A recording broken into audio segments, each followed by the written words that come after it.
Good morning. It is 8:30, and so I'm going to call to order the council meeting of July 22nd. There is an agenda that was pre-circulated. Are there any additions to that agenda?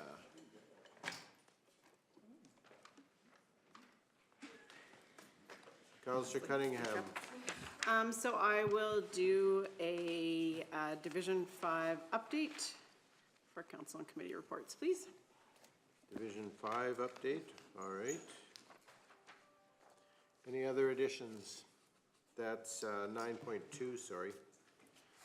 Deputy Reid McGee. I'll also do an update, please. Division 1. 9.3, Division 1 update. Any others? Councillor Christie. If not, I'll move the agenda as amended. Okay, thank you for that. So we have a motion to approve the agenda as we have amended. All those in favor? And that is carried unanimously. Thank you. The next item on our agenda, of course, is the regular council meeting minutes of June 24th. Is there any corrections or adjustments there? If not, I would accept the motion to receive as presented.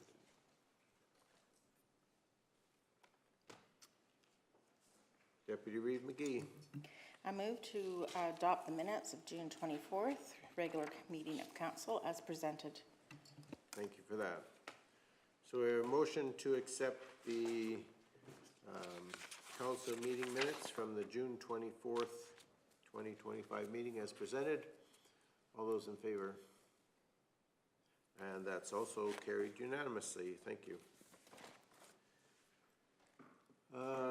The first item in our business is 5.1.1, Planning Bylaw 1923, Bylaw 1808, Land Use Bylaw Amendment. And welcome, Ms. Keever. Good morning. And anytime you're ready. Yep.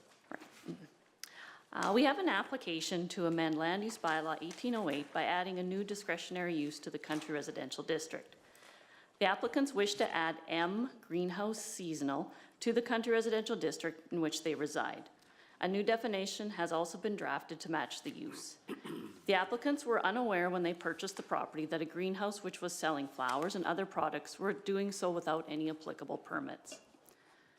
Under the MGA, applications to amend a land use bylaw require a public hearing to be held prior to adopting the bylaw. First reading to a proposed bylaw is the mechanism to get the application into the queue. All information and questions regarding the application are to be brought forward at the public hearing so it may be heard by everyone. The public hearing process is a legislative process as per the MGA. Council must hear any person or group of people who claim to be affected by the proposed bylaw.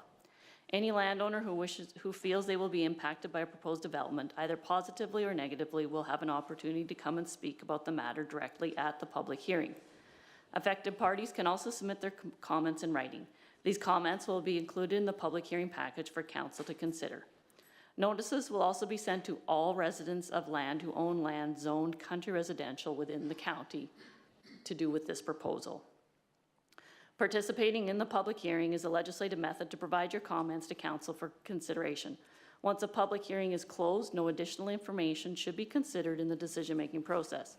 This amendment is about the proposed use. It is not a permit to develop. If successful in their application, specific details regarding the development will be required to be submitted and approved by the Municipal Planning Commission. The applicants have indicated, as per their letter of intent, which is attached, they purchased this property unaware they would be able to operate a greenhouse for 2 months of the year. Administration is proposing the land use bylaw amendment as an opportunity to allow the applicant to continue using the existing facilities on a seasonal basis not to exceed 3 months as per the definition for a greenhouse seasonal. So your administration is, your recommended motion is that we move first reading of the proposed bylaw 1923 for the purpose of amending land use bylaw 1808 by adding M greenhouse seasonal to the discretionary uses in the country residential district, and then to also schedule the public hearing as per the sections of the MGA to be held on August 26th at 10 a.m. Okay, thank you for that, Ms. Keever. Are there any questions, discussion from council?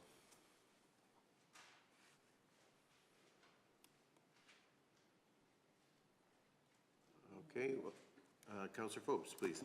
I'd make the motion that council move first reading of proposed bylaw 1923. Screen not hang on. What's that?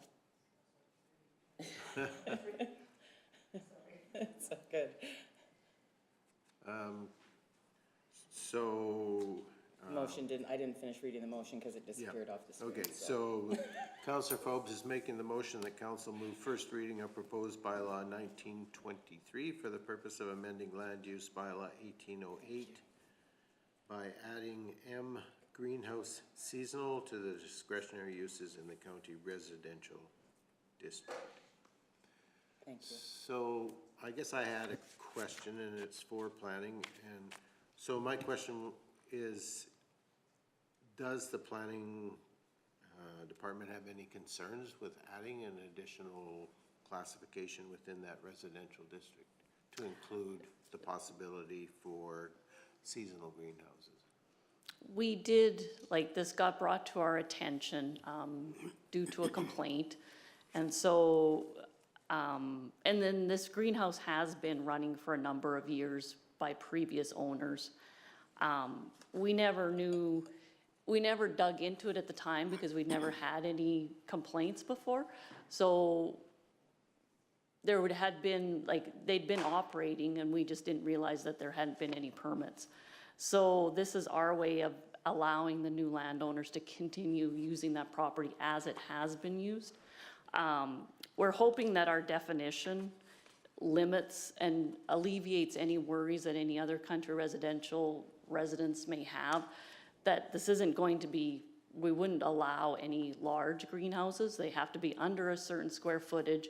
And with it being discretionary, it would still always be up to the Municipal Planning Commission as to whether whatever is being proposed would fit within that parcel of land. So I don't think, we did think about this for quite a while, and I think if we keep to our definition, I don't think we don't have any concerns. Okay, thank you for that. Councillor Cunningham. So I just want to go back to that. So the previous owners were operating it as a greenhouse that the county wasn't aware, okay? So when did the complaint come forward that you mentioned? Was that like with? This spring. This spring, okay. So if Kneehill County limits the ability on the size of the greenhouse, do we have the mechanisms to enforce that? Well, as far as we know, like, there's no other greenhouses of this size within any of the country residential districts. So we know the square footage of the greenhouse that we're dealing with this property. Any other applications going forward, we would have to know the square footage of that greenhouse prior to any approvals.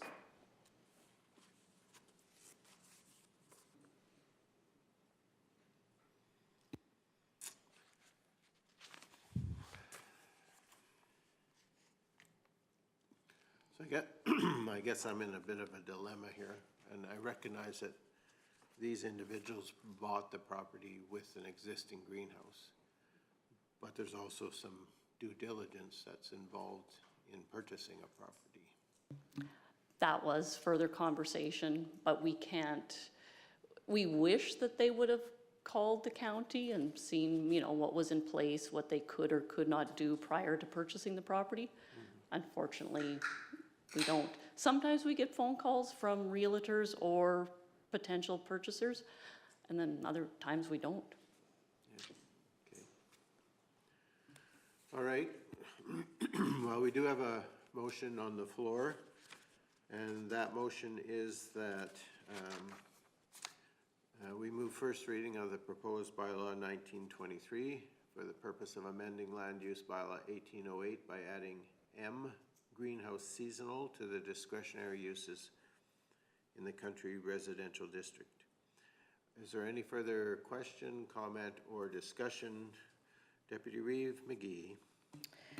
I'm familiar with this location. As a matter of fact, I did not know it wasn't already an approved location. I have purchased many plants there over the years and love it.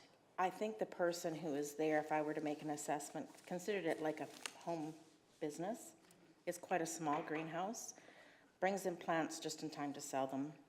It's not your full-grown greenhouse concept that we sometimes think. So I can see where the confusion may have happened. So it's been my observation that it's a pretty small business. And I just wanted to assure people we're not looking at a huge change here. This is something that's been there for a long time and not caused much disturbance.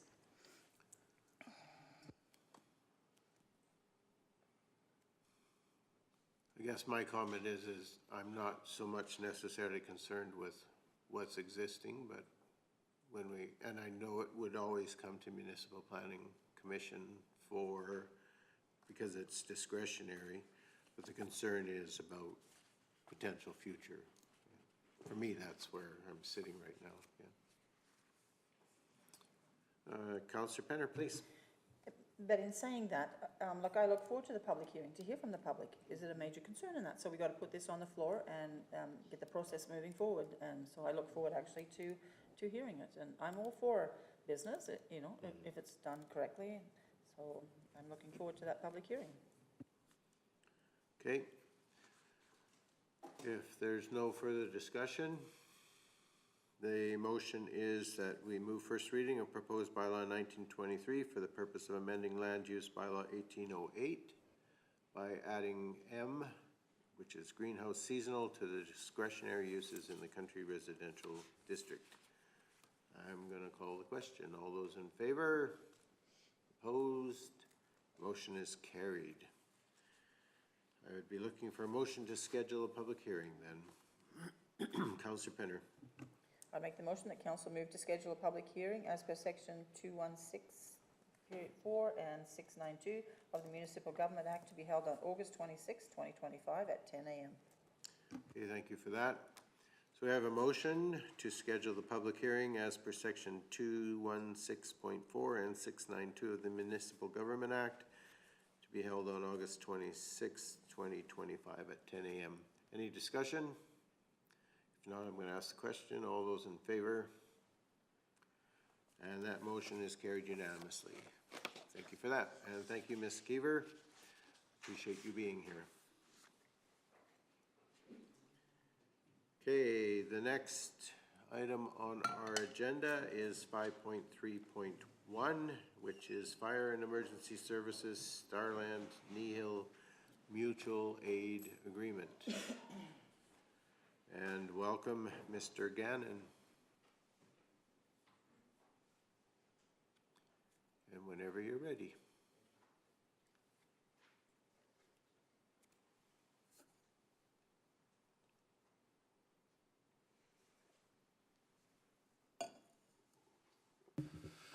Good morning, Reeve and Council. Today in front of you is an agreement between Kneehill County and Starland County. Starland County initiated this recommendation to bring this forward. As per our requirement, these agreements need to come in front of council for consideration. There are no major changes within the agreement from previous years. This is basically ensuring that we're reviewing it and make sure that it's consistent within our current environment and world. And we want to ensure we brought this to council as we have a requirement to do so. Starland County themselves, this does not need to go in front of their council. Administration has been given the authority to actually move this forward. So within these agreements, as per the RFD, we are proposing the updating mutual aid agreement and with our neighboring counties to ensure we have the documents and process in place we require for assistance. So these are consistent across the board as far as the support mechanism. Unless council wants me to go through the agreements in depth, right now, we have a recommendation to approve the Fire Emergency Service Mutual Aid Agreement between Starland County and Kneehill County as presented within the RFD. Thank you. Councillor Phobes, please. I guess the only question I have is why hasn't this been reviewed since 2004? That's the agreement date. Okay, thank you. Thank you for the clarity. Appreciate that.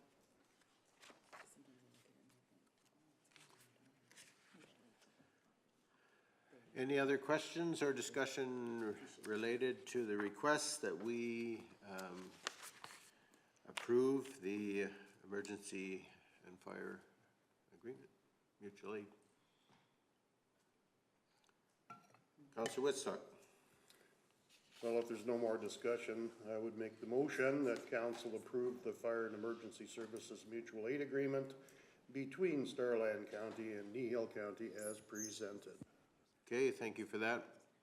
So we now have a motion on the floor that council approve the Fire and Emergency Services Agreement between Starland County and Kneehill County as presented.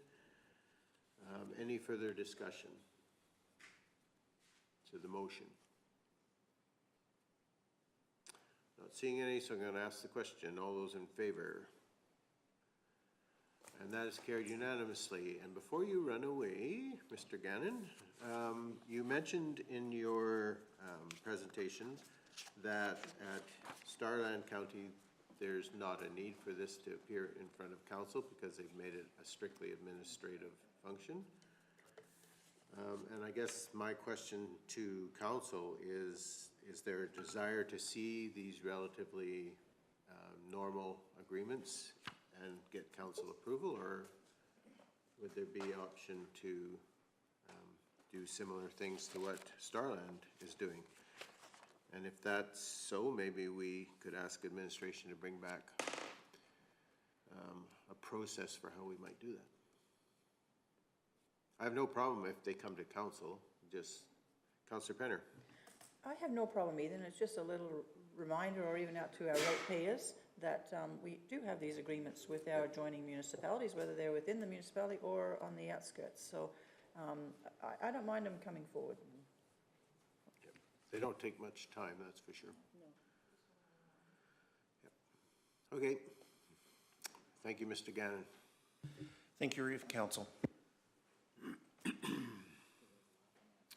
All right. The next item on our agenda is 6.1 Policy 17-1, Health and Safety Policy.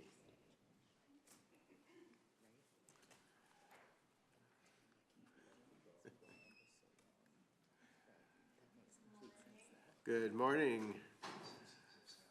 So, welcome. Is this your first opportunity to present to us as council? Oh, it is. Thank you, Kevin. Well, welcome. Look how new I am. And welcome to Kneehill County and to council chambers. And anytime you're ready. Okay. My name is Becky Park. I am the new Occupational Health and Safety Advisor for Kneehill County. As part of my role is to review policies and procedures that we have in place currently and make sure that they're up to date with occupational health and safety standards. What you have to see in front of you is the update for the health and safety policy for Kneehill County, which is essentially creating the framework for our organization, including you guys, for health and safety and the roles and responsibilities that we're expecting from everybody involved. Changes that we're looking to put forward is, excuse me, sorry. Adding wording that we're going to comply with the Alberta Occupational Health and Safety Act, Code and Regulation instead of being familiar with it. And then adding roles and responsibilities to the levels of staff in the organization.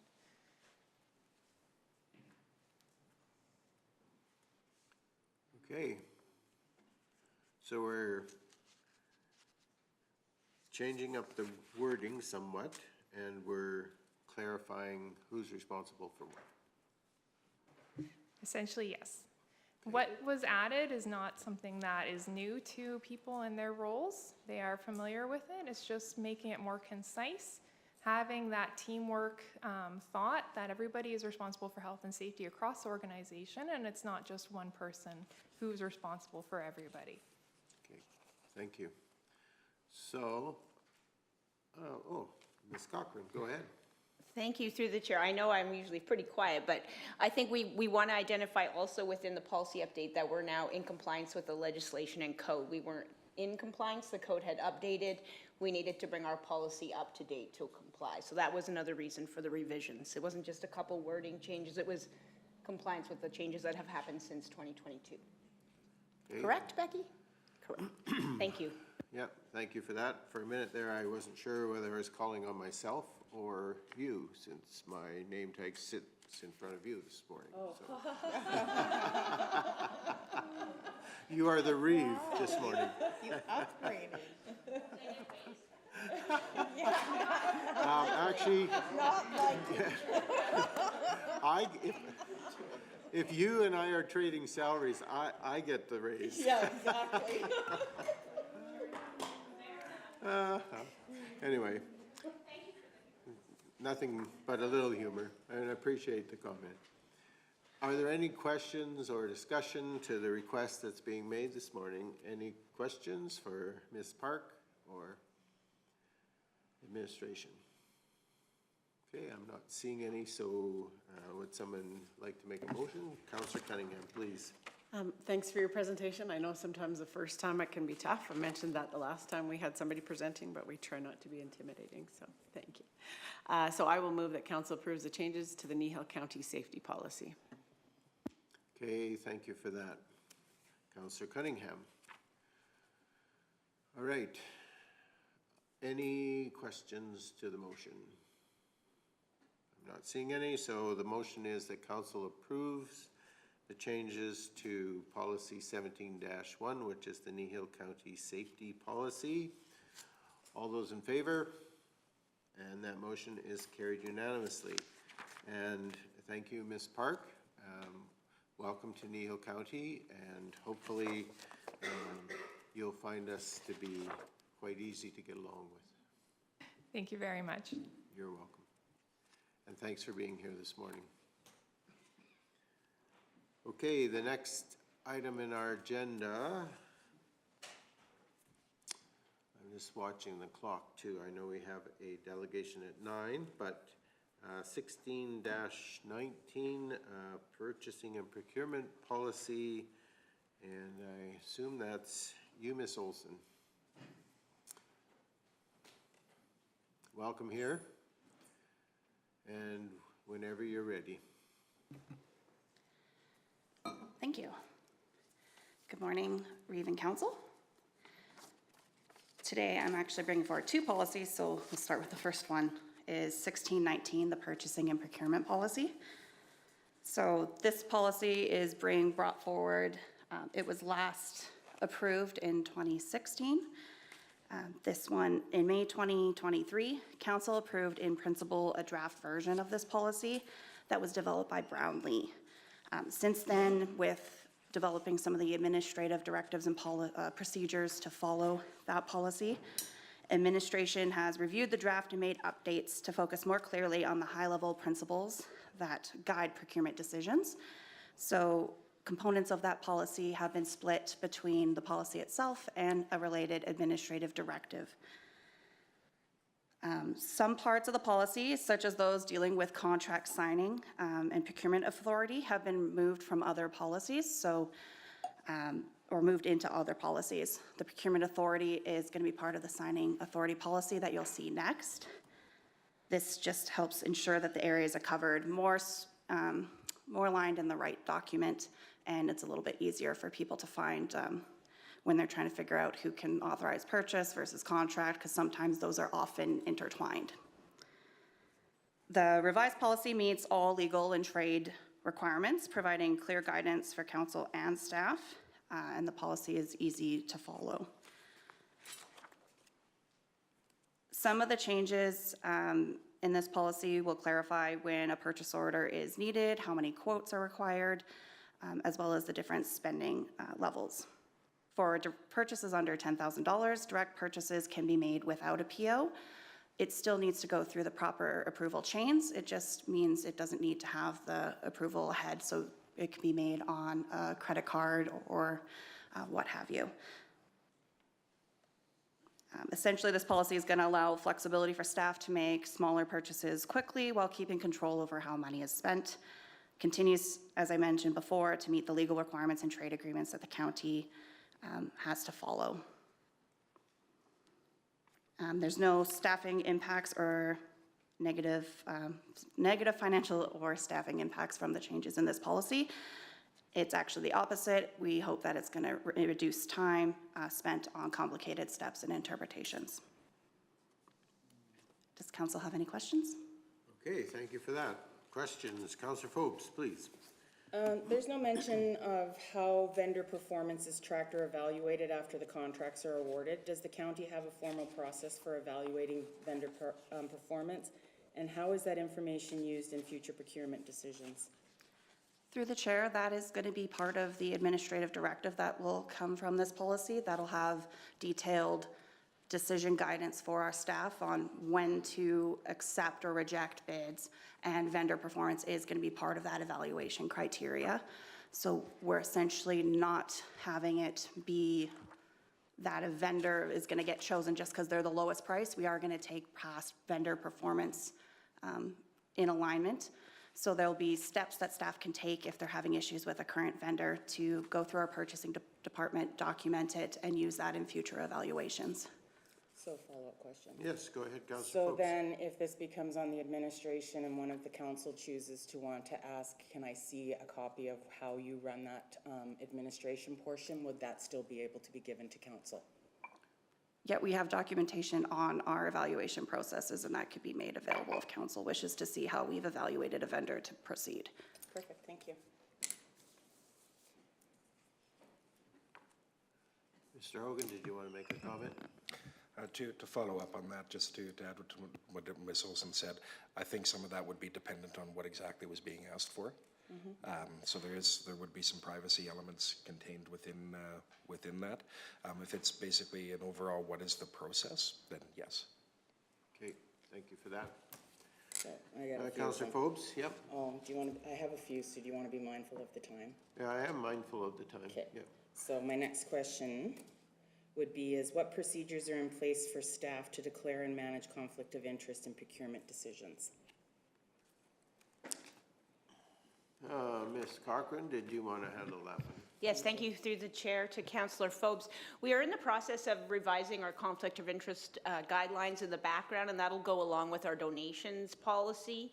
So that work is being done to help staff identify when conflict of interest is being taken place. So the work is aligned with the donations policy, but it'll apply to all other areas within the county around conflict of interest. Okay. Okay, thank you. All right. Through the chair, further to that, if it's a major tender or a solicitation, there usually is an evaluation committee where there is more than one person participating on that evaluation. So at that time, if there were any known conflicts of interest, that person would be expected to kind of step away. And then that would be part of the evaluation process. Okay, I leave my questions till later since time.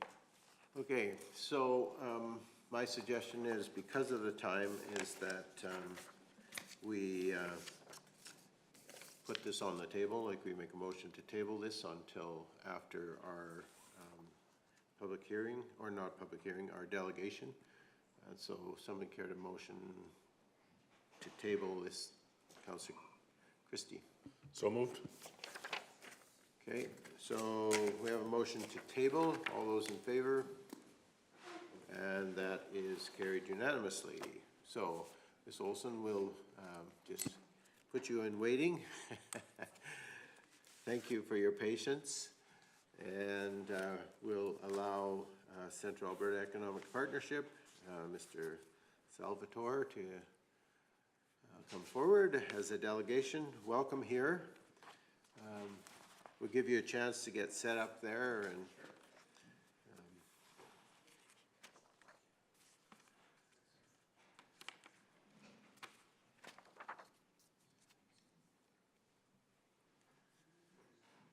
there's no rush, just get set up and we're We're ready for you when everything's working.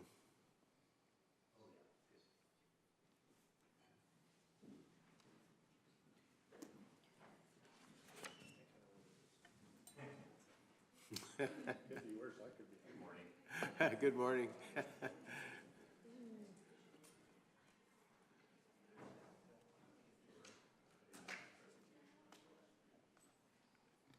We get the real expert to work on it for you.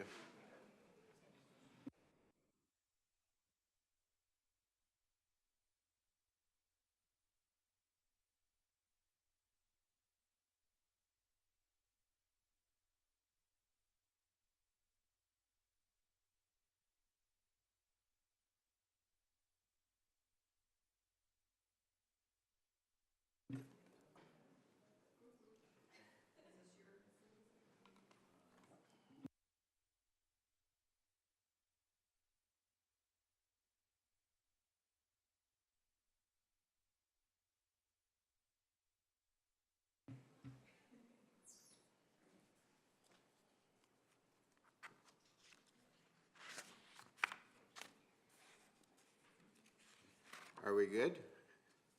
We are getting very close. 1 moment. Oh, okay. No, it's not a problem. Just going to give council a chance to introduce themselves once you're ready. Yeah.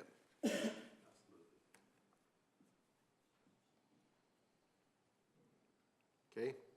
All right. Well, welcome here, Mr. Salvatore, on behalf of the Central Alberta Economic Partnership. I'm sure you know at least one of our councillors quite well, but I'll allow the rest of them to introduce themselves, and I'll start with Councillor Cunningham, and we'll go from there. Good morning, thanks for being here. Laura Lee Michelle Cunningham, Division 5, so I serve an area to the west, east, north, and south of Three Hills.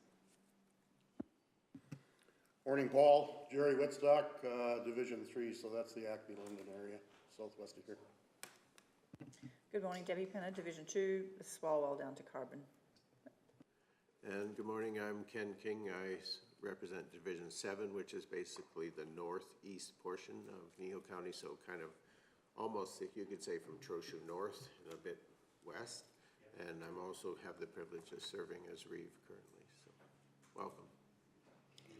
Good morning, Paul. Good to see you again. I represent Division 1, which is the area that encompasses around the Drumheller Valley down to Highway 9, that corner. Good morning, Carrie Phobes, Division 4. Wade Christie, I'm Division 6, so I'm the Northwest. Well, thank you very much, Your Worship and councillors. It's a pleasure to be here. Of course, I'm quite familiar with your region, having spent a good part of my career in Drumheller. So, you know, hobbling around Horseshoe Canyon and following the Rosebud River and parts all along the Red Deer River throughout the region. And in fact, in my past career, I also worked at the Royal Tyrrell Museum. And some of you may be aware that I believe it was 1885, a gentleman by the name of Joseph Burr Tyrrell discovered the first Albertosaurus on the banks of the Kneehill Creek. And I think that is just notable for the name of the county itself, but also that we have that shared history in paleontology throughout the region. I think is very exciting when you get right to, and I believe just outside of the region is Dry Island Buffalo Jump, where there's an impressive bone bed, but all along the Red Deer River Valley through the Blériot Ferry. I'm also an avid cyclist and was the founder of the Badlands Grand Fondo. And one of the most exciting things about that event is the crossing of the Blériot Ferry, landing on the west side of the Red Deer River in Kneehill County, and then being forced to climb about a 14% grade hill on your bike as you ascend out of the valley and into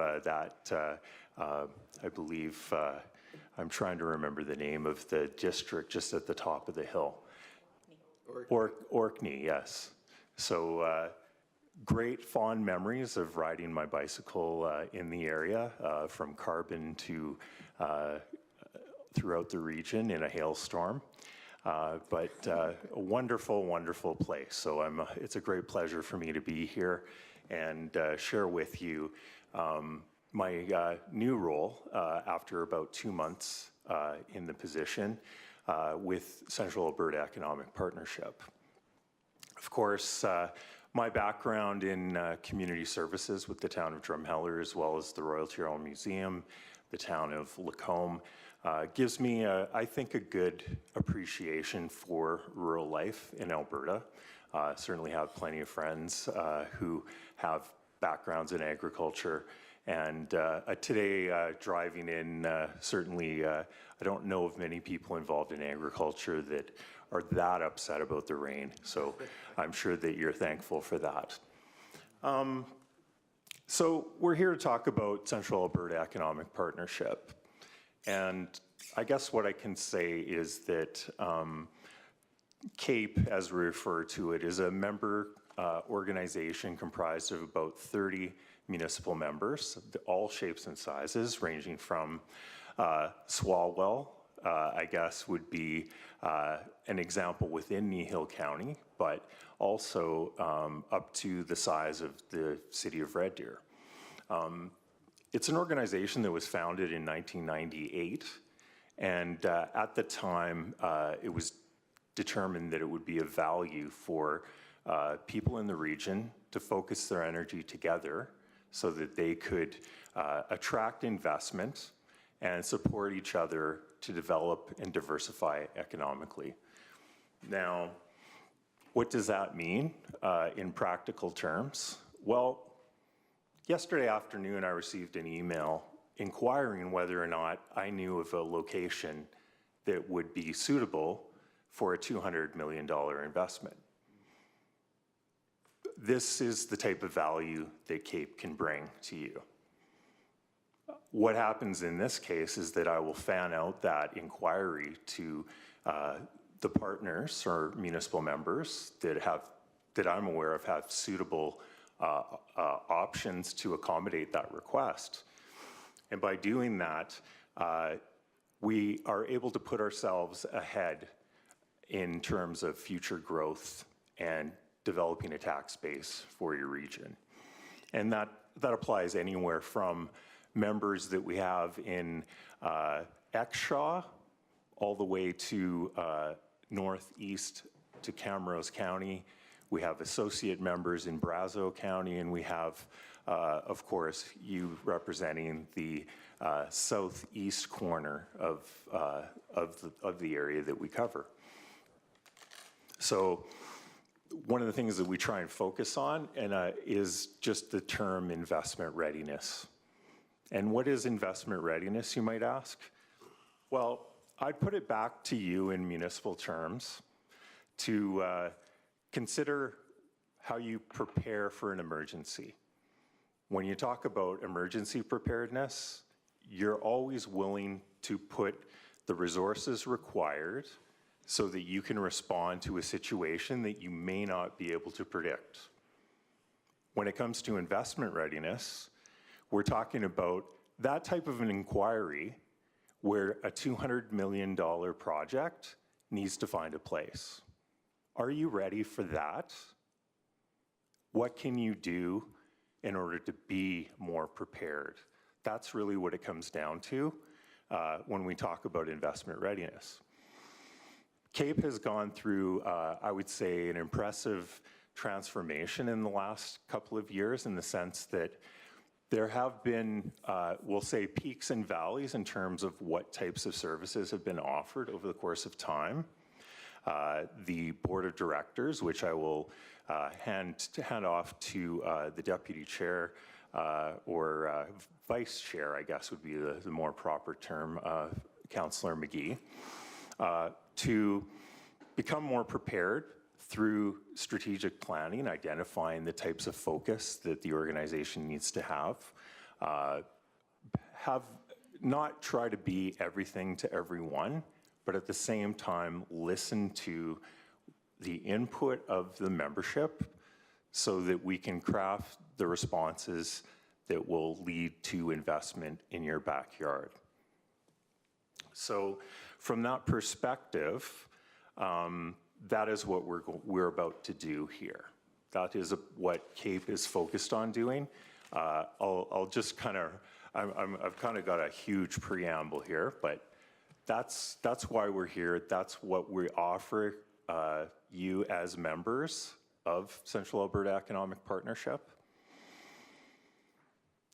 And I just wanted to share a few statistics about what we offer through the relationships that are really what bring us all together and help us to lift the image of Central Alberta. I say stronger together because with those 30 members, with over 300,000 in population, we're in a unique position to be, in many cases, within an hour and a half to 2 hours from 3.8 million Albertans. And that's a tremendous market. You see some great examples in Kneehill County. I drove by the Sunterra greenhouses just outside of Acme this morning. The vehicles are there. I know it's an organization that's had some struggles over the years. There's been fires and other things in the Trochu location. But what we offer is opening the door to opportunities like that, letting people know what you have available as Kneehill County, but also getting you in the room with cohorts amongst our 30 members in the organization so that you can have the conversations about what they are up to and how you can model some of the work that they're doing and how they can emulate some of the work that you're doing. And it brings everyone to a higher level when we have that access and you can have those conversations. I spent a brief period of my career with Calgary Economic Development.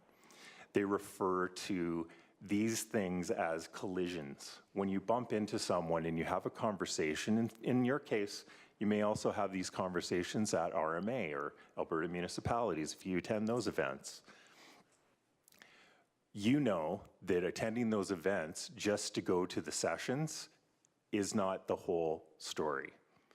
The whole story is the relationships, the conversations, and the ideas that you get to share with people from across the region and across the country for that matter.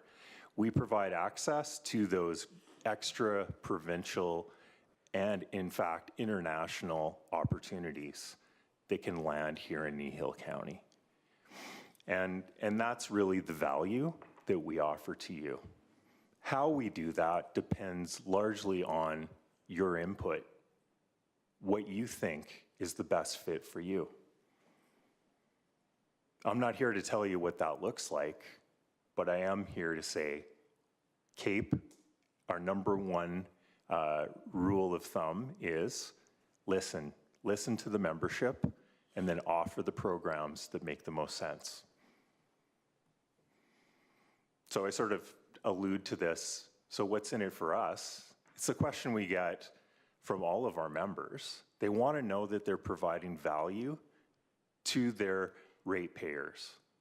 This is not, let's go because we get to have lunch. It's because we get to do things like this. So some examples include Kneehill County's participation in our investment profile project, which saves you directly about $10,000 on just one project.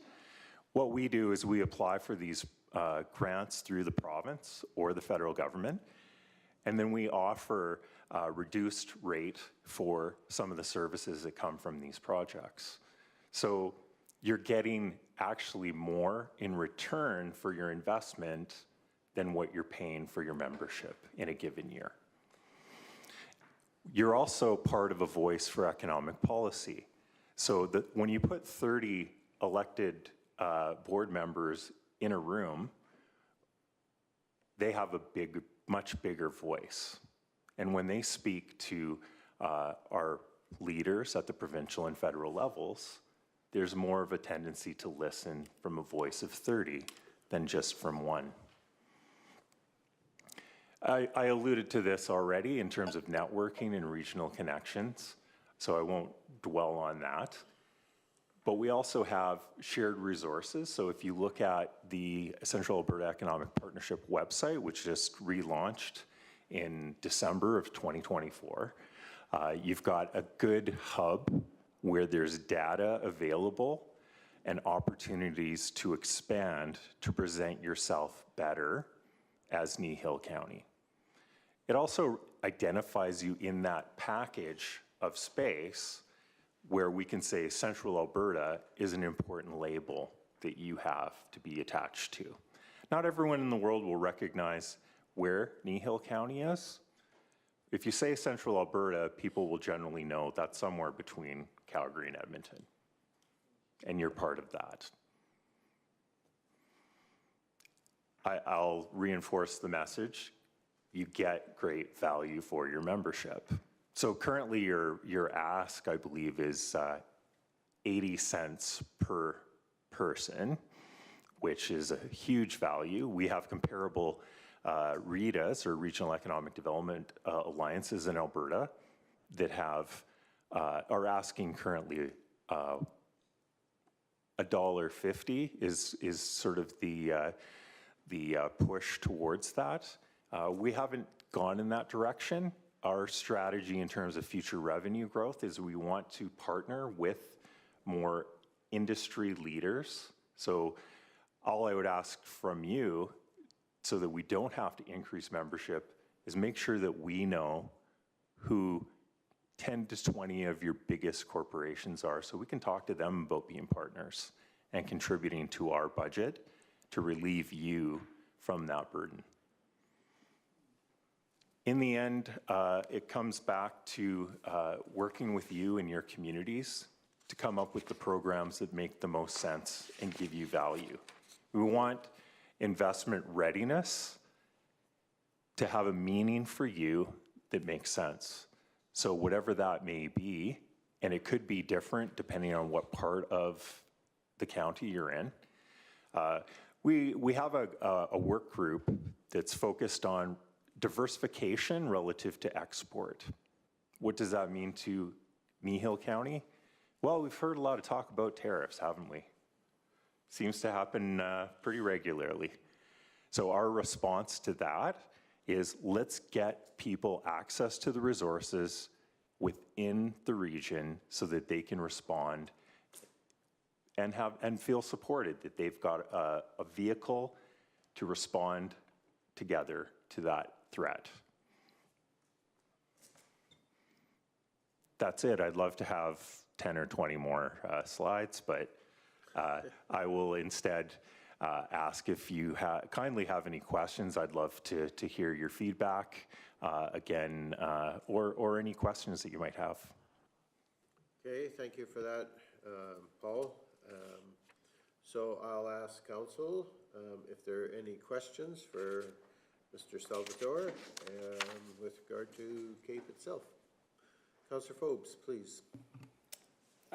In the 4 years that I've sat here, and I do appreciate CAPE's educational programs for us as councillors.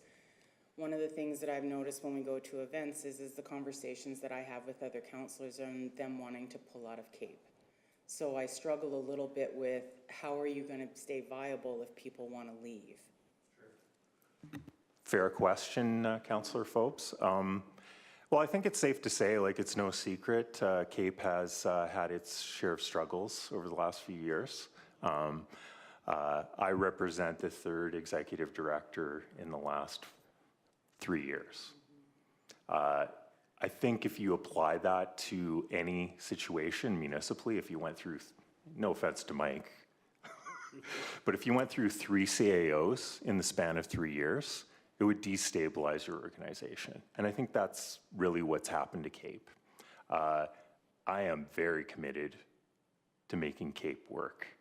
My background in economic development and municipal government gives me, I think, a tremendous advantage to serve people in a better way. I can share with you this. I had a conversation 2 weeks ago at an event, and I was introduced to the Reeve from Mountain View County.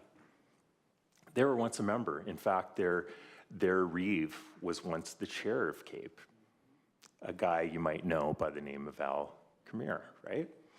Or Khemri, sorry. Now, I ran into Al in Canmore about a month ago and mentioned to him, and he was quite, upset that CAPE had been struggling to some degree. And then when I had the opportunity to talk to the mayor, or pardon me, the reeve of Mountain View County, I said a lot of the things that I just said to you. I don't believe that you were being listened to, and I don't believe that you were getting the level of service that you deserved. I made a very intentional decision within a week of being in my position that I want to be in communities like yours to tell people about CAPE, to listen and then implement the policies and the programs that are going to make you feel good about being a member. So that's my intention. That's what I plan to do. And the key to all of it will be, we have a tremendously strong board. The mayor of Innisfil, Jean Barkley, is our chair. Faye is an excellent member of our board. You've got great representation from Amy on our board. She's one of the business reps on the board. Yeah, so I can just say, no, it hasn't been perfect. I can also say that one of the problems has been the threat in terms of funding from the provincial government. And I'm going to say, probably it's happening here too. Like, you may have had threats to roll back different funding from the province in Kneehill County. So we're in the same boat. But the difference is, 50% of our funding is from the province. In your case, it's probably not that amount. So that's why I said we're going to focus on developing industry partnerships in addition to our municipal memberships, so that we have additional revenue, we don't have to be as dependent on the province, and we can then be more sustainable over time. That's our plan. But in the end, members need to feel like they're getting good value, and that being part of CAPE is like something they appreciate and enjoy being part of. And I think we're on that track. And I will do this in every council chamber in the 30 member municipalities that we have. But I'm also going to get out there and I'm going to talk to industry. Okay, thank you. Any other questions? Councillor Cunningham.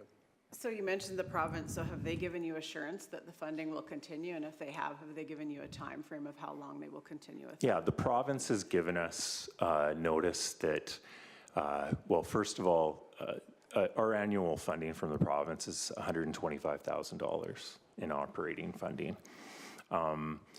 What they've done is that starting this year, 25% of that allocation can no longer be used for operating. Next year, it rolls back another 25% to the point where we don't really have a lot in the way of operating. So my goal is to generate enough revenue from industry sources that we can sustain the operation, but we can also deliver the service that members deserve. And I think that's been part of the struggle. Like, to this point, CAPE has had one staff member. We've added an additional person in the interim to pick up and cover off some of the gaps. And that's been effective. In the end, we have to make it clear to our members that we have the capability and the capacity to give them what they expect. So we're looking at different ways that we can do that. But the further answer to your question is, by the end of 27, we don't have any agreement in place.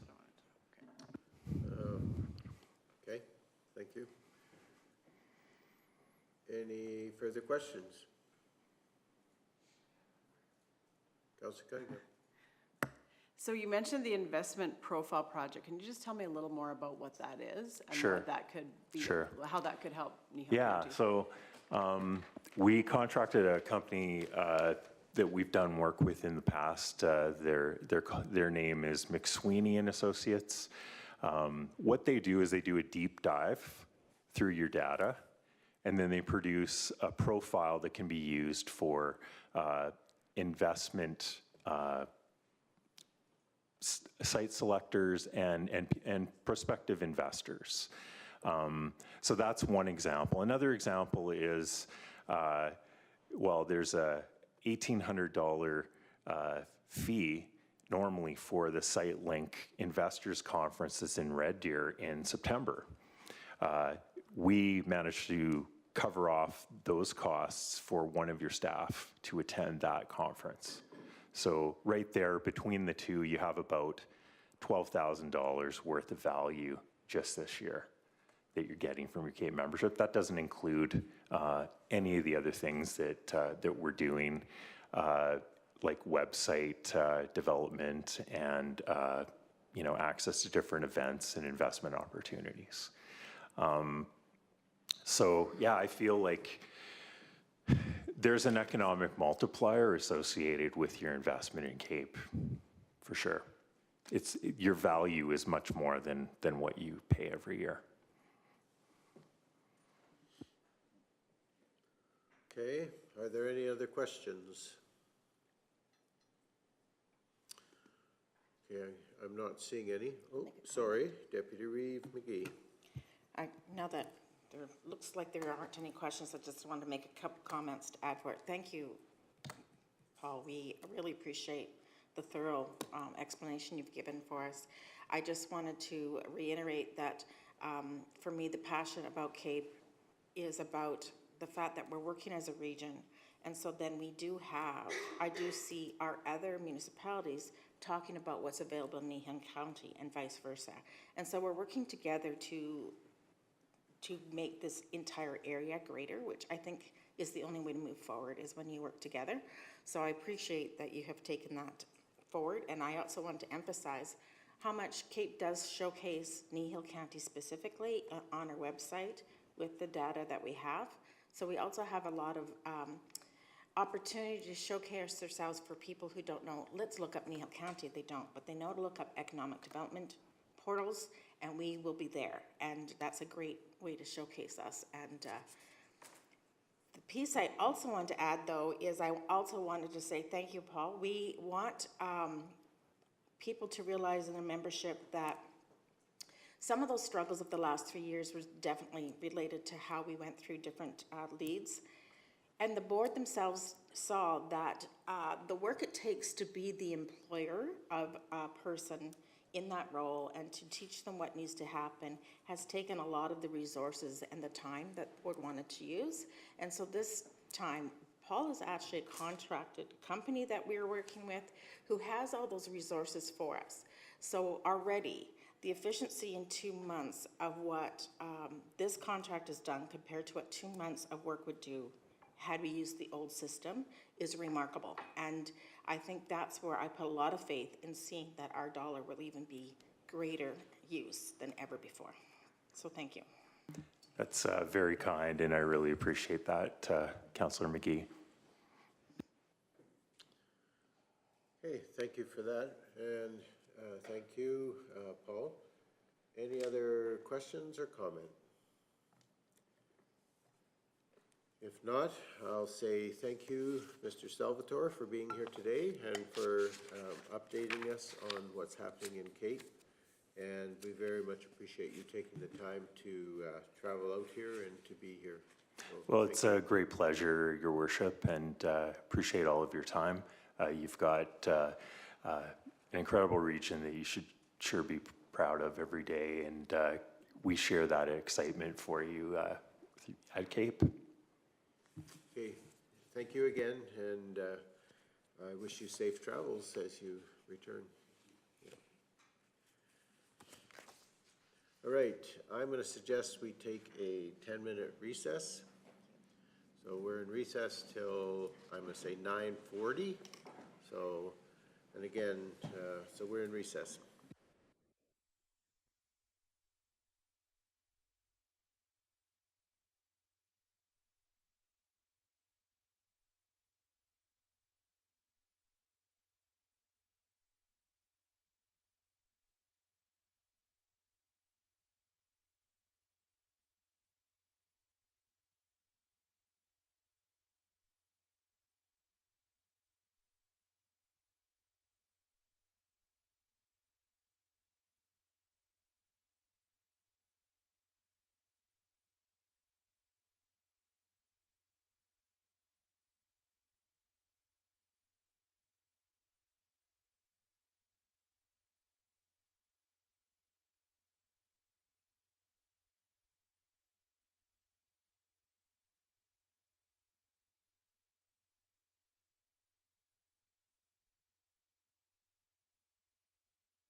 Okay, it's 9:41, and I'm going to call our meeting back to order.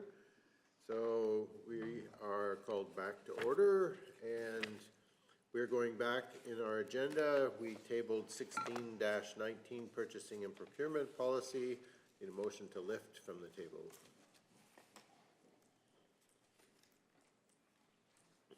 Councillor Cunningham, A thank motion to you. lift from the table. All right, all those in favor? That's carried unanimously. Welcome back, Ms. Olson. Thank you. And we were entertaining questions and discussion from council.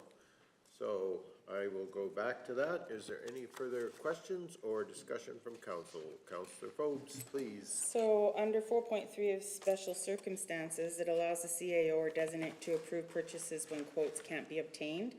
How frequently are special circumstances approvals used? And will council be informed when competitive procurement bypassed due to lack of quotes?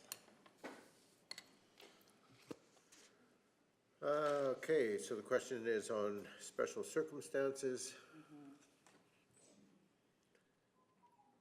How often do we do I guess, Mr. Hogan or Ms. Olson, do we normally or very often make use of this special circumstance? Through the chair, I'm trying to think back over the past number of years. The short answer is no, it doesn't happen often. Off the top of my head, I couldn't give you an exact number. It's happened maybe less than a handful of times, I would say. I'm not even sure it's happened that many. Okay. Through the chair, there's a few examples, like if we have an existing software or a system in place, we often go back to that vendor to continue with adding on services. So that is often one of those exceptions that we do that, because it just doesn't make sense to go back out and restart everything. Oh, thank you so much. I appreciate that information. Okay, are there any other questions or discussion with relation to the, Ms. Cochran, did you, okay, I thought for a minute there you were trying to catch my attention. Councillor Whitstock, please. Oh, sorry. Just to reaffirm the Canadian Free Trade Agreement and the Northwest Pacific Trading Agreements, none of that applies to US, correct? It's all just BC, Alberta, Saskatchewan, Manitoba as far as the Northwest Partnership or Pacific Partnership goes. And the Canadian Free Trade one is just totally Canadian. There is no requirement to bid into the US market. Is that correct? I believe that's correct. I don't believe there is any requirement that we have to bid into the states. Okay. We do still follow those thresholds when public, like with public solicitation. So vendors in the states can put their bids in. Okay, thanks. Any other further questions or discussion related to the purchasing and procurement policy? Councillor Phobes, please. So while the ERP and digital approvals are mentioned, there's no detail on how procurement data is integrated for reporting, forecasting, and budget alignment. How does the county's ERP system support procurement planning, budget tracking, and reporting to council? Through the chair, with like the budget planning, with having POs issued, they get entered into our accounting system.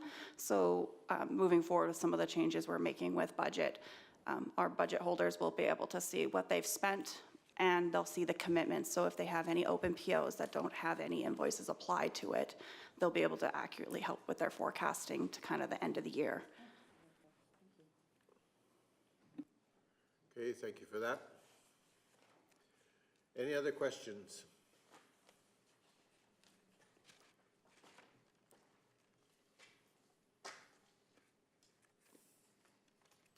Deputy Reid McGee. I'd like to move that council approve the revised policy 1619, purchasing and procurement as presented effective August 1st of 2025. Okay, thank you for that. So we have a motion that council approve the revised policy 16-19, purchasing and procurement as presented, effective August 1st, 2025. Any discussion to the motion? I'm not seeing any, so I'm going to call the question. All those in favor? Opposed? Motion is carried. And thank you, Ms. Olson, for that. And I know we're not letting you off the hook because you are here to present 16-9, which is signing authority policy. And so I'll get you to move on to that, if you would, please. Absolutely. So the next policy is 16-9, signing authority policy. The first thing that I wanted to point out is that this has been renamed. The prior policy was signing authorization. It's just been named signing authority to fit the contents a little bit better. So this policy is incorporating elements from that purchasing policy in regards to purchasing authority. It has now been looped into this policy. This policy also includes elements from 1119, signing of agreements. So everything that has to do with kind of a signing authority is now wrapped into this one policy versus the multiple different documents. So this policy has a clearer, more modern approach to how the county manages financial transactions and approvals. This will help clarify who is authorized to sign financial agreements and documents like invoices, POs, agreements, etc. It also streamlines the payment and approval process. So these changes will help the county process vendor invoices and payroll on time while maintaining proper checks and balances. So I was before you about a month or so ago getting the approval for electronic fund transfers. This policy is the one that's going to make that a permanent change. It also added in clear guidance as to what's required for making transfers between bank accounts and our investments. That wasn't outlined really in a policy prior. We saw the need to have it a little bit more detailed as some of the grant agreements are starting to have in writing that grant funds, if received in advance, need to be held in a separate bank account. So this will help ensure that administration knows what needs to be approved and how those funds can transfer. Essentially, by combining all of the older policies into one updated document, we've reduced duplication and just created one clear, easy to understand policy. I did want to add, same with the purchasing policy that I forgot to mention, that the auditors at MMP have reviewed both of these policies and they didn't see any concerns. So are there any questions? Okay, thank you again, Ms. Olson, for that. Are there any questions regarding the signing authority policy? Councillor Forbes? What process is in place to track and audit delegated signing authority, especially when it's granted electronically or temporarily? Through the chair, we have developed a new process through our system Laserfish that has it go through the proper approval authorities. With that, it's very easy to pop into the process to confirm that the person who signed their name, it's actually their authorized user account. So only the authorized user can authorize through their authorized account. And then that is saved into a repository where we are tracking it and maintaining them as per our digital record keeping guidelines. Councillor Forbes? How are inter-account transfers tracked and reported to ensure transparency, especially for grant-related accounts? Through the chair, at this time we haven't had to utilize that, so we don't have anything that I can give you an example on, but no worries.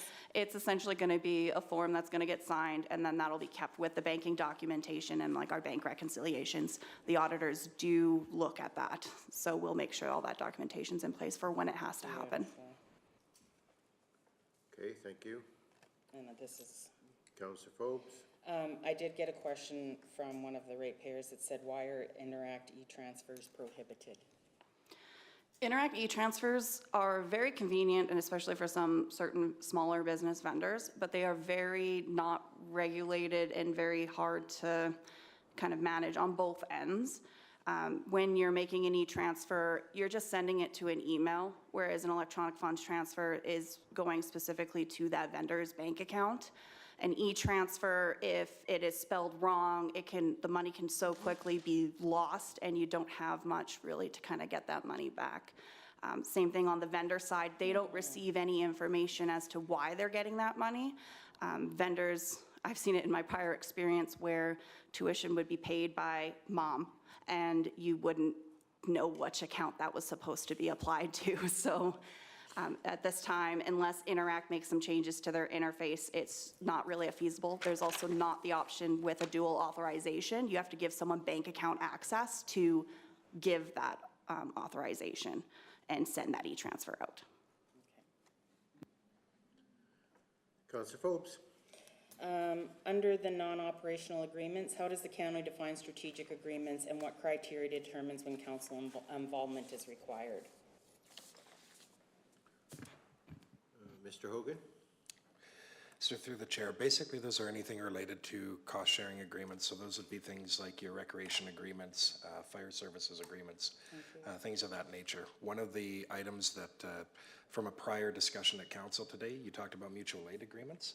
I'd actually suggest, given when Reeve King posed that question, that you add those to that section, because you've said that you want those to come back to council. So that would be an amendment I'd suggest to add in there. Okay.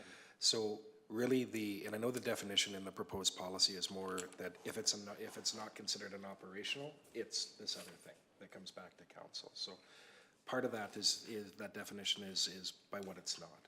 And so give an example that we run into now. We have, as part of our peace officer program, we have to have a dispatch for them, right? So right now, technically, not technically, it is.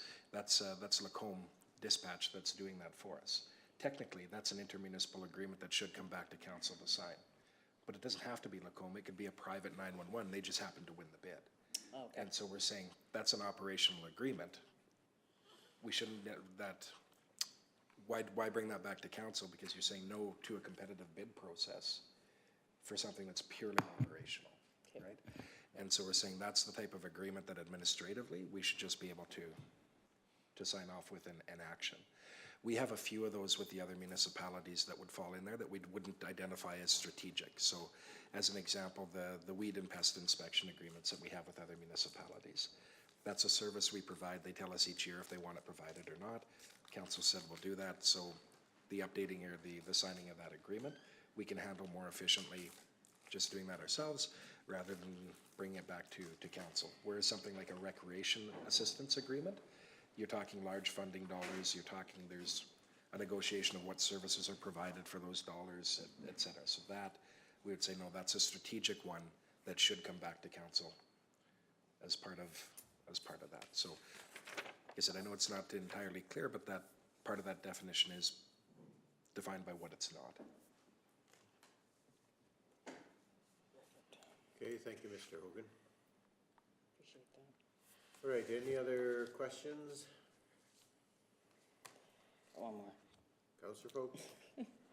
Under compliance and monitoring, how often will compliance audits be conducted and will council receive summaries or findings to support oversight? Through the chair, I can speak to how often they'll happen. Perfect. In most cases, it's happening kind of in our day-to-day as we're reviewing the checks. Every kind of step of the way is going through the process and doing kind of more of, not a formal audit of it, but there's an informal check when things come across my desk, at least. So there's definitely some of that. And then this process is monitored by our auditors. So they check it sometimes at their interim or their year end, so at least once a year. They don't have a formal report on it, but I'll let Mr. Hogan speak to the reporting to council on that. Delightful, thank you. Through the chair, when we look at in terms of reporting to council, the general day-to-day compliance monitoring that we do, that doesn't get reported. That's part of our processes. Really, when it comes down to the policy review, we don't draw council into those purely administrative processes, and so some of those, like I said, don't get reported. When we do our credit card statements, when we reconcile those, we have internal tracking that goes out to the directors that shows what the success rate is. Okay, so we do that sort of thing internally, but those aren't items, those are purely administrative. They're not items that we'd be reporting to council saying, you know, this staff member has been hitting 80% for the last 2 months. That's a performance management thing we deal with internally. Thank you, Mr. Hogan and Ms. Olson. Okay, any further questions with regard to signing authority policy? Councillor Whitstock. If there are no further questions, I would move the council approve the revised policy 16-9, signing authority, as presented, and rescinds policy 11-19, signing of the agreements, effective August the 1st of 2025. Okay, thank you for that, Councillor Whitstock. So we have a motion that council approve the revised policy 16-9, signing authority as presented, and rescinds policy 11-19, signing of agreements, effective August 1st, 2025. Any further discussion to the motion? Mr. Hogan, sorry. Through Mr. Chair, just back to something that I put out earlier in the discussion, is if you want to do that as amended and include the mutual aid component in 3.2 is under items that come back to council. As amended. Thank you, Councillor Whitstock. Okay, so the motion now reads that council approves policy 16-9, signing authority as amended, and rescinds policy 11-19, signing agreements effective August 1st, 2025. If there's no further discussion, I'm going to ask the question. All those in favor? That motion is carried unanimously. Oh, sorry, opposed? I missed your hand, sorry. Carried. Thank you for speaking up. I appreciate that. Because I looked that way and then this way and I missed yours, sorry. So that motion is carried. Thank you, Ms. Olson. I appreciate your time and your being here this morning.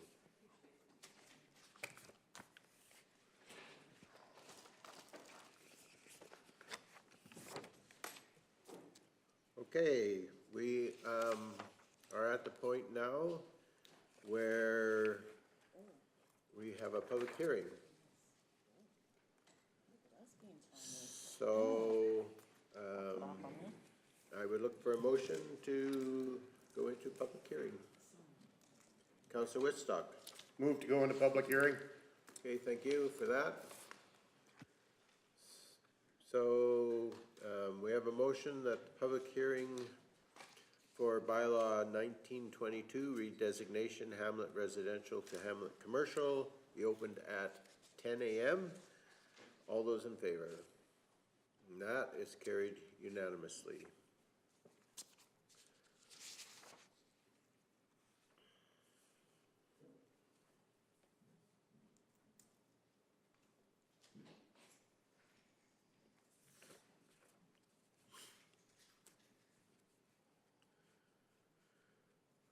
Welcome, Ms. Hay Morgan. Good morning. So I have not seen a speaker's list, so I'm assuming there is no one who signed either for or against.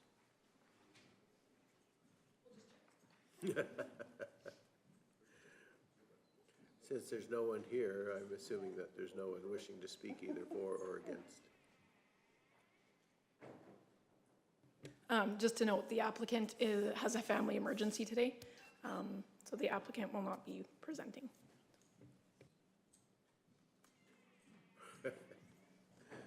Thank you, Ms. Hazelton.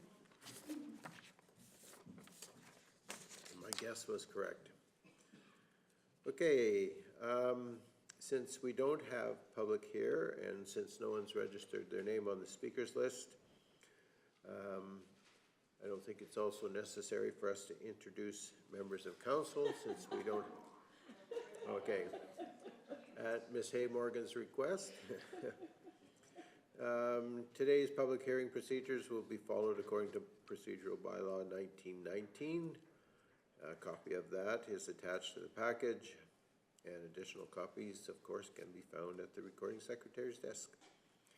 And you can also download it from our website.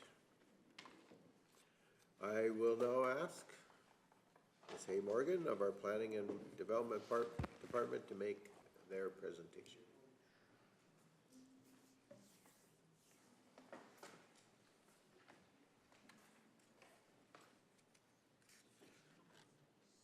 Which has since disappeared.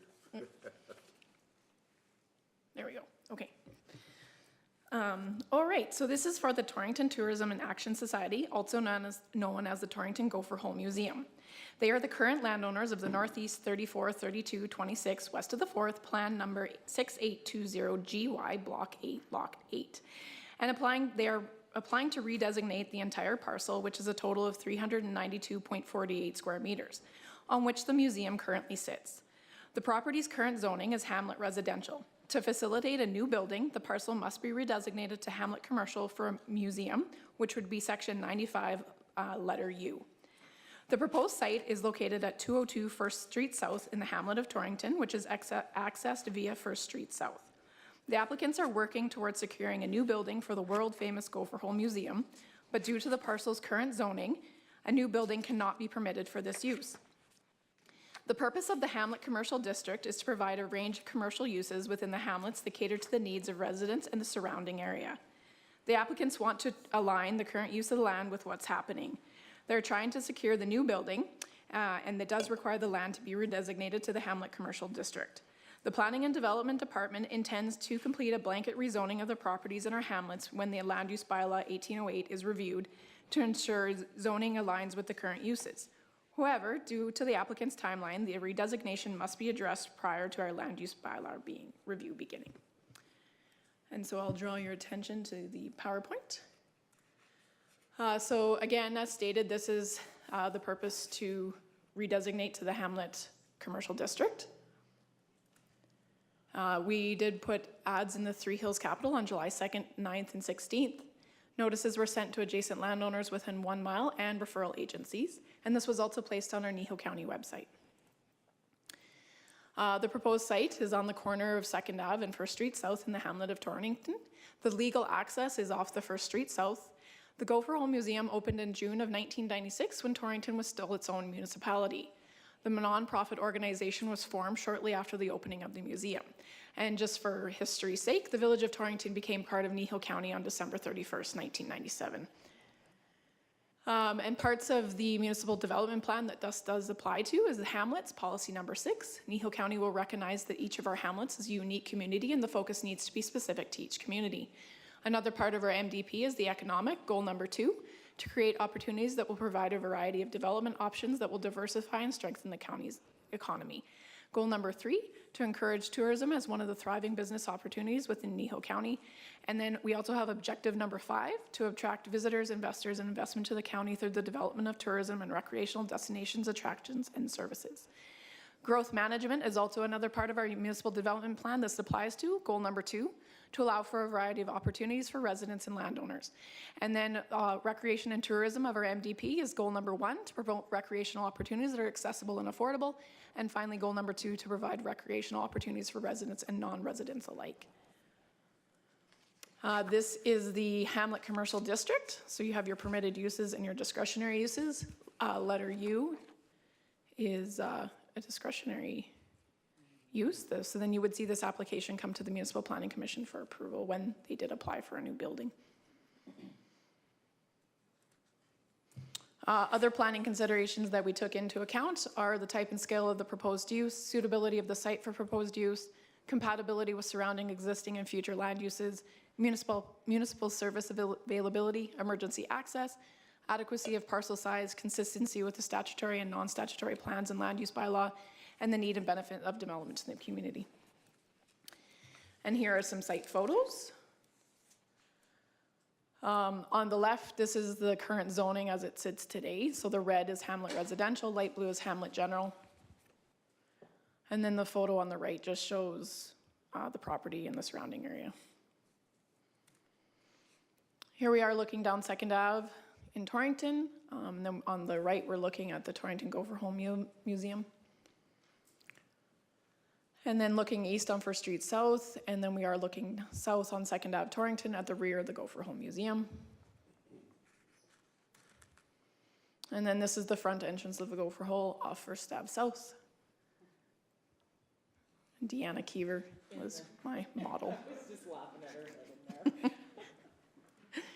there. We received no letters in favor, we received no letters in opposition, and we had no concerns noted from Kneehill County Transportation or TELUS. And that is it for my presentation, and then we are bringing second and third reading today for the bylaw as well. Okay, thank you for that, Ms. Hay Morgan. Does council have any questions for the planner?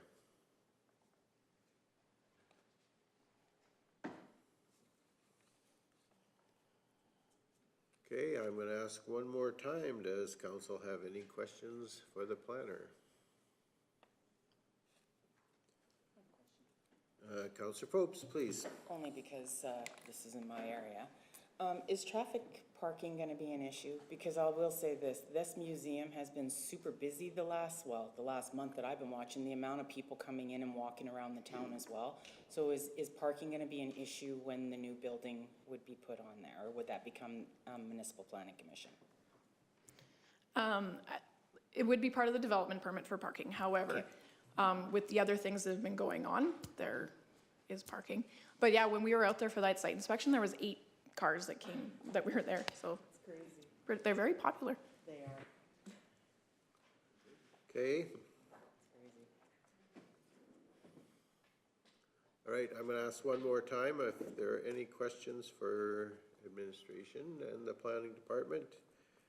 If not, I'm going to assume that you're satisfied with the amount of information you have received is adequate.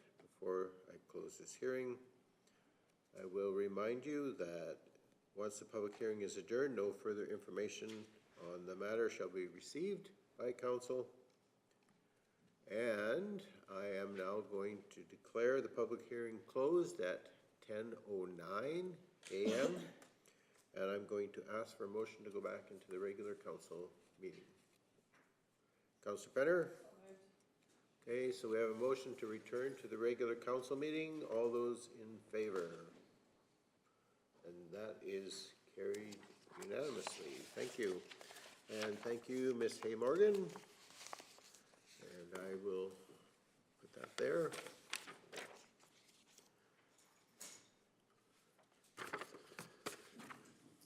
Thank you. Okay, the next item on our agenda is 6.4, which is the 2025 property tax payment plan request from Pine Cliff Energy. And welcome, Ms. Nyman. Good morning. Good morning, and whenever you're ready. Okay, so I'm bringing forward the 2025 property tax payment plan request from Pine Cliff Energy. Pine Cliff is a natural gas producing company that operates within our borders. Pine Cliff Energy presented to council in 2024 and requested that the county defer the collection of their taxes into 6 payments, starting in October 2024 with a final payment due in March 2025. Council agreed to this plan, and the company is requesting a similar payment plan for the 2025 taxes. The company is in good standing with the county and has previously paid its municipal tax obligations. We have entered into agreements with Pine Cliff for the 2019, 2020, 2021, and 2024 taxes. All the previous agreements and obligations have been honored by Pine Cliff. This agreement covers a 6-month period, and no penalties will be applied while the payment agreement plan is being adhered to. Deferral payment plans temporarily relieve companies that need to manage their cash flows. So the financial and staffing implications, administration does not anticipate that the deferral of these taxes affects our current ability to maintain service levels. The deferral of the payment beyond the tax due date does affect the county's cash flows. However, administration can plan for the defined payment terms more accurately than for arrears taxes without payment plans.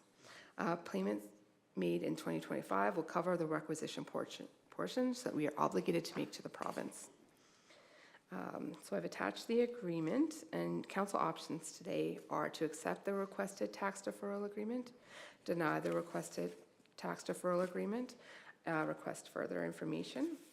Our recommended motion is that council agrees to enter into a tax deferral payment agreement with Pine Cliff to pay the 2025 taxes over a 6-month payment plan from October 2025 to March 2026. Follow-up that would be needed. We would communicate with the company the decision of council, and if approved, enter into the agreement for the payment plan for 2025 property taxes. Okay, Any questions? thank you for that. Thank you. So are there any questions for Ms. Nyman with regard to this request from Pine Cliff? Deputy Reeve McGee. Going forward from here, are they setting up the TIPS program so they're paying monthly, or how does that work for them? For Pine Cliff, we do allow companies to set up for TIPS. This seems to be what they are requesting every year, is this kind of a plan.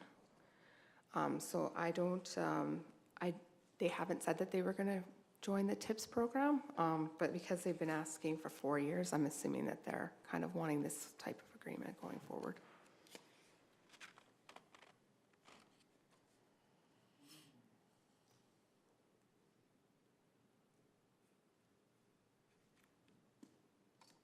So, Deputy Reeve McGee. for me, I don't want to see this over and over again. So is there something we need to do administratively, or can we as council say we will grant this with the agreement to enter into TIPS program for future years? Yeah, I can say this, Administration. that this is the last time that we're willing to. Mr. Hogan, Mr. can you Hogan, help me with that? look like you want to comment, please. I think Ms. Nyman has covered the main, the main point. There is a consideration there for council, though, is that when we started doing these, we knew the state that industry was in with world prices and stuff like that, so it was there to help. As these requests continue to come forward, though, it seems to be that this is the standard expectation that municipalities are going to grant. I can't say if that's the intent with this specific company or not. Yeah. But it would reinforce Ms. Nyman's point that this is not the first time this has been requested. And so one of the considerations, I think, for council moving forward, it's not the municipality's job to manage corporate tax flow or corporate cash flow for these companies. That's their job. They know when the tax bills are coming due. And so the question going forward to council is, how much do you want to entertain these in the future? And so there might be a message there that if you choose to do this one, this might be the last one that we do, and our expectations are changed going forward. And we can communicate that if that's the will of council. The thing about saying never, or this will be the last one for sure, is that if industry does take a dip and there's a valid reason to consider this again, you might, right, as a way to assist. But the reality is we don't offer this type of program to anybody else that isn't in arrears. So we will work with individuals like this who are in arrears, but the advance before they're in arrears and us going through like this is really the TIPS program. So there is a consideration there for council, is if this is going to become standard process, then we should probably codify that somehow and to go through that. If it's one-off consideration, then those still come back to here. So, Deputy Reeve McGee. Should someone enter into TIPS and they decided they wanted to pay the whole bill, that is an option available. They don't have to continue to make payments throughout the year if they paid off the whole bill. Yeah, it's completely up to them. So we do have quite a few companies that have gone into the TIP program after agreements that we made. And they like to, if they do want to pay it off, we're always in contact. They just let us know, we make an agreement. It's kind of through email, so it's in writing, what the agreement is. So almost every year with a large company like this, we sit down and we go through how it's going to be for the year. Because the tips for the first 6 months, you don't really know. You kind of in June, you have to renegotiate with the current taxes to make sure it's 100% paid by December. So usually every company we're in contact with twice a year to make sure that we're doing it. So this is just more of a one-off. They would like to, instead of do the tips, start paying at our due date and on. So it's a little bit different than the companies in the tips. But yes, we've had lots of people sometimes that would like to pay the tips off, and they just let us know, and we just make that work for them. And that's residents as well as companies.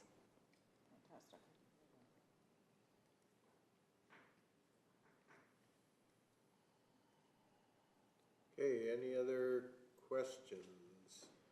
So a strong suggestion to Pine Cliff would be that we would really hope to see them in a TIPS type program going forward, rather than requesting an agreement like this. So TIPS would normally start like In January? January till December. Yeah. Yes. So they would have a 12-month Yeah. payment plan rather than a 6-month payment plan. Yeah. And the difficulty for them would be the transition, because this agreement goes to March, right? Yeah, that's So right. they'd have to manage that first 3 months in the TIPS program where they're paying this one and the next one. Yeah, probably they would want to go to something that's more payment in advance to be on tips. Yeah. And this is payment kind of after the fact. Yeah. That might be Okay. difficult. No, yes, please, Councillor Penner. I'm okay with these one-offs coming forward, and these are big amounts. And maybe our ratepayers need to know the state of the economy. That's what's happening out there. So there could be more of these. We don't know what their industry could bring, or any industry could bring. I'm happy to hear that they've honored all previous. Yeah, we've had no problems. They've, everything that they agreed to, they've paid on the dates, and they always come forward in advance. That's why we're not really concerned with Pine Cliff. And as this is a opposed to- 6-month agreement, not a 12-month. So we are getting them money. Yeah. So I'm fine with just putting it out there, these one-offs to come forward. Yeah, we always prefer them to know that they're coming in advance, that what it's going to be, because if they didn't pay, it's a lot more work administratively to chase them. And sometimes with companies, we're talking about legal fees and stuff like that too. So these are nicer to know ahead of time. But yeah, if you don't want to go in payment plans going forward, we can. And I know it takes time for you guys to come forward to put these RFPs, to present them to us, get them ready and whatnot else. But I don't mind seeing them, to be honest with you, the odd one like this.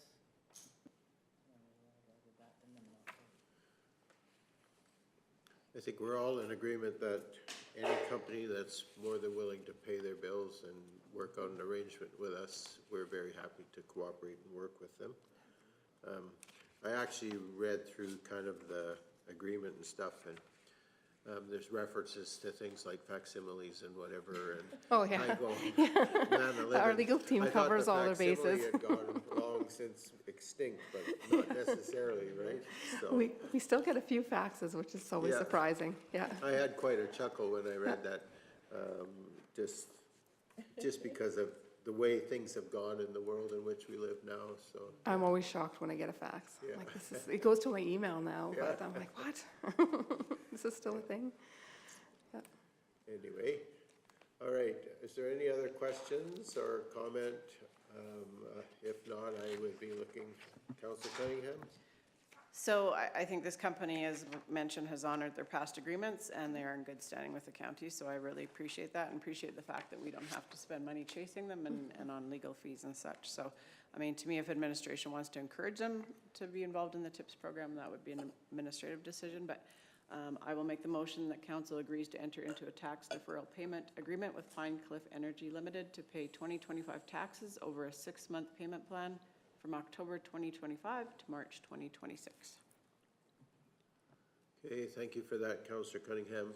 So we do have a motion that we agree to enter into a tax deferral payment agreement with Pine Cliff Energy Limited to pay their 2025 taxes over a 6-month payment plan from October 25 to March of 2026. Any further discussion to that motion? If not, I'm going to call the question. All those in favor? Okay, that is carried unanimously. And thank you, Ms. Nyman. Thank you.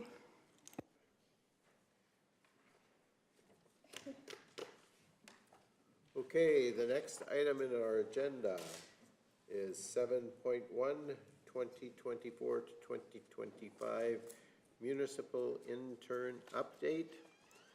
And as always, it's a pleasure to welcome you, Ms. Khalid, and whenever you're ready. Thank you so much. Good morning, Council. Today, administration is bringing forward the 2024-2025 term update from myself, the municipal intern. So on September 26, 2023, Council directed administration to apply to the Government of Alberta's Municipal Internship Program. The 2024 and 2025 cohort marked the first time Kneehill County participated as a host municipality. The application was successful, and on May 20th, 2024, the county welcomed me as its first municipal administrative intern for an 18-month term. As the intern, I'm honored to share some of my experiences and reflections with you today. From the outset, my goal was to learn, ask meaningful questions, and gain hands-on experience in municipal operations, and I'm grateful to say that I've gotten the experience and the opportunities to do just that. I would especially like to recognize my direct supervisor, Mr. Hogan, whose own experiences as a former intern has made him an insightful mentor throughout this journey.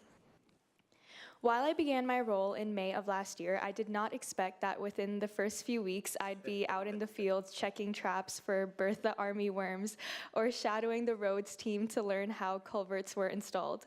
However, that's when I realized that this is local government, and it's not just confined to office walls. It's in every part of the county, every season, and every day. To ensure a meaningful and well-rounded experience, my internship has been structured around 3 to 4 week rotations across every department. Each rotation aims to begin with a plan developed with the department supervisor, which allows me to dive into real work aligned with operational priorities. Some of the key projects that I've worked on include formalizing the ASB sponsorship program process for parks and agriculture, creating Kneehill County's cap levy bylaw, and conducting analysis on the water and wastewater subsidies provided by the county. Beyond office work, I also had the chance to join operations teams in the field, helping with tasks like bridge cleaning on probably the hottest day of the year last year, and also water connection installations. These hands-on experiences gave me valuable frontline insight that complemented the administrative and policy work I was involved in. One key takeaway for me from this internship has been the significance of collaboration within and beyond the organization. No project is carried out in isolation.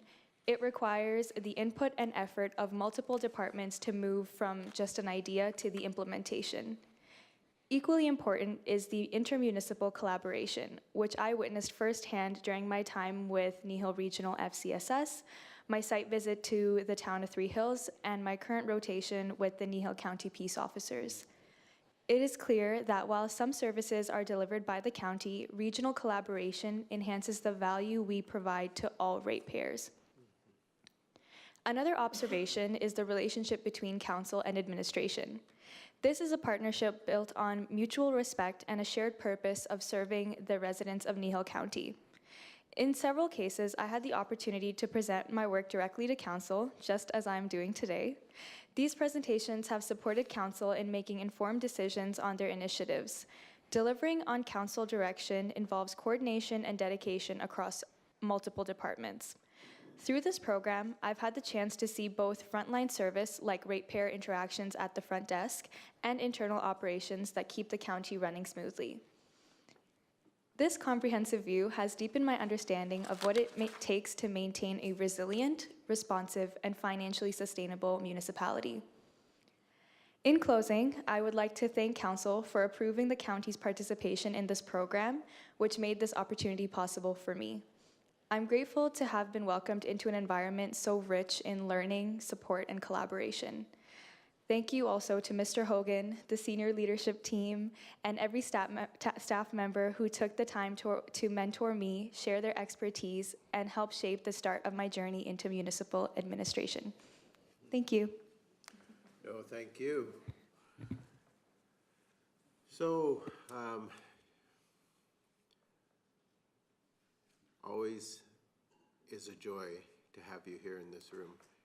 Your enthusiasm and your smile is always a good contribution. And so thank you very much for being here today and sharing your report. And I'm going to give council an opportunity to either ask you questions or to make comment. So, okay, I'll start with Councillor Penner and then Councillor Cunningham. If you were handing me a sheet of paper to say that you're resigning, I wouldn't accept it. It has been an honor actually to know you, and the energy and your smile and everything that you bring to this room and to any room that I'm in with you, your conversation with you. You have so much, and you're going to go a long way in government. Yeah. So I wish you all the best. Hopefully you're in Alberta, and even better if you're in Kneehill County. But our paths will cross. I know you're going to do very well with government. Yeah. Councillor Cunningham. So similar comments to Councillor Penner. It's been really interesting watching the growth in you and just listening to you present today. You just sound like a seasoned veteran compared to that, first nervousness. And it's been an honor to watch, the growth happen over the past year. I echo that. I'd love for us to keep you. I don't think we're going to be able to do that, but hey, we'd like to try. But just some really neat experiences, like just, at RMA and watching you connect with the other interns and, like I said, the growth and coming in front of council. And just a little neat story I'll share. Last weekend, the weekend before, when Three Hills hosted the parade and the Kids Carnival in Anderson Park, I was sitting on a bench visiting with people, and along comes Ms. Khalid and one of our Kneehill County peace officers. And so again, just to see you out in the community and, interacting with the kids and other folks. And I just said to her that day, I said, wow, you've really had the full gamut, like you mentioned from, you've had the real experience. So yeah, we just really appreciate your time here. And like Councillor Penner said, you're going to do great things. So I know we get you for a little while longer, but we will miss you when you move on. So thank you. Councillor Christie. I guess you leave me worried. We've set this mentorship program and it's worked very, very well. You've set the bar very high, and I appreciate that very much. And I appreciate your input into what we're doing here, so thank you. Councillor Phobes. I would like to state, I appreciate you choosing Alberta to come and work in, because you're not from this province, so you've had an eye-opening experience. So the wealth of knowledge that you've learned from rural Alberta, I know that will follow you, and you'll always be able to have conversations with people in the bigger centers to go, no, this is actually how it is over there. So I do appreciate you coming and choosing Alberta and Kneehill County. Deputy Reeve McGee. I think it's formally now a round table discussion. Thank you. Your report was fantastic, and I need to bring emphasis to that. First, I do share all the accolades of just how gifted we have been to have you here, because you are truly a treasure for our ratepayers to have had in this municipality. I really appreciate that through your work, you have been able to articulate the complexities of what municipal government looks like. And I think that's a very valuable piece to share with people. And so I really thank you for that piece in your report as well. All right. Are there any other comments from any of the rest of council? Councillor Whitstock. Well, Ushba, it's been a pleasure having you here. I'm really glad that you got thrown at Kneehill County, because I don't think you had a choice. They kind of tell you where you're going. And we're the lucky ones that ended up having you here. I'm glad that you enjoyed your time here. I'm assuming you enjoyed your time here. And there's still a little time left, so if you... Oh, I'm not going there. You've done a fantastic job for us, and we certainly appreciate everything that you've done for Kneehill County. and its employees. And staff. And whoever else works here. Thanks. Can I also say one more thing? Oh, yes, absolutely, Deputy Reeve McGee. This is to administration and to all your supervisors that you've had over the years. I really have to commend all of you for making this a feasible project. I'm sure we have very talented person here, of course, but that would have been a waste had we not had the administration and the supervisors who saw the importance of giving a very complex and detailed experience here. And I just, again, want to say thank you for making Kneehill County a leadership in how we share information. Yeah, at least we didn't lock you in a windowless office and put you on paperwork and leave you there. So whether you were counting Bertha armyworms, fun experience, the moths, right? Sometimes those traps can be pretty obnoxious. A summer hot day cleaning bridge decks, and all the other experiences that you've had will really benefit you going forward, I believe, in the future. And I do appreciate your recognition of the fact that our staff and administration has really worked to make you feel at home here. And I hope as council we've done very much the same. I felt from the very beginning you're part of our family here at Kneehill County, and so I appreciate your report today, and I reflect the same comments the rest of council has made. We very much have appreciated the efforts that you've made on our behalf, and we look forward to the remaining months while you're still here with us. And so thank you very much for your report today and for the enthusiasm that you've brought to this position while you've been here. It's been noticed and greatly appreciated, so thank you. Thank you so much, Council. Those words really mean a lot to me. And the next motion that we have to make is really mundane, which is basically to receive for information, which is, it's an acknowledgement of the fact that your report's been made, but certainly it doesn't reflect the level of appreciation that we have for the work that you've done here and for your participation as part of our Kneehill County family. So thank you. All right, somebody care to make that mundane motion? Councillor, or Deputy Reeve McGee. I'm going to change the motion slightly. That council receive for information with great gratitude the 2024-2025 Municipal Intern Update Report as presented. I think we'll allow you to make that, absolutely. So the motion is that council receive for information with great gratitude the 2024-2025 Municipal Intern Update Report as presented. All those in favor? And that's carried, excuse me, unanimously. And I don't think we're gonna let you go just yet. And we're gonna put you to work immediately here. Does anybody need a break? Just let me ask that first. Okay, so the next item in our agenda is 7.2, which is council remuneration review follow-up. And of course, Ms. Khalid, that is you who are making that presentation. So whenever you're ready, please. Thank you. All right, so this item is a follow-up from the June 24th, 2025 council meeting. During that presentation, council directed administration to conduct an internal analysis of council remuneration as part of the scheduled 4-year review. After considering their options, council proceeded with an internal review, recognizing the benefits of the efficiency, internal expertise, and alignment with past practices. The previous review, which was completed in June 2021, resulted in a 15% overall reduction in council compensation following thorough discussion and deliberation. The purpose of this review is to ensure that council remuneration accurately reflects the changing nature of the role, including increased responsibilities and greater time commitments. The findings will help shape the compensation structure for the next council, which will take office following the municipal election in November 2025. At this moment, administration is seeking direction from council on which specific components of council compensation and policy 3-1 should be prioritized in the internal analysis. This input will help ensure that the information presented is relevant, focused, and comprehensive. As part of the analysis, administration will already be reviewing and providing information related to the following standard components.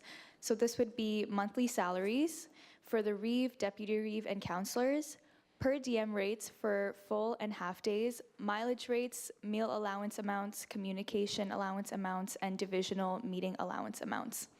In addition to these core elements, council is encouraged to identify any additional topics or areas of interest they would specifically like included in the process.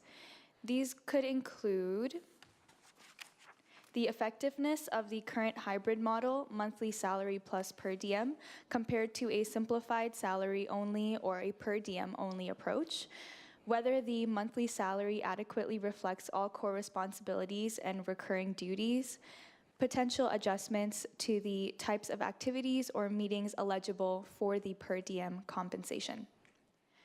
To note, administration will conduct the analysis using comparable municipalities consistent with those used for staff compensation reviews.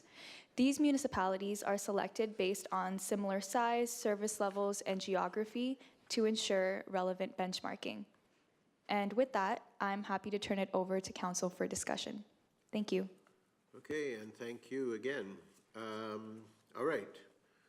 Discussion, questions, comment?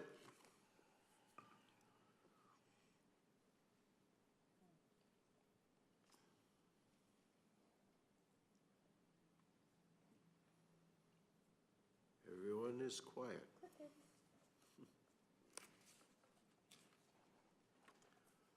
Councillor Cunningham, please. Yeah, and I mean, I haven't been here a long time, but it was interesting. I've had a couple conversations with some councillors from other municipalities, and they were quite surprised that we would be doing this at this point. And they said they found it interesting that we would have such a comprehensive review and a change right before a change in council in October. So just throwing it out there, just wondered what, you know, like a lot of people around the table have more experience than me, administration. Would it make sense to wait until a new council comes on, or just looking for some conversation around that, just in regards to some feedback that I had from other municipalities? I guess I would take a stab at it at the beginning. I haven't been around this table a long time either, although it's almost 8 years. I think the traditional approach that we've taken is that the existing council takes the responsibility to analyze remuneration for council, and without putting that onto the new council, because oftentimes it could be viewed as feathering your own nest, so to speak. And so rather than obligate a new council to suddenly do a compensation review, we've, as the previous council, have always taken that responsibility on ourselves to review how we're being compensated. We have also done some reviews sometimes in the middle to assess what our compensation is, but I think it's appropriate that it take place now prior to a new council, and that's been our tradition. Doesn't mean it couldn't change, but that's certainly been the way we have done it while I have been on council. So when I came on council initially, compensation was already set. I know we did this review previous to the last election, and I know we have done some review in between where we thought it was appropriate to back up. And so we have done that. So that's just my comments, and I'll leave it open to anyone else who wishes to comment on that. Councillor Penner.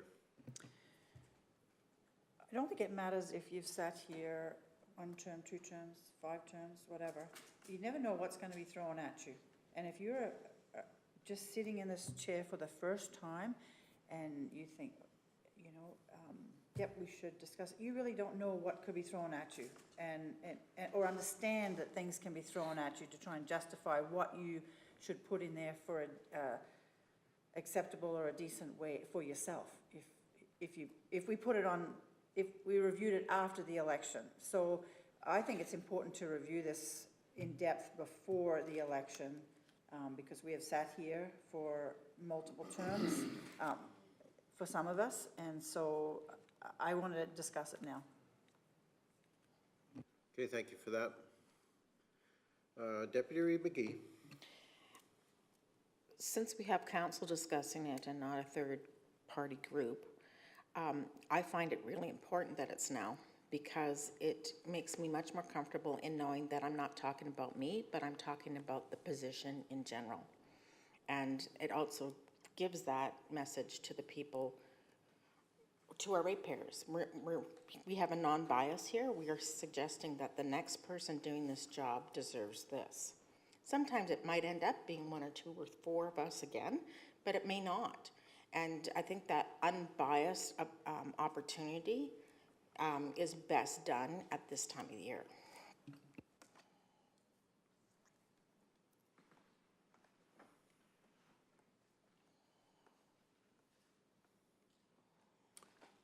Any other comment? Councillor Phopes, please. I guess the only comment I would make is because I do sit here and I understand the amount of workload that some of us do carry, and all of us do carry some weight one way or another. I just want to make sure that whatever we're choosing to do, we're being fiscally responsible for the tax base that has to pay for this. Yep. Of course. So. I would say all 7 of us are here because we always are wanting that.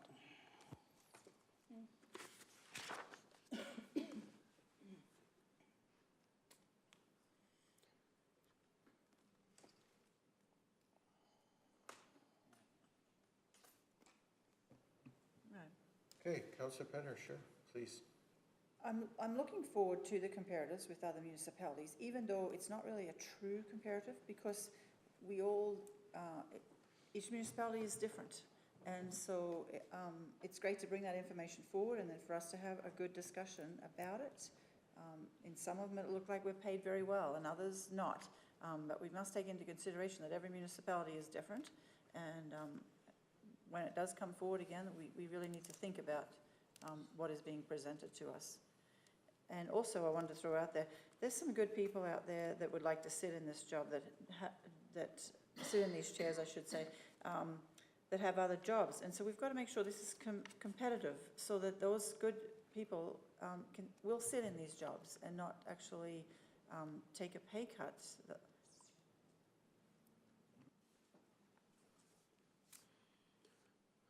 Councillor Phopes, please. I guess from where I'm sitting, until administration creates this, I can't really discuss their findings. So would it be possible for us to just, I'd make the motion that council direct administration to conduct the analysis based on the components already identified and return to council with the findings and recommendations for consideration. Okay, so we now have a motion on the floor. Mr. Hogan, you wanted to make a comment? Thank you, Mr. Chair. Just to Councillor Phopes' motion, that is actually the direction we're looking for today. Yeah. Is around, there's a list of things that we're, by nature of doing the review, we're going to look at this list of things. If as council you're saying, yeah, that list is good, just do that, then that's what we go and do. If there are other specific items of the policy you want us to look at, then while we're contacting these other municipalities, we can pose those questions as well. And it's a lot easier to do that in that one contact than continually go back because things are added. So really that's the direction we're looking for. And if council's good with the list that we portrayed we're going to do, if council says, yep, that's all we want done, then that's the direction we're looking for. Or if there's something else that you want added in there, then we'll do that too. Okay, Councillor Phopes. Sometimes when I leave a meeting, I get other ideas. So would it be possible in the next 24 hours that if I leave here and there's 1 or 2 things I would like, could I submit an email to, and of course at the request of council, if they agree with the things that I put in that email, to be addressed as well? Councillor Penner. So what you're saying, you would be CCing us as well as administration, as council? Yeah.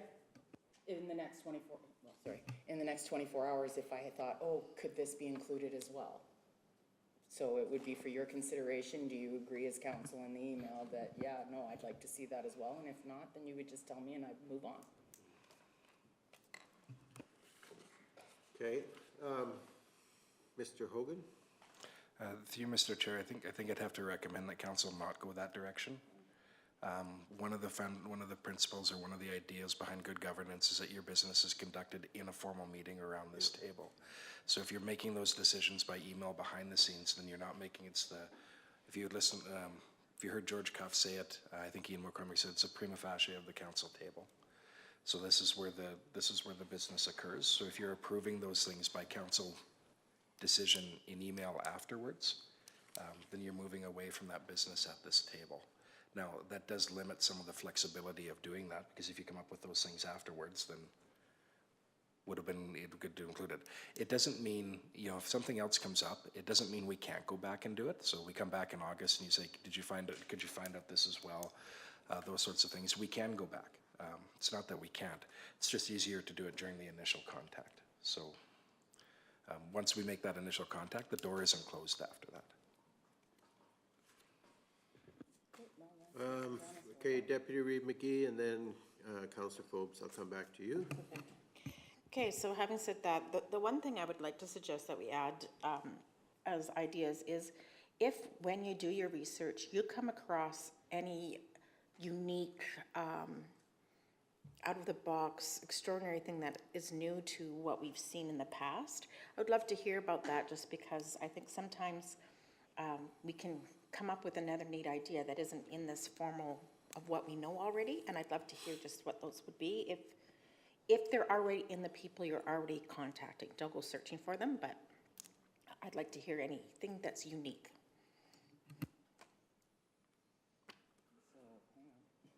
Okay, Councillor Phobes, yes. So then that will raise a question within me. If it isn't in this actual request, then how will he give us that information outside? Because that's what I'm being told is that not the direction of an email, hey, if I think that there's a really great idea coming down the road, I want to present it. Mr. Hogan has said that not probably in this format, but you're just requesting the same thing I asked for.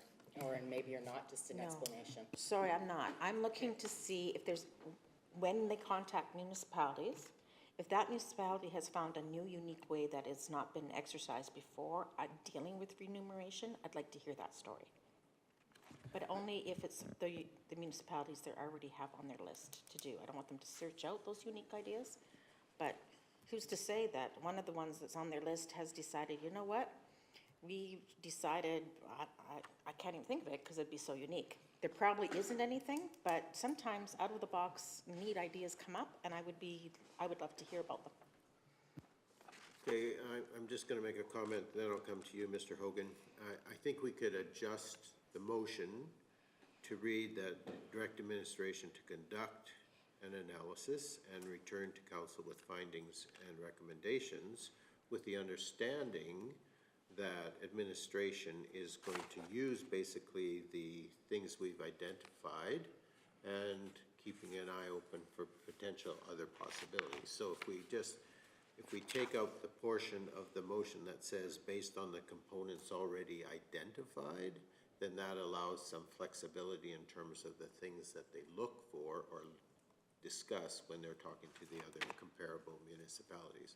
So it doesn't restrict their search to just strictly the things we've identified here, but they will conduct an analysis of how councillors are being compensated in other municipalities and return to us with their findings and recommendations for our consideration. Mr. Hogan. So through the Reeve, I think the things that the Reeve and the deputy were talking about, those are already embedded in the process. So when we go out to find those other municipalities, as Ms. Khalid said, we're going to be looking at, are they paid purely salary? Are they paid a hybrid model like we are, where there's a base rate and a per diem rate? Are they paid 100% per diem? Is there some other mechanism? Just by virtue of looking at the list that we already have, if there is some other unique thing there among the municipalities that we're contacting, that'll come out. And so I think that's already part of what we're doing. Right. Councillor Phobes? So once all of this is done and we agree to it, the public communication part of it to ensure transparency and to maintain trust in how the taxpayer dollars are spent would be appreciated. So one of the things that's gonna happen, of course, is this would come back as an RFD to council. So any of the suggestions or recommendations that are made to us around how we're compensated will be in a public package and will be fully disclosed, and any decision made by us will be the same way. And I'm going to assume that there will be some discussion on how that might impact budget if we make changes. Am I correct in that assumption, Mr. Hogan? Through the review, correct. This is talking about a review of a council policy. It can't be changed without a council motion. Okay. One of the things that I've heard some conversation around councillor compensation was the discretionary portion of what a councillor may claim or not claim as an activity that falls outside of normal councillor duties, and how that may or may not be defined. And so I'm just wondering if there's a wish to have some conversation around how you identify what those activities are that might be eligible for a per diem as opposed to not. I know within my own councillor timesheet, quite often I put down activities that are not per diem claimable, just to illustrate the level of activity that I'm engaged in. And so then I always say none, but I have noted that activity. Not all councillors do that or choose to do that, but I have chosen to do that just to, I guess more than anything, just to illustrate the level of activity that I'm engaged in the role that I'm currently serving in. And I know there's been questions raised about that. And so do we want to have some clarity on how we report the things we're doing? So Councillor Cunningham. Yeah, so that's a good conversation, and I think there needs to be some kind of uniformity. Because if I put on my timesheet every meeting that I had with ratepayers, it would be a fairly long timesheet. So I guess I'm just looking for clarification. Are we doing that? I just want to make sure that it's not, so one ratepayer could look at one councillor's timesheet and go, wow, they're really doing a lot of work. And then look at another and say, well, oh geez, they're sure not doing anything. So I think there needs to be uniformity in that. I think in the policy, it's fairly clear, and I know we had conversation, I know possibly a year ago, there was some confusion over a ratepayer meeting. Some councillors were charging for it, some weren't. It's very clear in the policy that actually that's part of your monthly wage. So I guess maybe again, whether it's just a recap or a highlight, but I think there just need to be some uniformity across the board for all councillors. So the meetings that I'm including on my timesheet that are with ratepayers are not the ones I'm having with ratepayers within my division, but are the meetings that I'm being drawn into as Reeve, not as a normal councillor. So if it's outside of what I consider would be my normal councillor duties, and are a meeting that I'm drawn into as the Reeve, in my responsibility as the Reeve, and it might include other councillors or might include administration and ratepayers, then I'm noting those because they're happening specifically because of the role that I fill as Reeve. So if I went to meet a ratepayer in my division around a road issue or something else, that will never ever show up on my timesheet. But if I'm requested to attend a meeting when I'm filling the role of Reeve, as Reeve, I'm requested to be there. I put that on my timesheet to note that I was there. And the only reason I do that is my role in this chair that I'm currently sitting has drawn me into that meeting. I'm not claiming for those meetings, but I am noting them as part of my responsibility as the Reeve. So that's why there's some of those that show up on my timesheet like that, because otherwise I probably would never have attended that meeting, but because I'm sitting in this chair, I'm there, so that's why I'm doing that.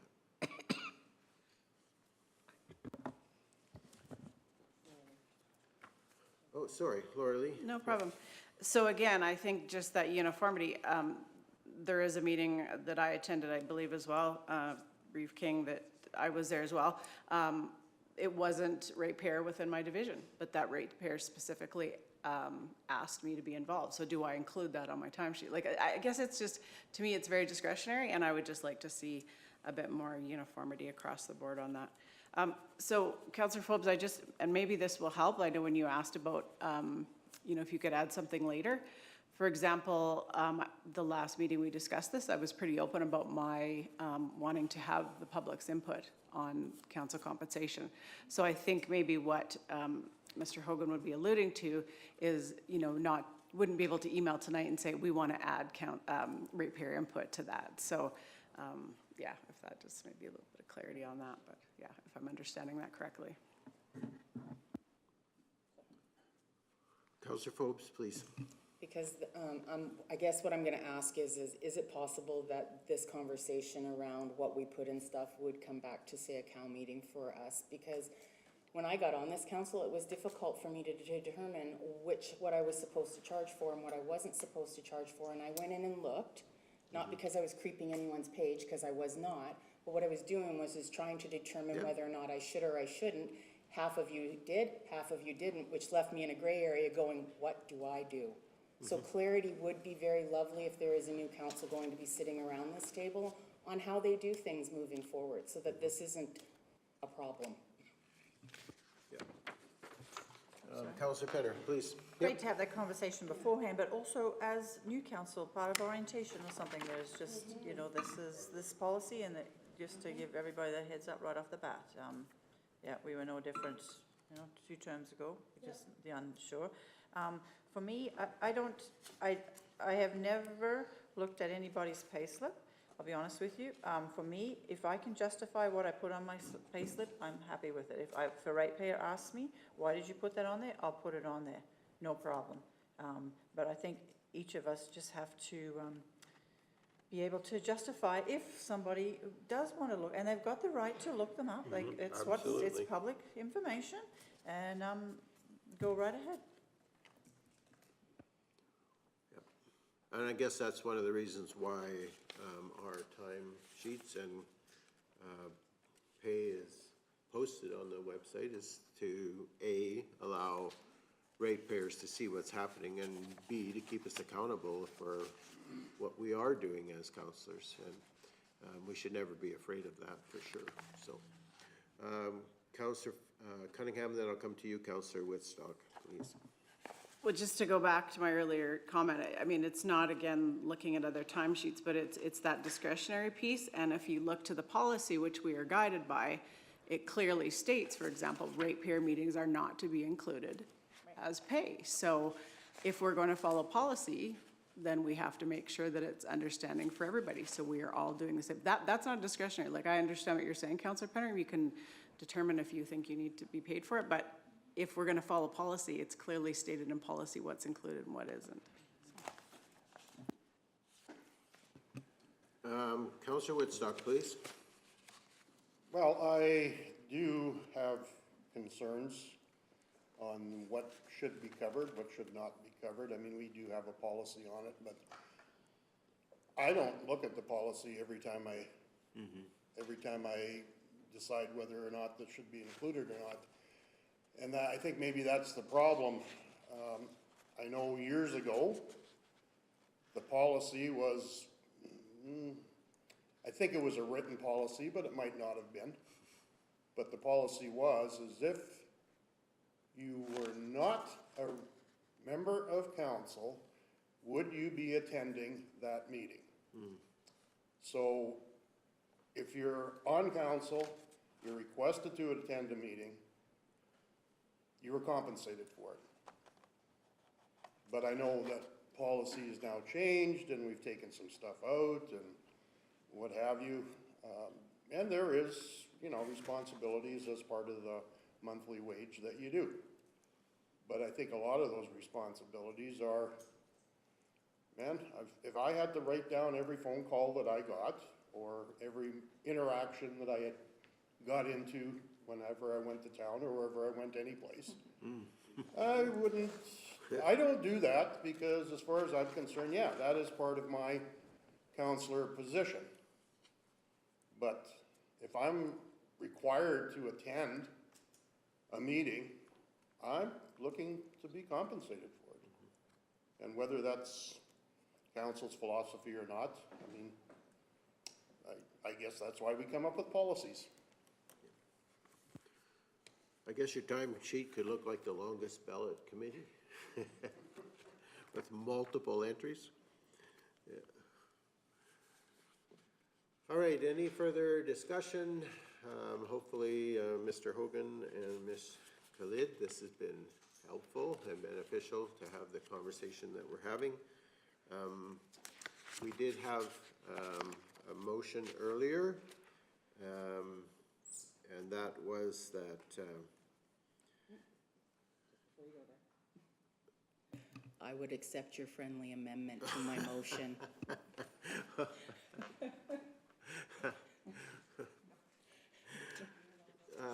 yeah.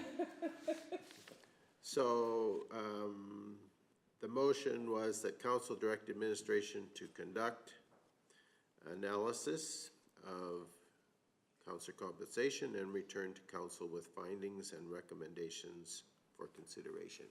And as Mr. Hogan has already indicated, that there's an understanding of what's wanted, and he felt it was already included within that motion. Councillor Forbes. Would it be possible that this could come to a COW meeting so we could have a more thorough discussion around it instead of during council, which is restricted to? It could come to a COW meeting, but there is no limitation on discussion within a council meeting either. Okay. So if we wanted to have a 2-hour conversation about a subject, we can certainly do that here as well. Okay, perfect, thank you. So, because it's a more formal setting in council, does not limit the amount of discussion that we're able to have. Yeah. Well, and in some ways, there is maybe a slightly more formal structure here in council, but not necessarily any more so than exists in COW. So, yeah. This is the formal part. Yeah.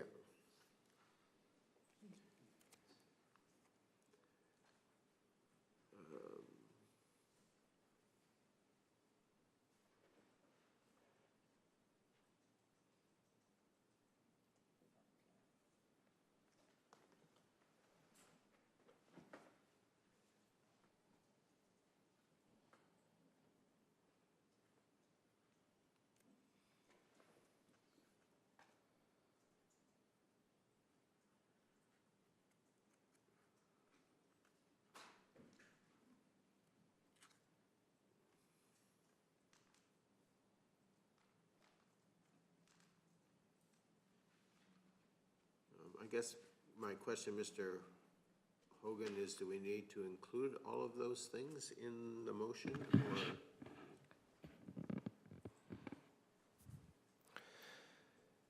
Through the chair, we're adding them in there because it does give the motion definition. So if somebody's reading it, then they understand what. It's just a practice, and instead of saying as identified, it actually lists what those identified criteria were, and that's the same list from the RFD.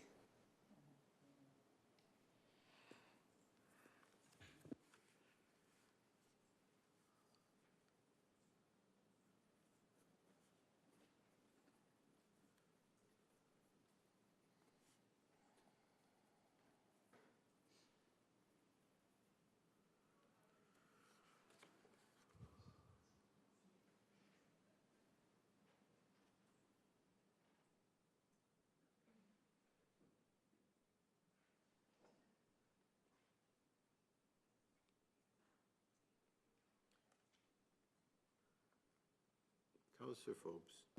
Are we going to include in the RFD you said that there's addition to these core elements in the RFD, the effectiveness of the current hybrid. Are you going to include those in this one, or you already know you're going to do that? Because there's 3 bullet points in here. Those are items for our consideration. Okay, thank you.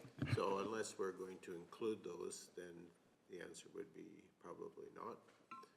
And the motion already says, I think, more than what we were intending initially, so. So, since you are taking responsibility for this motion, I'm going to ask you, Councillor Phobes, the motion is that Council direct administration to conduct an analysis of policy 3-1, council compensation based on the identified criteria, monthly salary rates for Reeve, deputy Reeve, and councillors, per diem rates for full and half days, mileage rates, meal allowance amounts, communication allowance amounts, and divisional meeting allowance amounts. Are you okay with that motion? Okay. All right. Any further discussion, question, comment related to the motion that's currently on the floor? Councillor Cunningham, you wanted additional comment, please? Just a comment. Just because we are talking about council remuneration, I want to say remuneration all the time with that word. Anyhow, I just want to remind our ratepayers that they are able to come forward at any time and ask questions. Because we are Council of Transparency and Openness, ratepayers, because I do know there's a few that religiously do watch, you will see a change to council payment in August. And I just want to encourage anybody, if you have any questions, reach out to whichever council or administration that you choose. But just let everybody know, we are here to answer your questions, and definitely don't feel bad to reach out to answer those questions. Councillor Penner. And I think that has been from day one. I think we've made it very clear, and I hope that it has become clear from me that that's always been the chat. Like, please reach out. Doesn't matter who. We represent the county, not just my division. So. Okay, thank you for that. Any further question or comment related to the motion that's in front of us? Just so we're clear, motion is that council direct administration to conduct an analysis of policy 3-1, councillor compensation, based on the identified criteria, which are monthly salaries for the Reeve, deputy Reeve, and councillors, per diem rates for full and half days, mileage rates, meal allowance amounts, communication allowance amounts, and divisional meeting allowance amount. Any further discussion? If not, I'm going to ask the question. All those in favor? And that is carried unanimously. And thank you, Ms. Khalid. You've had your hands full with some of the things you've brought to us as council, but you've handled them very well. And so appreciate your time and your effort in putting together that RFP. So thank you. Never a dull moment. Thank you. We look forward to having you back again. I would appreciate a break. Yep. So we are going to take a recess now. We'll be in recess to 11:20. So we're in recess.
Okay, it's 11:22, and I'm going to call our meeting back to order.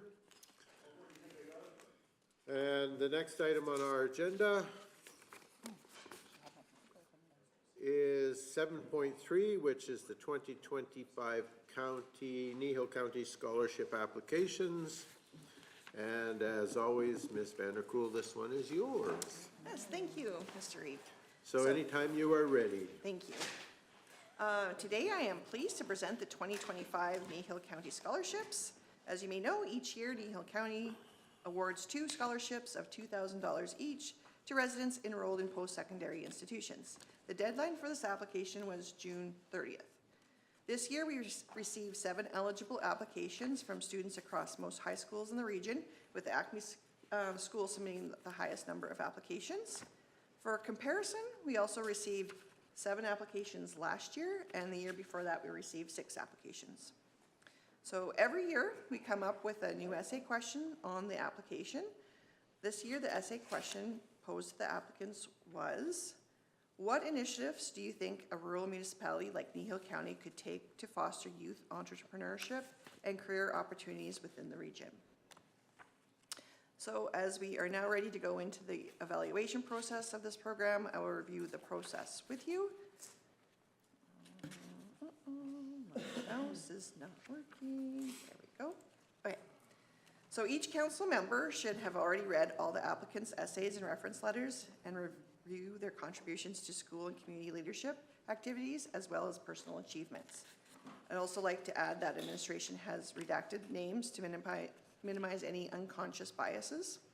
Each applicant essay, reference letter, and contributions to school and community leadership activities will be rated on a scale from 1 to 10, with 10 being the highest score. The scores will be logged into a spreadsheet, like I have up on the screen here, and weighted as follows: 50% for essay, 25% for letters of reference, and 25% for contributions to school and community. So I'd like to open the floor for any discussions or questions you have regarding this process before we begin. And just a reminder, since we are dealing with private information, council may wish to move into a closed session should there be a need to discuss any specific applications individually. Okay, thank you for that. Are there any questions or comments prior to beginning the process? Anybody have a need to have a closed session for any reason? Councillor Christie. Just a comment that I'm glad I'm not competing with any of these little buggers. Great ideas in there. Councillor Penner. I actually would like to go into closed session to discuss these. Okay. Is that a motion? Absolutely, that's a motion. Please, Carol?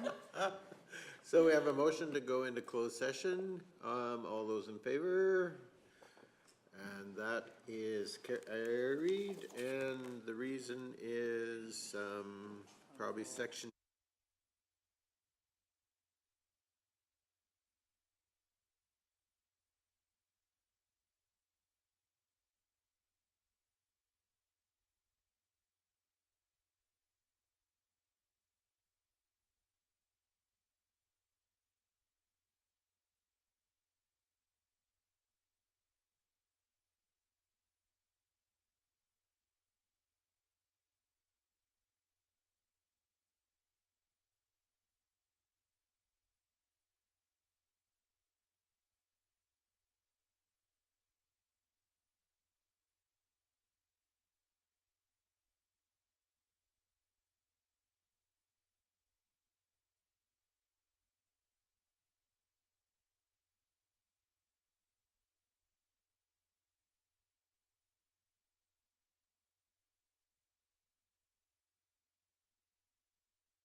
Okay, so we had a motion to return to open session at 11:42.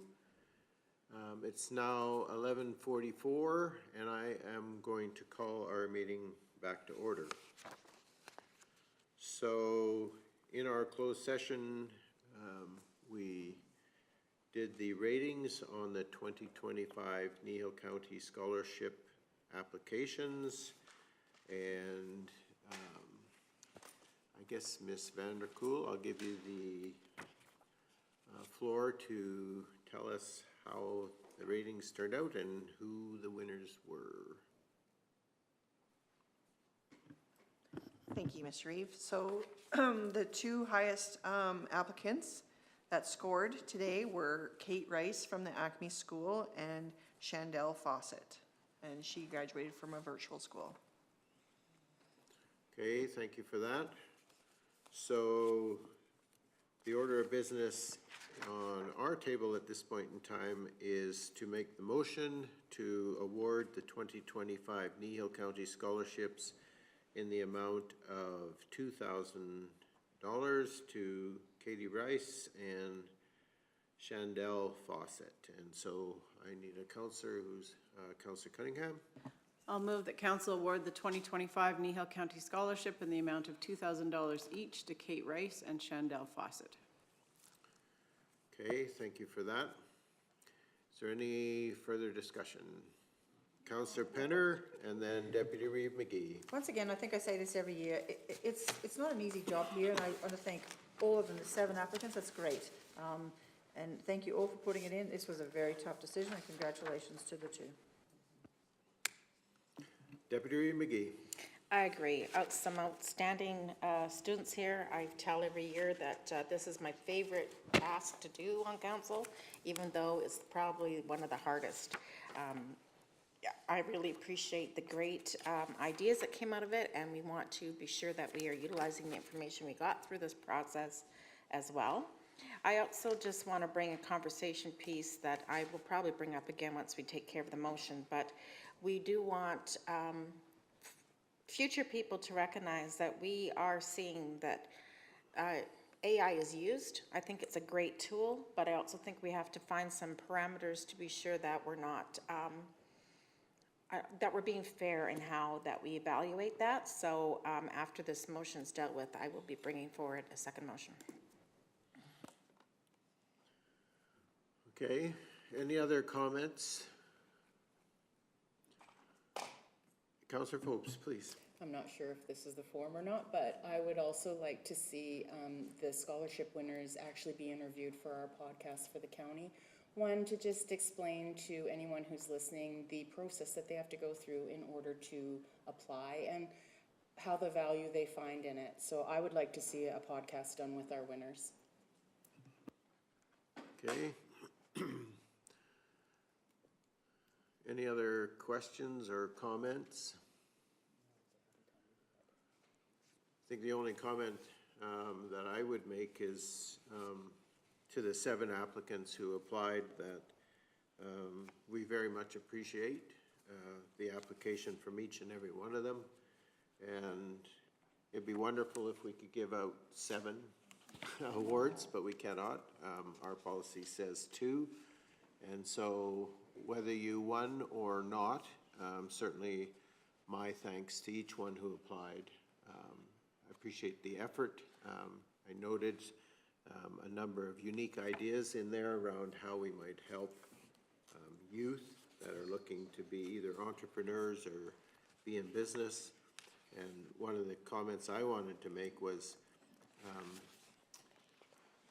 to me, as I read them, it just reminded me that where we're already involved with our economic development division here within Kneehill County and the work that we do with entrepreneurs and business people, the work that's being done through Central Alberta Economic Partnership and what work is being done there in terms of partners with business and entrepreneurs, the amazing work that Wild Rose Community Futures is doing, working with entrepreneurs and young business people wanting to get started, considered high-risk businesses, and the money and mentorship that's involved there.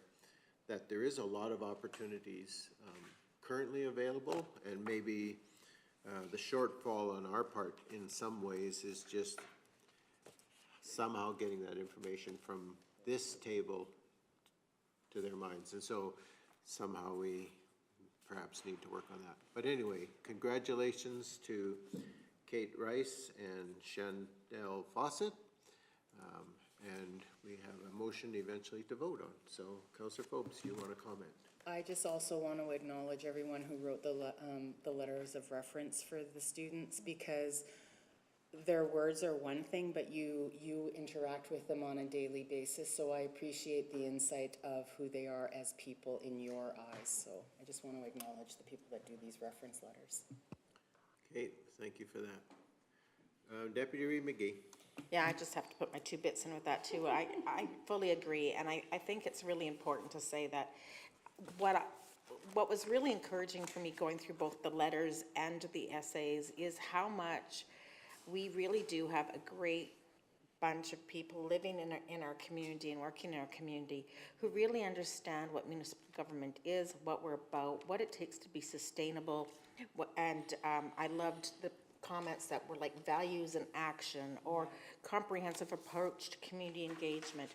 Those types of statements really help me understand that you understand why we have this scholarship, and I appreciated that a lot. Okay, thank you for that. So we do have a motion on the floor. Thank you, Councillor Cunningham. That council award the 2025 Kneehill County Scholarship in the amount of $2,000 each to Kate Rice and Chandel Fawcett. Any further discussion to that motion? Not seeing any, I'm going to call the question. All those in favor? That's carried unanimously. So, Deputy Reed McGee, you were perhaps, or no, it's probably Councillor Phobes. No? It was me. It was her. The podcast thing? Oh, the podcast. Does that need, oh, yes, That is, I think that was you, Councillor Phobes. Yes. Let's look at the screen. The podcast one was me. And only if they have, like, I'm making these suggestions only if the student has the time, right? And we as administration have the time to do that. It would be lovely for them to be interviewed, though. So the motion reads that we invite the scholarship recipients to be a part of a future Kneehill County podcast. So that's not obligating them in any way, shape, or form. And so if it fits in their schedule and they would like to do that, then, okay. Councillor Christie. If we were doing a podcast, they could probably zoom into that podcast, could they not, if they can't get here, if they're already in secondary education? I have no idea. Mr. Hogan. Through the chair, all of those are logistics and details we'd have to work out. Yeah. Okay. Yeah. All right. So the motions is that we invite the scholarship recipients. So, all right. Any further discussion? If not, all those in favor? All right, that's carried unanimously. Deputy Reed McGee, you had a comment or suggestion you would like to make?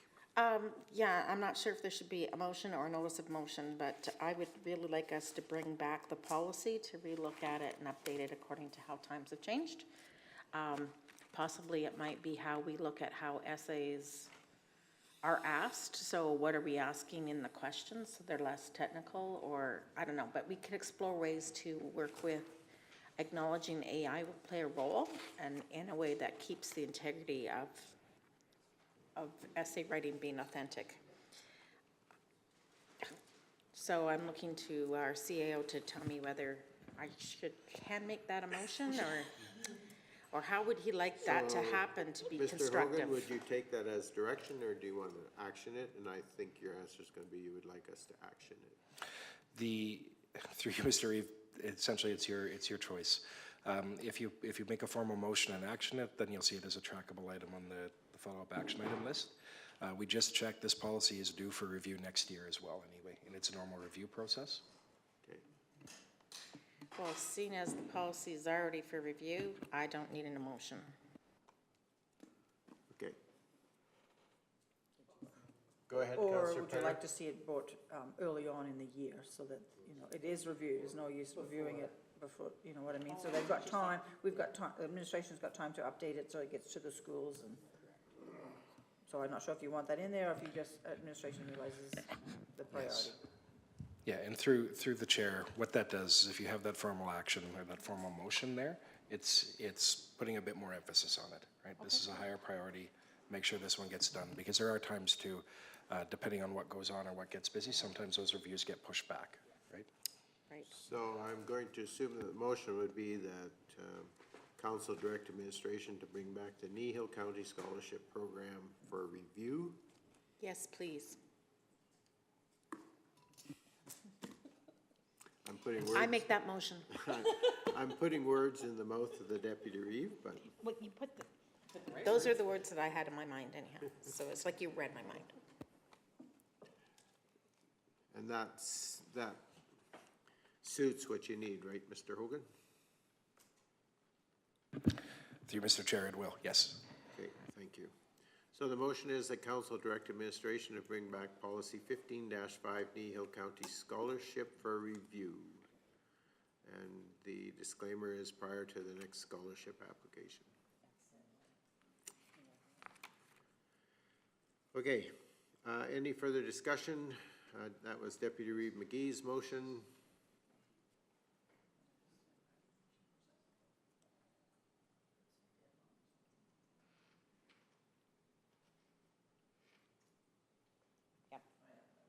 Perfect.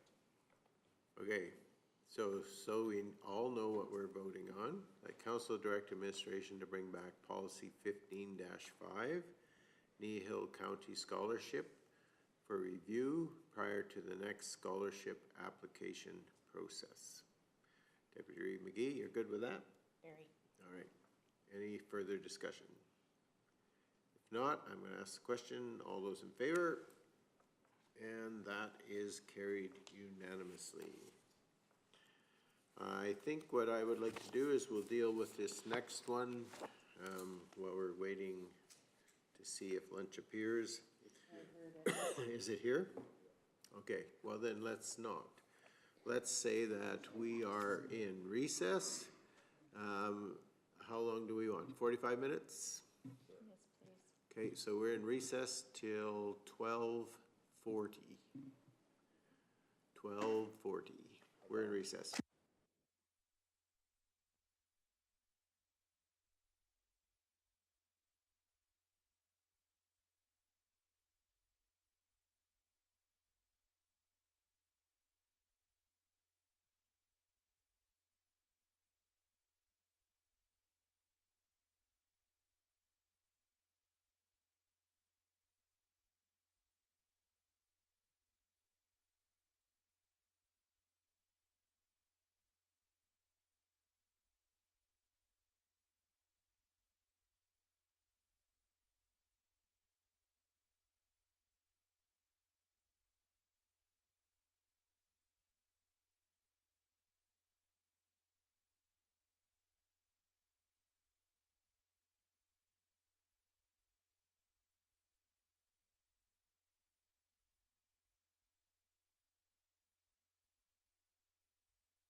It is 12:44, and I'm going to call our meeting back to order.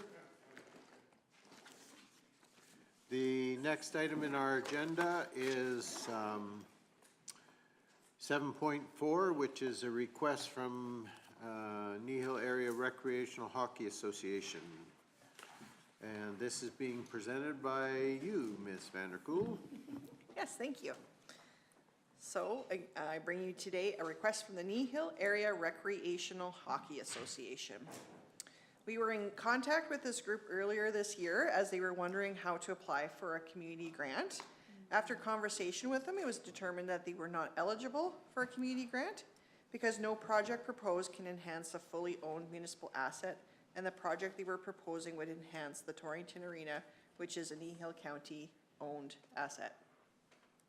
I'll give you some background on the request. The Kneehill Area Recreational Hockey Association is a hockey league for Kneehill County and area, and they play out of the Torrington Arena. They're looking for $800 in grant funding from the county to install a cell phone signal booster inside the Torrington Arena. The total project cost is $1,660. In their letter, they have given a couple of scenarios where there were some safety issues happening inside the arena and there was no cell phone service inside the building. There is phone coverage outside the building. They have done some fundraising and they are able to match an $800 grant with their own $800.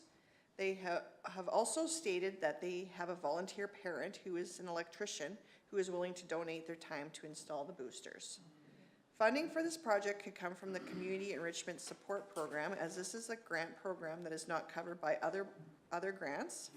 There is oh my gosh, numbers today, $1,550 left in this funding pool. This application was also reviewed by facilities, and they are in support of this application, but want to ensure that the electrician, before doing any work, is qualified and follows Kneehill County's workplace safety practices. The Torrington Agricultural Society, who leases the facility from Kneehill County, is also aware of this request and have also submitted a letter of support for the project. Council options today are to approve a sponsorship in the amount of $800, to approve a sponsorship in a different amount, or that council receive this request for information. That concludes my report, and I'm happy to answer any questions you might have. All right, thank you for that, Ms. Vanderkool. Any questions? Councillor Forbes. It's not a question so much as a comment. In his referral to the building not being safe, there is a landline within this building. Now, it's not in the most convenient spot, but there is a landline in this building if an emergency situation should have to occur. So I just want to make sure you're all aware that there is a landline in this building. But well, in where the facility is located, it's so low down there that yes, the Oilmans did provide a cell phone booster to the building years ago, but it might have used its life up. So I'm thinking that that's why. But at one time, the Torrington Oilmans did put in a cell phone booster on the building. Did it help? Absolutely. It is a hard building to get phone calls in.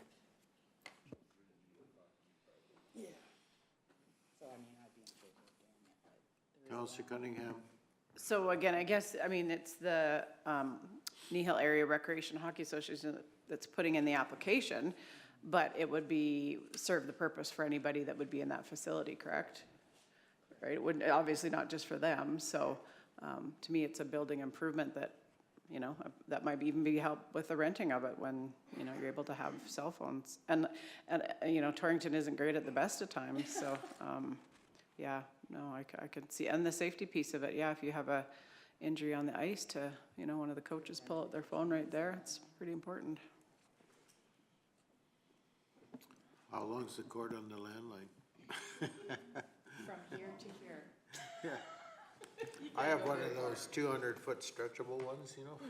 No, and I think as a community facility, well, you're supposed to keep that landline. No, they told us that in Swallow, we have to keep it. Yeah. Yeah. So, but Landlines work when nothing else does. That is the truth. No, I won't either. All right, so we have a request. They're looking for $800. They're prepared to match that $800. They're looking to install a cell phone booster inside of the hockey side of the arena. They made note in their letter of application, it would provide cell phone, not Wi-Fi, which is a clear distinction, so it's not necessarily for people to be able to play Candy Crush while their child's on the ice, but so they can make an emergency phone call. All right, So, Councillor Penner. and I could be supportive if that's the case, you know what I mean? It's strictly for the cell phone, not for the Wi-Fi service, so. Yep, and they specified in their application, it's not an attempt to provide Wi-Fi, it's to provide cell signal for calls and text as a safety measure for our players and families, so. Okay, so Councillor Phopes. I would make the motion to approve sponsorship in the amount of $800 with the, making sure that the electrician that they're going to use, it fits the requirements. That would be my only other stipulation in this. Okay, so the motion is that council provide the Kneehill Area Recreational Hockey Association with funding in the amount of $800 from the Community Enrichment Support Program to assist in the installation of a cell phone signal booster inside the Torrington Arena.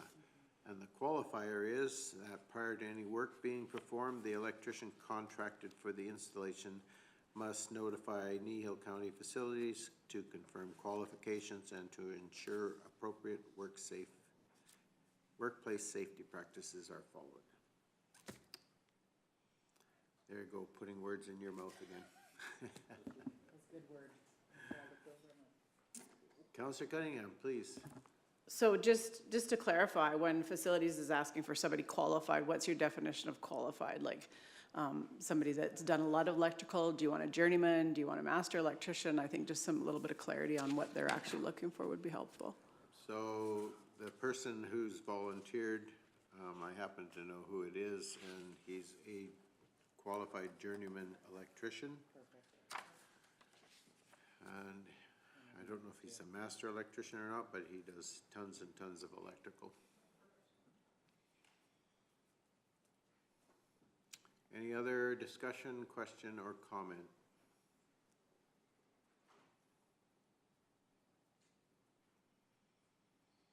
If there is none, we have a motion to approve the funding and to ensure that the electrician is qualified and follows appropriate workplace safety practices. If there's no further discussion, I'm asked the question. All those in favor? And that is carried unanimously. Thank you. All right, the next one is 7.5, request for motion, municipal vehicle operation. I guess, Mr. Hogan, I'll let you start. Through Mr. Reeve, so this was a notice of motion that was received from yourself, submitting this around posing a question to council as to whether you would like to have a review or a policy put forward regarding the use of municipal vehicles. So some history to this around previously, under the old human resources policy, there was more policy material or item in there regarding the use of municipal vehicles. When council redid that policy, there was a shift in terms of moving that from a more prescriptive, almost bargaining type agreement to a governance policy that focused on more governance and less prescriptive procedure. And so that policy, I think, went from about 69 pages to about 12. There's a lot of redundancy that was contained in that policy as well that was removed. The current practice that is in place is under that policy. The use of municipal vehicles in large part has been delegated to myself, to administration, with a couple of exceptions. So there are statements still in the HR policy regarding smoking in vehicles, regarding use of vehicles while under the influence of drugs or alcohol, which is to say you're not allowed to operate vehicles in that state.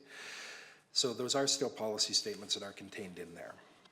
A lot of the rest of it is been put within the domain of admin to manage in terms of when those vehicles are used, by who, some of the other stipulations which can range from what they're allowed to be used for, who's allowed to use them, cleanliness, pre-trip, all that sort of stuff that ties into it. And they're done through a number of different mechanisms. So whether that's elements through payroll that cover off CRA guidelines, whether that's other practices, admin practices that relate to health and safety, that sort of thing.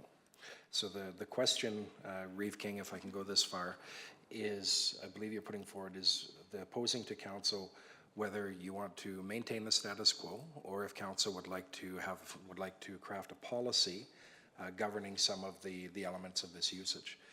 And so to that, what I'd offer is, if you're looking at a policy, one of the purposes of the policy is to establish the parameters, delegations of authorities, or to clarify who is responsible for different elements of whatever topic you happen to be dealing with.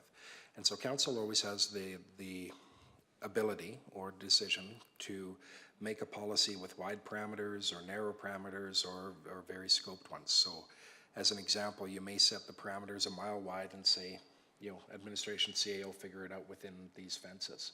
You might put those fences a foot apart, or 10 feet apart. And you might put them an inch apart. It's where you put those, or what statements you as a council want to make.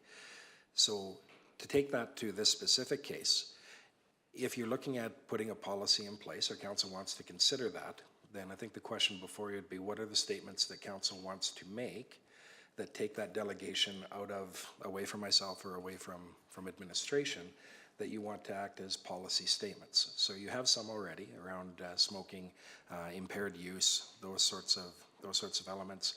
You might put one in there. You might make considerations around the municipal vehicles are not to be used for private purposes like towing trailers or boats on the weekend. That's not allowed now, but you might make that a policy statement if you choose to go that route. So it's up to you as to where you want to go. If you're comfortable not making those statements and leaving it within there, then a policy isn't as appropriate because of the process is managed. If as a council you do want to make statements like that, then a policy is appropriate. And so that's what I'd offer in terms of the question as to whether you want to direct administration to draft a policy for council's consideration and ultimate approval, or if you don't. And that's I guess the direction we're looking for through the notice of motion, if I've captured that, Reeve King. Okay, thank you for that, and I guess I'll just clarify. I think we've had a number of items that have been under discussion around vehicle use and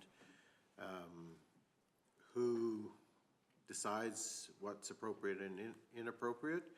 And so for myself, I currently am sitting in a place where I'm quite comfortable with our current environment. However, I wanted to facilitate a conversation around whether that is the wish of council as a whole, rather than what I want.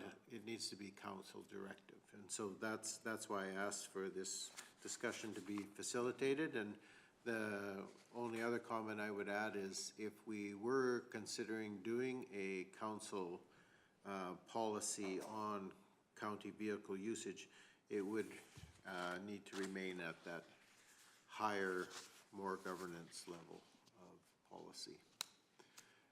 And now I'll open the floor for comments or discussion from council. Councillor Phobes.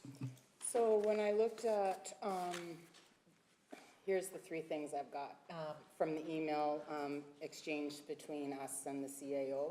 A resident reported an unsafe use of a municipal vehicle. A council member requested information and was met with a little bit of resistance in those emails.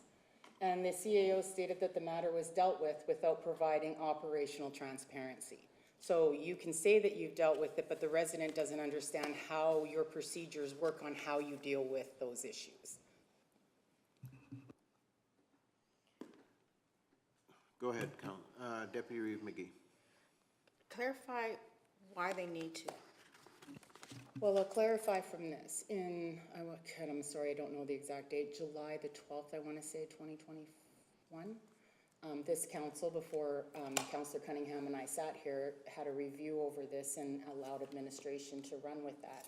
Now, during that conversation, CAO Hogan said that at your request, when you were a councillor, not a reeve, you said, would we be able to see that? And he agreed to it. So now I'm confused from the email exchange and then that public statement. So that's where I just would like to have a little bit of clarity on what are we actually doing here, because if council has agreed to give them that, and we're just requesting on, what do you do if somebody calls? What's your protocol? Okay, so maybe I'll respond first, and I'll let CAO Hogan. So if we establish a governance policy, we still wouldn't be dealing with a situation where there was a complaint. And so if in that same situation, if there was a specific complaint and that went to administration, and administration came back to us as council and said, the complaint has been dealt with, the employee has been addressed, at that point in time, that's all the information that, in my own personal opinion, that is needed to respond to that. And I don't ever think that it's necessary to provide ratepayers or a ratepayer with specific actions that have been taken to deal with a specific employee. What they need to know is that the reason that they raised the complaint has been addressed with that employee and that it's been taken care of. And beyond that, it's, in my opinion, it's good. And so if we were going to create a policy on vehicle usage, we still wouldn't be getting down into what happens if somebody violates a rule within whatever that is. Go ahead. So when I look at what you're saying to me is, on the perspective of, you're right, I don't need to be in that, and the everyday people don't need to, but when a counselor requests some information, we could do it in closed session so it never gets leaked any other way, but she has the right to ask for that information, I believe, according to the MGA. Give me a minute, I'll go find it, because I did ask. The Municipal Government Act, right here. The purpose of them includes providing services and facilities, but I just want to know if you, from this perspective, you can say to me that you dealt with it. What does dealt with it look like? Did you have a conversation, just said, hey, let's not do that again? Is there something on his file that says he was caught doing this and that it's been fixed? I don't know, because we don't get to see that, because that's all operational. But yet, you've told me you've handled it, and from the email exchange, there's some contentiousness within those email exchanges that I thought, why is this so hard if, what's the big secret, is what my head went to. And I'm not trying to be disrespectful, and I'm trying to be as respectful as possible. Sometimes the information when we're requested seems like you believe we're out of our lane, but this is a municipal asset that someone's using.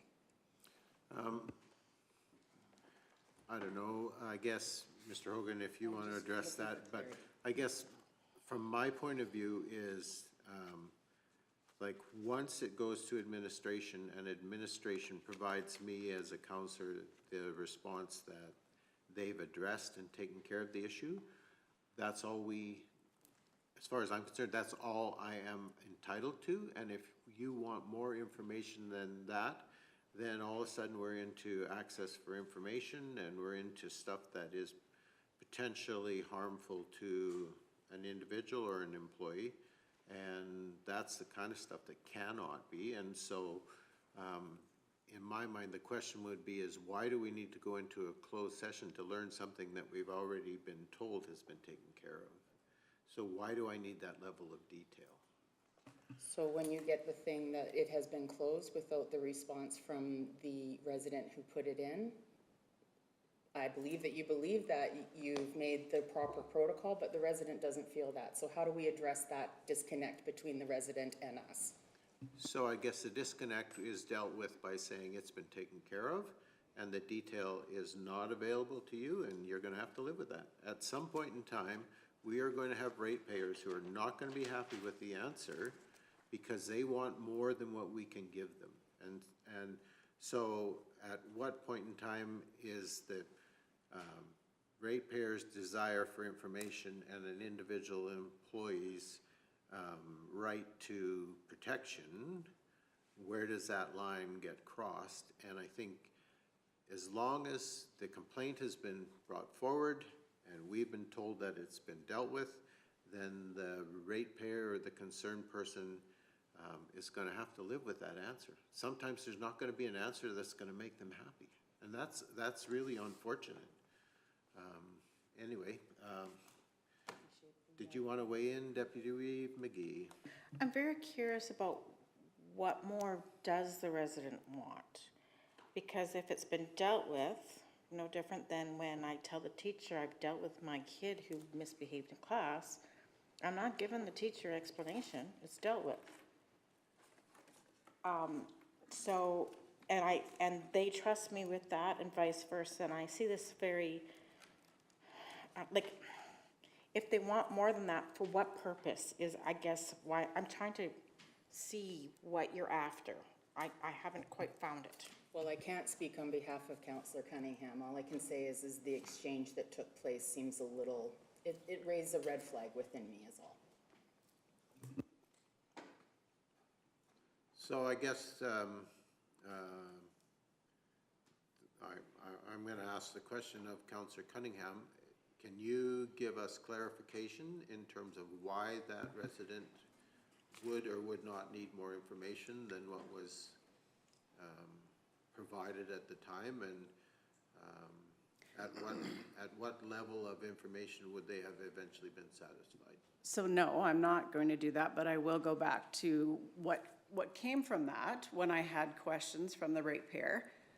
What came to me was, when I did some investigation, back in 2018, there was quite a comprehensive HR policy. In 2021, about a week before Councillor Phillips and I got on, the policy changed. There was about 7 items within that former HR policy that came out of policy and went into administrative procedures. You all received an email from me, because I want to understand, because then I'm trying to explain to the ratepayer what control the council has over a municipal asset. Like, what do we have right now in municipal vehicle assets? Like, how many millions of dollars would we have there? That's a huge asset that our ratepayers own, correct? So when I went down the rabbit hole and said, okay, well, I'm curious, why would you have taken, I'm not asking to know employee records, code of conduct, that's not stuff that I need to know. But the amount of money that our ratepayers have invested in municipal vehicles is substantial. And so when I looked at the previous policy, which included municipal resources, municipal vehicles, the council before this one chose to take that piece out and hand that piece over to administration. I asked the 5 of you that sat around then, could you please explain to me the reasoning why you would choose to do that? I received no responses. So that's why I asked the question further. Actually, on a beautiful July day, I spent a good part of my day going through 2021 meetings to try to understand what you folks were thinking in that. So, I mean, that's just a judgment call. I went and looked. In about 2 minutes, I found 8 municipalities that have policies around vehicle use in municipalities. So it just posed the question to me, when we have that substantial asset, why would we not want to have that in policy? And my understanding is part of my role as a councillor is to deal with policy, is to review policy and do we have the proper policies? I've said it clearly. I'm not saying that the administration is not taking care of our assets, but if a ratepayer says to me, can a Kneehill County employee take a vehicle home to use to move on the weekend? I don't know. It's not in policy. I'm not privy to the administrative procedures. I'm sorry, I can't answer that. Can a Kneehill County employee's spouse use a vehicle? I don't know. It's not in policy, and I can't see those procedures. So again, when we tout in our strat plan, openness and transparency, I have to say to that ratepayer, I'm sorry, I can't answer that for you. So again, my understanding is policy is one thing that council is asked to do. And so I'm just asking, is that piece, like I said, I don't need to know about dress code, I don't need to know about employee records, holidays, but the municipal asset that we're carrying for our ratepayers is very substantial, and I want to make sure that's protected. It's not saying that, like I said, the administration is not, but this is not an abnormal thing. took me 5 minutes to pull off 8 from other municipalities. Okay. So I'm just asking, do we want to Yep. look at that? So, in response to that, I would say that's the appropriate question to be asking, is whether this council feels, obviously, the previous council felt comfortable to remove those things from policy at that point in time and give them over to administration. So the question really today becomes, do we want to go the other route and put it back into a governance level policy where we specify things like that? And I don't think there'd be any resistance from administration to have a policy that states county vehicles will not be used for personal use, that you can't go on vacation, that you can't move your neighbor with a county vehicle. That's already embedded likely in an administrative policy that says exactly that. And so there's the debate or the question today, and the reason I ask that is, does council want to take back and put into a governance policy the things that we removed 4 or 5 years ago? So that's really the question, right?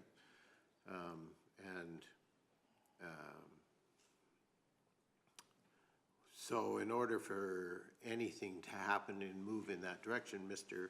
Hogan has already stated today that administration would happily put together a policy of that nature for our consideration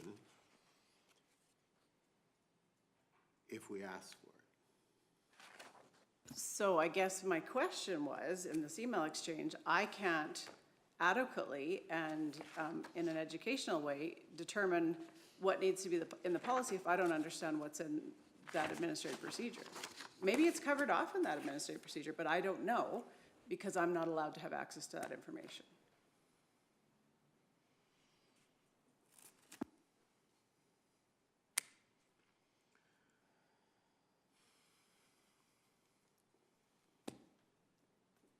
Councillor Forbes. And it is helpful when we deal with complaints, and it's not like, and Councillor Cunningham's correct, I also don't want to know how you drive, where you're I don't want to know any of that, but I am going to take into consideration that we are using public transit in an unsafe manner.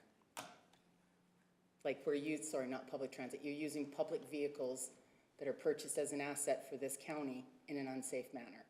And since we can't see what is included in the administration's part of what their procedures are, I can't answer that question when a ratepayer says to me, hey, is this in there? If I could see it, I could say, yes, that is absolutely in there, but we have no idea. And I'm not trying to be mean, because I didn't sit at this table before when you all removed that policy from us. So, and it did take some digging to go find it, but. Okay, so again, the question that I'm going to ask, and I'm going to keep asking, is if you feel there's certain things that need to be in a policy that would allow you to answer the question, whatever those questions are, like, are employees allowed to use county vehicles for personal use? And if so, to what level, or if not, then do you want to have a policy that does that? And that's really the question. Mr. Hogan, I'm going to ask you the question.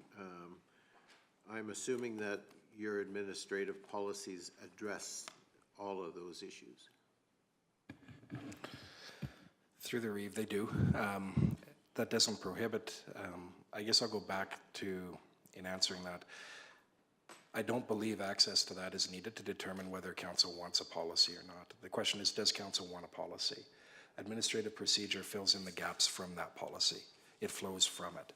So if there are statements council wants to make, such as a vehicle will not be used for personal use, administrative policies reflect that and flow from it.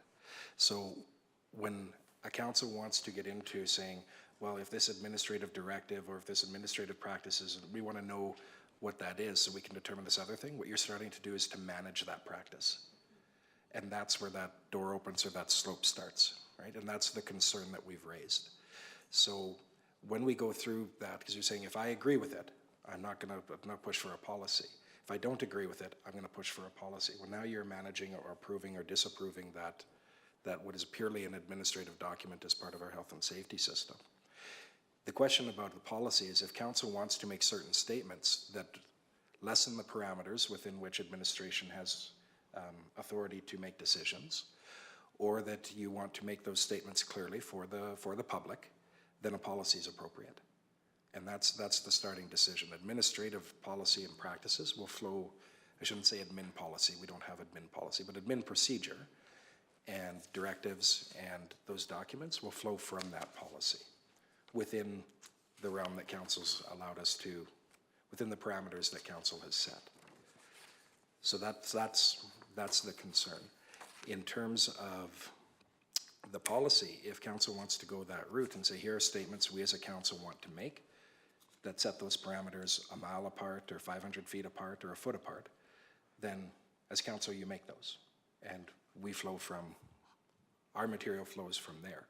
If there's questions that residents are posing as, are county members allowed to use a county vehicle for moving, as an example? Like a number of, like you all do regularly, you can email that question to me and I can answer that for you. If you want that statement blatant in a policy, then a policy is the way to go.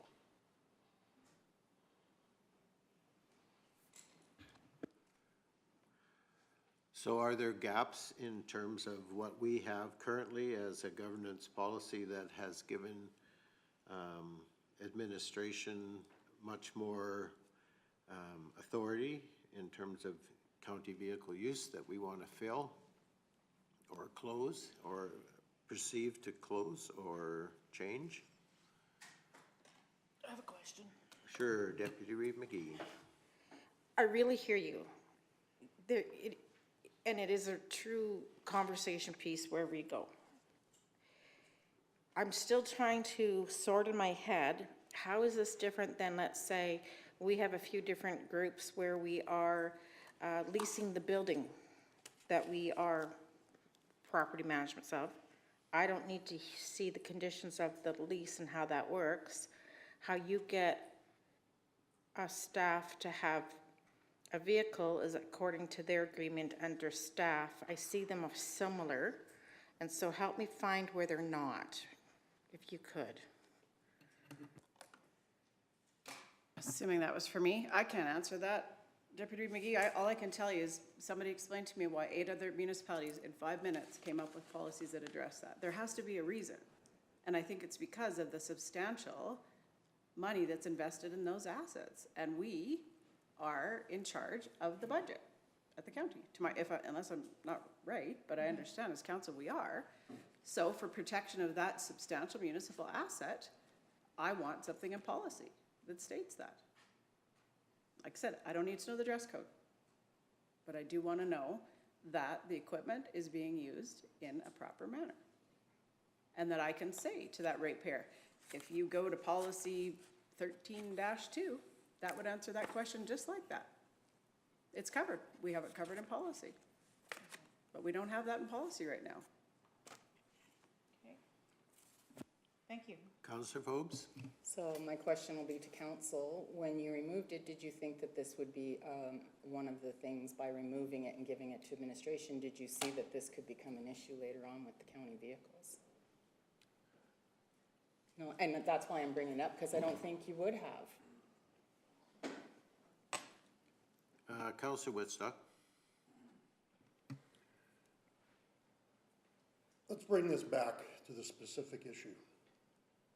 And I'm not going to mention the issue, but there was an issue.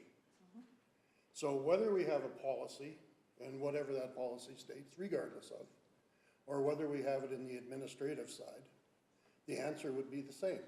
It was dealt with.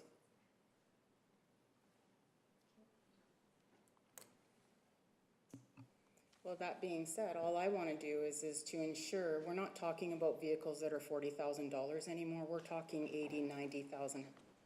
That's a huge amount. The other part that really alarms who I am, because I can't see what you've put in place, and is what happens if an accident happens and they kill someone? Is that when we're gonna wake up and do something about it? That'll always drive me, because this county constantly reminds us about liability. So this becomes a liability thing as well.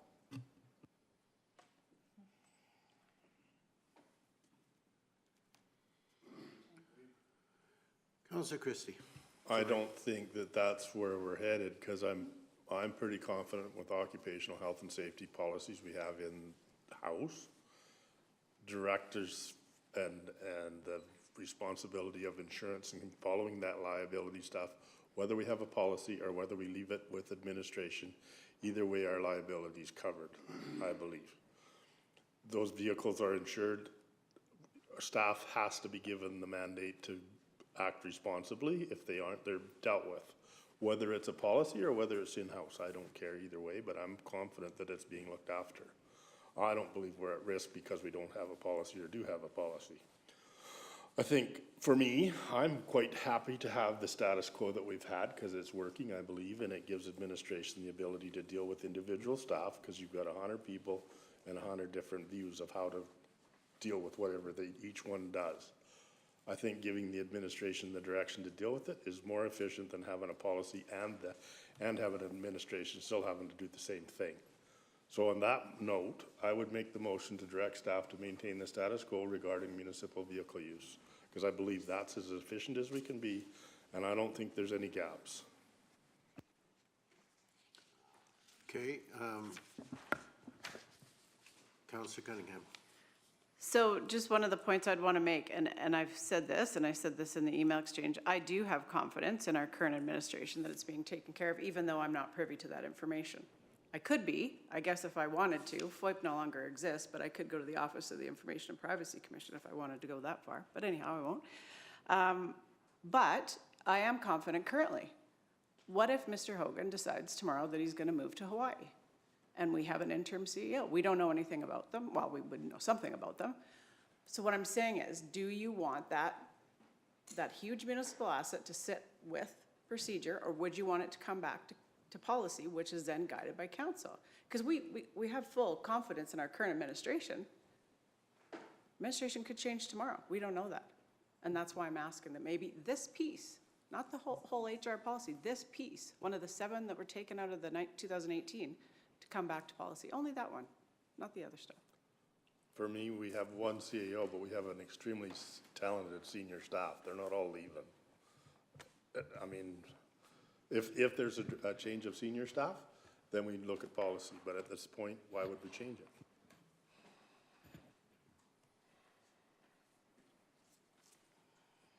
Go ahead, Deputy Reeve McGee. So we must have, within administration, you must have some, like fleet management protocols, and you have maintenance, building maintenance protocols, and all those other things. The use of vehicles would be in those types of pieces already, is what we're saying. I just wanted to confirm that. Mr. Hogan? Through the chair to the Deputy Reeve. Yeah, so they fall into different areas depending on what the nature of it is. So for example, adherence to CRA guidelines, we do that through our payroll processes and our onboarding. We're constantly building out some of the items you're talking about. So this was part of the role of asset management and other groups, building facilities, those sorts of things, although we're not talking about buildings today. But some of those are being built. Some of those are being built on practices that we put in place or ones that we want to change, like our maintenance programs and that. So it's ongoing. And that's when safety legislation changes, or as an example, if we have an incident, here's an example. This is pretty common across municipalities. If we notice through our safety tracking and our incident forms that we're having an issue with, there's one thing that keeps happening. So people are backing up and they keep hitting bollards, as an example, right? Hypothetical. We're going to look at that and say, why is that happening? And is that happening because we're not using spotters? Is it happening because the bollards are in the wrong place? Like, what is happening? And so we'll go through and we'll make the corrections to that. So if that's a procedure, that you're only backing in if you have a spotter or you're driving forward or doing whatever, right? And we'll do those those updates will be made as we see those issues come up, right? Or as we see that there's an issue going on. Sometimes we have the right procedures in place and it's actually a disciplinary process, which we've done in the past year too, is, you know, it's come to light an individual isn't doing something they should, and now it's a disciplinary process with that individual. We've done that. So when we go back to, you know, we have those in place, we're constantly revising them. Some of them we're in the process of building. But we have practices that are longstanding, and some of those practices are we're handling it this way, and we just want to move that over here, but it'll be the same thing, right? As we go through. So I think that addresses your point. Since I've got the microphone, unless the Reeve cuts me off, we'll go to address a previous one as well. The points that Councillor Cunningham is making are kind of the core of the issue around here. Is, do you want to leave this with admin to make decisions? And if you do, then you've said those are your decisions, right? And you're good there. If you want council to make those decisions, then a policy is the right place. And it doesn't matter the change in people in the chairs or anything like that. That policy gets changed by council.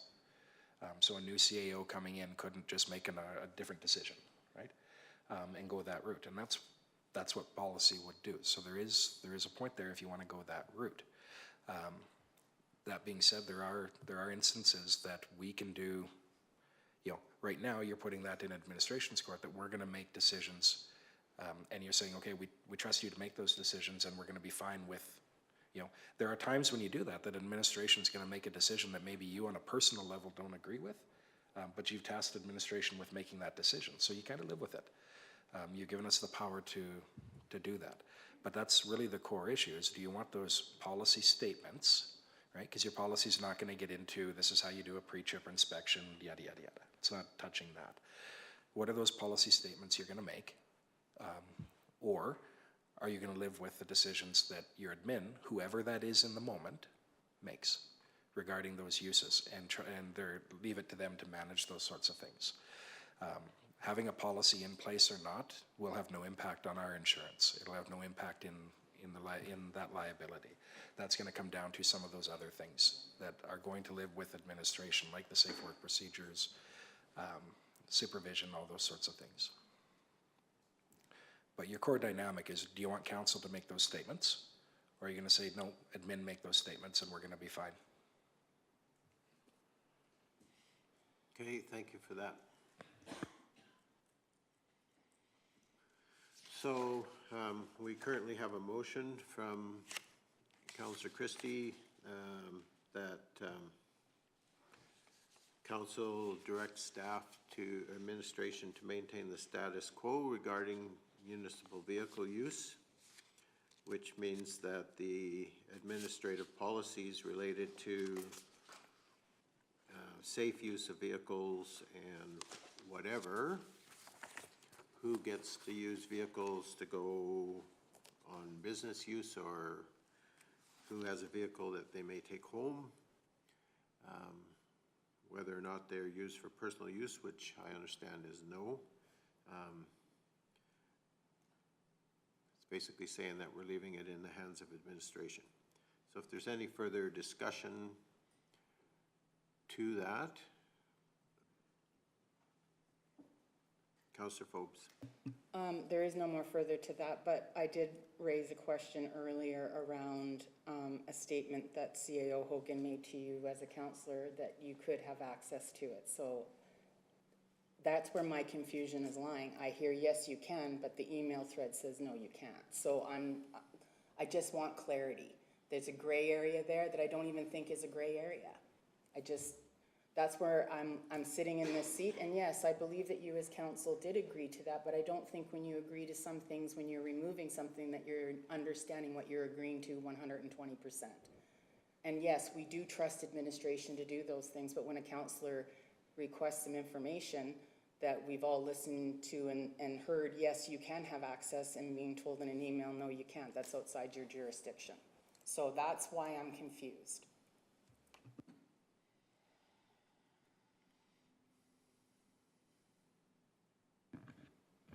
Mr. Hogan. So through the chair, I can go back to the recollection of the conversation. In there, items like safe work procedures and things like that that are firmly embedded in admin were never part of that conversation when this policy was changed. So those were not topical to that discussion back in 2021. Those have always been, parts of them flow from policy that is put in place by council. Large parts of them flow through other parts of the occupational health and safety system, like our job hazard assessments and those types of items. They're changed as there. When we develop admin directives, going back to the questions that are posed, the duty of a councillor to obtain information, there is a balance there. And as we've seen during the orientation, George Cuff reaffirmed it in the orientation refresher that we did, not all of those documents are accessible by members of council. And the reason for that is to keep council at a governance level, not to have them in approving or disapproving of management type or purely administrative type documents. So understanding that they exist, that they're being developed, if there's questions around like, can an employee do this? Can an employee's spouse operate a vehicle? Can an employee's spouse operate a vehicle is a valid question to ask. You can pose that to us. We can say yes or no, right? You may take that and say, you know what, I'm not sure about that, but right now, the way it is, you're leaving that to us to determine. For the record, no, they can't under our current practices. So there is, when we say we're providing information to that, that doesn't mean that it's the full-on document, but information about the overall program, those sorts of things. There are questions there that council can ask and get answers to. We're trying, the pushback or the concern that I raised is not trying to open the door where council's now going to start going into a lot of these purely administrative documents and start saying, I like that, I don't like that. And once you do it once, the second time becomes easier, and the desire to start saying, oh, I don't like that, I think it should be worded differently, starts to crop up. And so the concern that we've raised, or the pushback, is saying, don't open that door for yourselves. And it traces back to what I think is the fundamental question. If there are statements that you as a council want to make at a governance level regarding use of vehicles, then a policy is the appropriate tool to do that. So,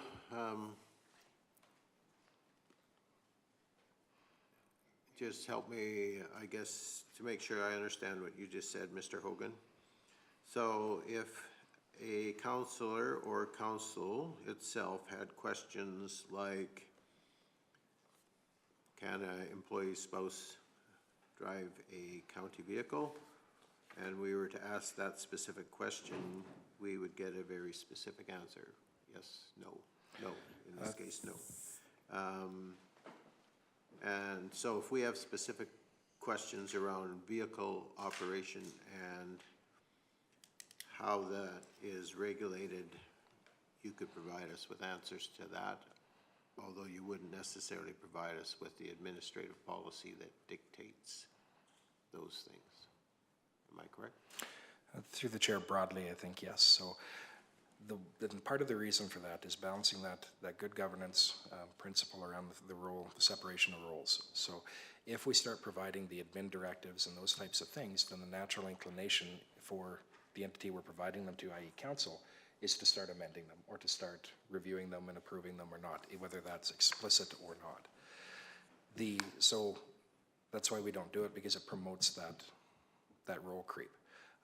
Just like admin shouldn't be out doing, we should be out campaigning, as an example. It's not our role. When we get, now in terms of a specific question, you know, can an employee's spouse operate a vehicle? You would get a specific answer to that. We could say yes, no, they couldn't. In the case that we had here as an example, when the resident was looking for information around the county's discipline system, we answered that. We put back in there, this is, you know, we don't have a 3 strikes policy. We have a graduated discipline system. As part of that, we're able to skip steps. So if we have somebody that is, it's an example that I've got to come up with an example off the top of my head. If we have somebody who's late to work one day, we're not going to, you know, we might start that with a verbal warning, or we might not even get to a formal warning point. It might just be a conversation that's not a disciplinary thing in nature. If we find out an employee's been stealing from us, we're not starting with a verbal warning, we're moving directly to termination. And so we have that ability to, within that discipline system, and then in the emails we explain that broad process. as to how that, broadly how that operates. And that's information that if council is wanting to be aware of, or to understand how some of those things work. So we look at earlier today in terms of our processes, not our processes, in terms of the signing authority and the procurement policy. So the signing authority, as an example, the question came up around, is there a process to, I'll get the wording wrong, but is there a process to track that authority has actually been granted to an individual to do this? And you get the answer, yes, there is. Right? But we're not showing you the form, or we're showing you that yes, there is, it's recorded as part of our filing system, and it's, those bases are covered that way. But council's not into the form to say, oh, I think it should be this information, or put this over here, that sort of detail, right? But the overall question in your oversight role as council around, is this in place? Like, can we prove that if Mr. Gannon signed off on something, that he had the authority to do so, either under policy or delegation from the CAO? That's a good oversight question to ask. And then, as we did this morning, we can say yes, because we have it tracked, it goes into our file, and we can pull that for future record, right? Or in some cases, the bank account information is an example. How is that looked after? And say, we don't need to go into every detail. We say that's part of the audit process that we do, is completing the financial audit. Here's what it looks like. How do we know that our safety system is, our occupational health and safety system's up there? And we're not going to go through all the details of what an audit looks like, a safety audit, but we can say, it's internally audited, every 2 years, and every 3 years there's an external audit that's done by a party from another municipality. We get recommendations and improvements that we can make from there. So that these things exist, or that they're broad there, absolutely have those conversations and give broad to, here's how we manage it, here's how we look after this element. But we're not going to produce the actual job hazard assessments that each staff does as part of that, right? Because that's purely in that admin role. But at some level, does council want to understand that that's being done? Probably, right? To say are we in compliance with this health and safety? How do we know? How do we make sure we stay in compliance? Those are good oversight questions. Just like we saw some of them earlier this morning. Councillor Phopes. So to put the resident who had a concern issue to lie, since you're making the decisions, which is fine, because we entrust you to make those decisions, has a record been put on this employee's file to the issue that the resident brought up?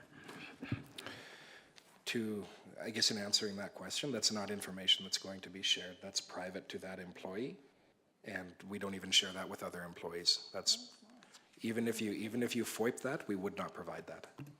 That's to be clear, under that is not a no and that is not a yes. It is inappropriate for that question to have been in this meeting. I would like to call point of contact there, conduct. We do not ask employee file questions in council. Well, if that had been portrayed to me at the beginning of my orientation, I would not have asked that question. Okay. I think we still have a motion on the floor. I think that in following through on the email thread related to this particular issue, I feel that although they might not have received the exact information that they were seeking, the administration has been pretty clear that they've taken care of the concern that was raised. They have consistently tried to provide the information that they felt was appropriate, both to Councillor Cunningham and the ratepayer who was concerned, and also tried to protect our employees in the carrying out of their daily tasks. We do have a motion on the floor to direct administration to maintain the status quo regarding municipal vehicle use. Is there any further discussion to the motion that's on the floor? Councillor Cunningham. So I'll just wrap this up. I guess if the employee didn't know which councillor had reported it, I guess they are very aware of that now. So anyhow, but I'm going to do that. That's my job as a counselor. When a ratepayer brings a concern forward to me, I'm always going to address that. So I don't know who the employee is, no clue, but I do know who the ratepayer is. And so if the employee knows that it's me, I'm totally fine with that. That's who I am. I don't have a natural inclination to creep into administration. I think I've shown that pretty well over the past 3.5 years. We keep going back to this ratepayer. What became further to that was when I did some investigation, which you all know I do. I realized I didn't think we had the policy that we needed to have. I'll say it again, budget is part of what we do as council. It is our job to ensure that the protection of municipal assets are being taken care of. And so drop the ratepayer thing. It went beyond that. Then it opened up municipal vehicle use and why it was taken out of policy. And that's where I'm at. I'm looking right at the health and safety policy 17-1, responsibilities, council, CEO, managers and supervisors. We do have policies. Like normally I wouldn't, what do I have to do with health and safety? But there is a policy that currently exists that actually does have council within it. So I don't think it's out of our purview to have a policy around municipal vehicle use. And like I said, please feel free to look at, I can send you more. I think I sent you about 4 or 5. I can send you 8. I can send you 15. It is not uncommon. Had that conversation in a breakout session in RMA or somewhere we've been at. So, and actually, I don't want to go down a discipline policy. Happen to find some municipalities have that policy too. So we don't have it, which is fine, but it is not uncommon to have it either. So, and yeah, I did, like Councillor Fobe said, I went back to that meeting. Councillor King, I think you said, as you were given the ability to create these other areas of guidelines as CAO, are you going to keep council aware of these and what is contained in these? Yes, I will keep council aware at a certain level. I don't know what that level was. I wasn't sitting around this table. So anyhow, that's where I'm at. Okay, thank you for that. So currently we're determining whether we're changing the status quo or whether we are going to remain with it. And the motion is that we maintain. So any further discussion to the motion to maintain the status quo regarding municipal vehicle use? Okay, I'm not seeing any, so I'm going to ask the question. All those in favor? Opposed? And the motion is carried. The next item on our agenda is 8.1, which is disposition of delegation and public hearing business, Central Alberta Economic Partnership. And welcome back, Mr. Gannon.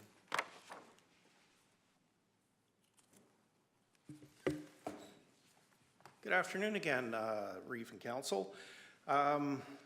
I have the pleasure of being the one to be able to present this to you today, as unfortunately our economic development team is busy in the background.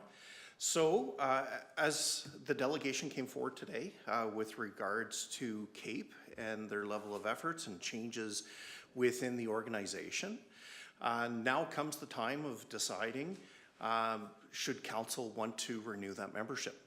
So within the RFD, we have indicated that the financial contribution request is a membership renewal of $4,017.60 plus GST. I want council to understand that the membership fee is calculated at a rate of 80 cents per capita. So they've measured it at the 5,002 population for Kneehill County. So when the municipality becomes a member, a representative is appointed by the board, which they've been very happy to explain that is our Deputy Reeve, Faye McGee, who I've been able to see within the CAPE organization do her magic with the rest of the team there. So I present this in front of council to make a decision of and our recommendation is that council motion to accept the information from CAPE, as well as renew the membership to the Central Alberta Economic Partnership for 2025. I'm here to answer any questions if I can. Thank you. Thank you, Mr. Gannon. Is So are there any questions for Mr. Gannon on the CAPE membership renewal fee from council? Councillor Cunningham? So in the contribution for membership, we're 4,000 and change. What would be the cost for having one council member sit on CAPE for a year? Thank you through the chair. I don't have those calculations there, but it's in line with the council remuneration requirements. So it depends on how often they sit and what other obligations are there. I don't have that record in front of me right now, but should council wish, we can do maybe an average of what that looked like for the past few years. But unfortunately, I don't have that at my fingers right now. We also want to express that there is also a member at large for this to help support Kneehill County, and it was a council decision in order to support that level of effort. So, thank you. Deputy Reeve McGee? I can offer that it has varied over the years. When I first was put on this board, we were only meeting every 4 times a year plus a couple training sessions, maybe 1 or 2 per year. So it'd be the day rate of 5 to 6 times a year. This last year to 2 years, maybe even, I had to have to go back to look for the time frame exactly. We've been meeting about 10 times a year, just because of the instability and the transitioning from one employee to another. A little more operational had to happen in those processes. So this past year, you would see a higher day rate than you will see normal. We are working towards, now we are down to no longer meeting monthly. We meet every other month and not at all in the summer. As well as our goal is by the end of this year, we will be then meeting only quarterly again as before. So we have really set up really good parameters to be much more careful with time and money.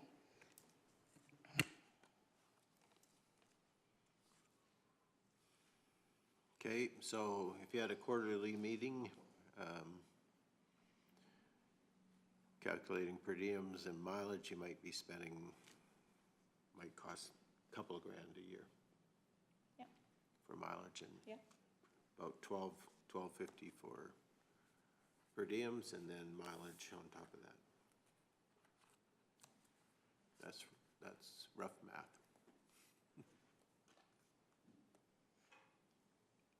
Okay, any other questions related to the request that we renew our membership and the cost is $4,017.60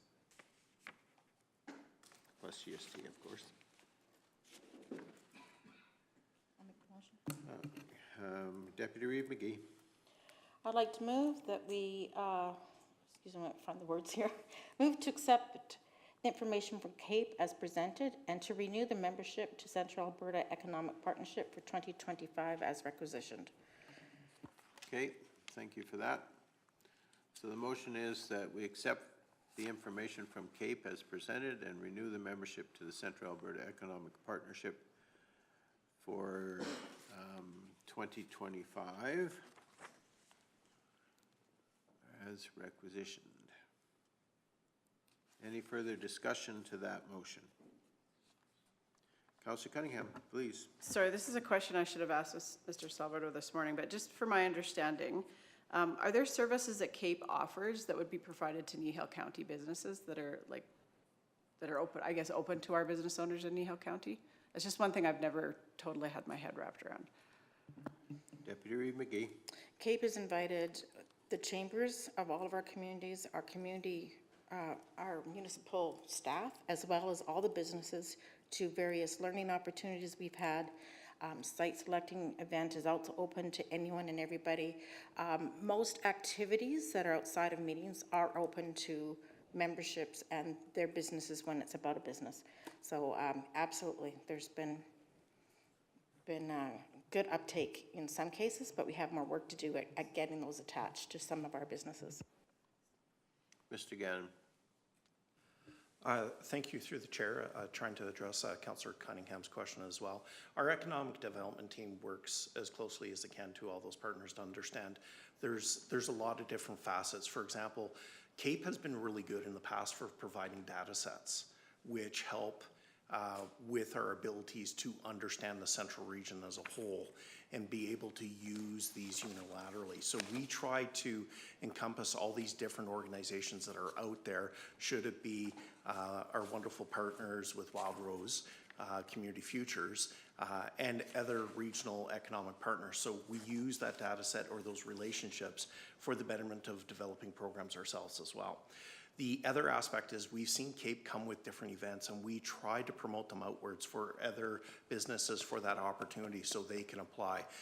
Currently, our team does not offering any funding strategies, but that may be a consideration that we would be bringing back to council, say, for this level of training, what's that look like for business retention and expansion should CAPE come with these programs? So all these different industry partners like Community Futures and CAPE do regularly promote their, let's see, their individual objectives or their individual training or sessions or conferences or such, and we try to promote that outwards to those business partners that may be more relevant. So we're trying to be that advocate for the county and see them coming up because they may not see it, and then try to promote that outwards within our own department and our own mechanisms so our partners and our community has the best opportunity to consider those opportunities as well.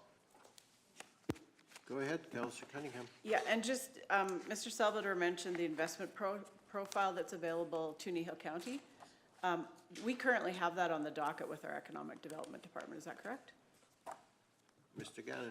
Thank you through the chair. We have multiple different data sets we're working at right now. So we're looking at investment. We're also looking at investment readiness. So we're doing a lot of different things in the background. And we do use all these different data sets. Some of the concerns we do have with data set is that we're looking at the age of the data set as well, right? Looking at somebody that is, some data sets that are 4 or 5 years old may not be respectful to the current environment. So we do work with each other individually. So we try to make sure there's no duplication. As we know, funding is a hard thing to have these days, provincially, federally, and ourselves, is that we try to look at what data sets other people are doing, what programs are they doing to try not to advocate for duplication in those aspects.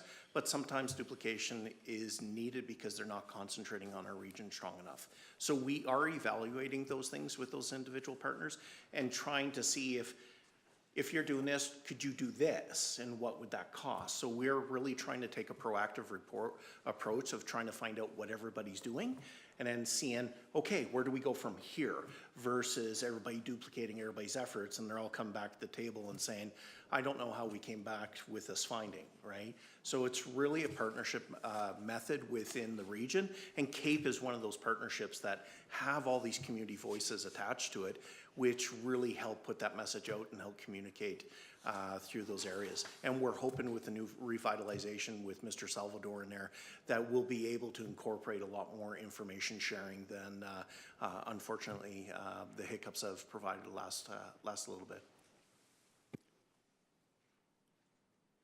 Okay, thank you. Any further question, discussion? We do have a motion to accept the information from CAPE as presented and to renew to membership to the Central Alberta Economic Partnership for 2025 as requisitioned. Any further discussion or question prior to me asking? Okay, I'm not seeing any, so I'm going to call the question. All those in favor? Opposed? Motion is carried. Thank you, Mr. Gannon. The next item on our agenda is 8.2, Bylaw 1922, Redesignation, Hamlet Residential to Hamlet Commercial District. And welcome back, Ms. Hay Morgan. All right, this was the public hearing that was earlier today at 10 o'clock. And again, it's for the Torrington Tourism Action Society, also known as the Torrington Gopher Hole Museum. They are the current landowners of the Northeast 343226, Plan 6820GY, Block 8, Lot 8. They are applying to redesignate the entire parcel, which is 392.48 square meters. The museum currently sits on this parcel, and in order to have a new building, they need to redesignate to Hamlet Commercial. The public hearing process is a legislative process. Participating in the public hearing is the legislative method to provide comments to council for consideration for applicants wanting to redesignate their lands. Once a public hearing is closed, no additional information should be considered in the decision-making process. Redesignations are about the proposed use. A redesignation establishes a land use district and is not a development permit. The redesignation focuses on the overall site suitability and not specific development conditions. Thank you for that. Any questions related to the request here on bylaw 1922, a redesignation from Hamlet Residential to Hamlet Commercial? Okay, well, we have a request that we provide additional readings to the bylaw. And so what's the wish of council? Councillor Whitstock. Okay, I would like to move that council provide second reading to proposed bylaw 1922 for the purpose of amending land use bylaw 1808 by redesignating 392.48 square meters plus or minus on a portion of northwest of 343226 west of 4, Plan 6820GY, Block 8, Lot 8, from Hamlet Residential to Hamlet Commercial District. Well done. That was a long one. I know, and I didn't even do any spelling errors while I was at it. We did capture that online. Can you do that again? Hit repeat. All right, thank you, Councillor Whitstock. So, any discussion to the motion?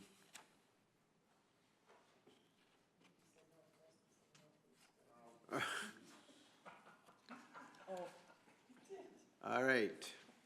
The motion is that council move second reading of proposed bylaw 1922 for the purpose of amending land use bylaw 1808 by redesignating 392.48 square meters plus or minus on a portion of northeast 343226 west of 4, Plan 6820GY, Block 8, Lot 8, from Hamlet Residential to Hamlet Commercial District.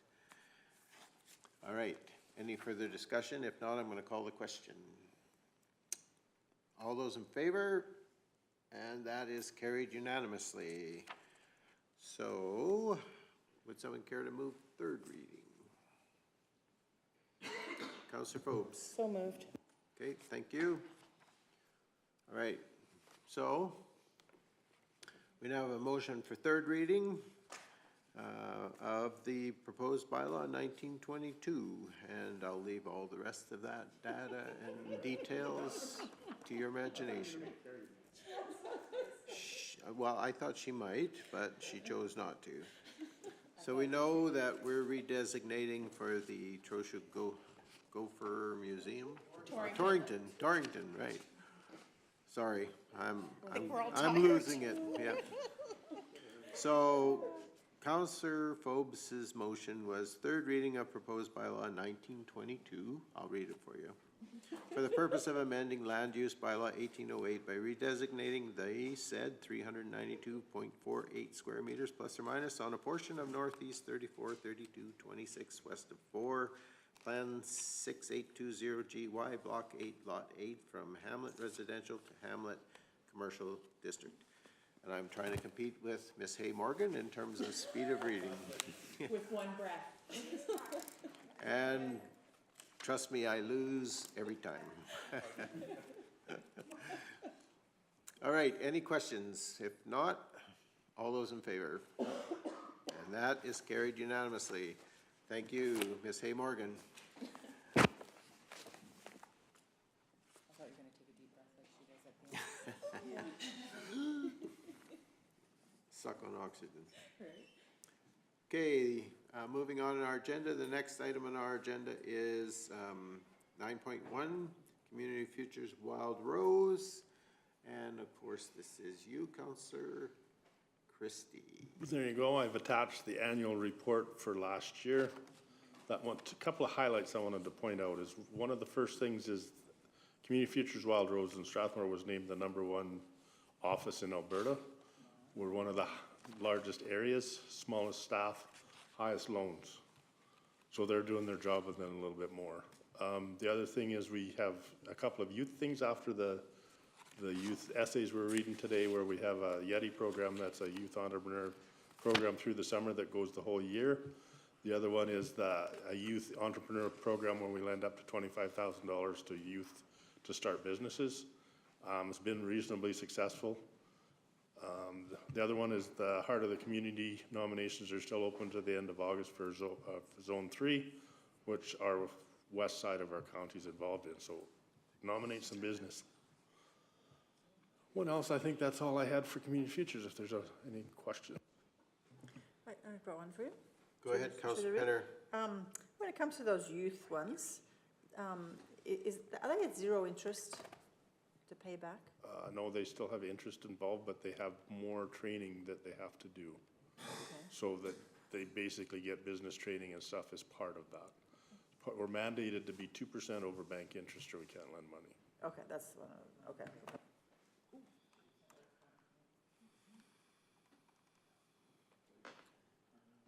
Okay, any other questions for Councillor Christie? We're gonna let him off the hook that easy? Well, I was hoping someone would find before I congratulated them as a team, as a board there for what you've obviously done out there to be nominated and awarded #1, you know. That's awesome. You must have a very good working board. They have a good board, but we have extremely good staff. So it's a combination of both. One of the things, they come up with a creative idea and we give them the reins and go. So one of the things, they've got a $300,000 bridging program for contractors to bridge from one job to the next. So that's been taken up a little bit to the north of our area, but for sure in the heavy residential areas where it keeps a contractor busy until he gets the last house sold, he can start another one. But it must be pretty cool, but you guys as a board must have a really good vision, you know what I mean? It takes a vision to allow your staff to implement what they're implementing. Councillor Cunningham, please. Mr. Christie, I know you've heard this before, but I'm happy to say it again. Your executive director, Ms. Sangster, is amazing, and I can only speak for the chamber that I sit on here locally, but the time and energy and effort she puts into this local area is just amazing. So, yeah, keep her. It's not just the local area, it's from Bazzano North. Right, and I can just speak for myself. But for me, that she's amazing. So. So I did some quick math, and within the Kneehill County region, including our partner municipalities, there's $7,212,325 plus or minus that they've done in terms of loans in this area. So Part of that too is a huge amount of management skills that comes with that, those training loans. that goes along. So their success rate is more than double of a bank. And that's the part that always gets my attention is you might pay a higher interest rate, but you're getting that management training and support. Like if they have a loan that's in trouble, they spend a lot of time to see what they can do to help them. Not just financially, but management wise. Thank you. All right, we would move on then to 9.2, which is Division 5 update, which would be you, Councillor Cunningham, please. So I just want to say thanks to, again, the local Three Hills and District Chamber of Commerce. They hosted the MP candidate for Battle River Crowfoot a couple weekends ago. So, and they invited elected officials so that no matter what anyone's political stripes, anytime you get a chance to engage with a potential federal candidate is awesome. And I just, one of the neatest things for me was a young local farmer really spoke about the tariffs that China currently has on canola and the impacts that it's having on their farm. And so I just thought it was really not only great for local farmers, but for a young, like we're talking 18-year-old farmer to engage and to really advocate for that. I thought that was amazing. So that same day I attended the Three Hills Parade. That's all I'm gonna say, because apparently I can't walk as fast as my car can go, but anyhow. I did address it this morning, but when I did recover from chasing my car, I did spend some time in Anderson Park, and I did run into Miss Khalid and Miss Hay, and again, just thought it was awesome, the interaction that they were having with the folks at Anderson Park, so I really appreciated that, and they had their Kneehill County stuff on, and so really representing our county well, so thank you. This Thursday, July 24th, from 1 to 6, come on down to the Three Hills Lodge Room. I am doing my Division 5 ratepayer meeting.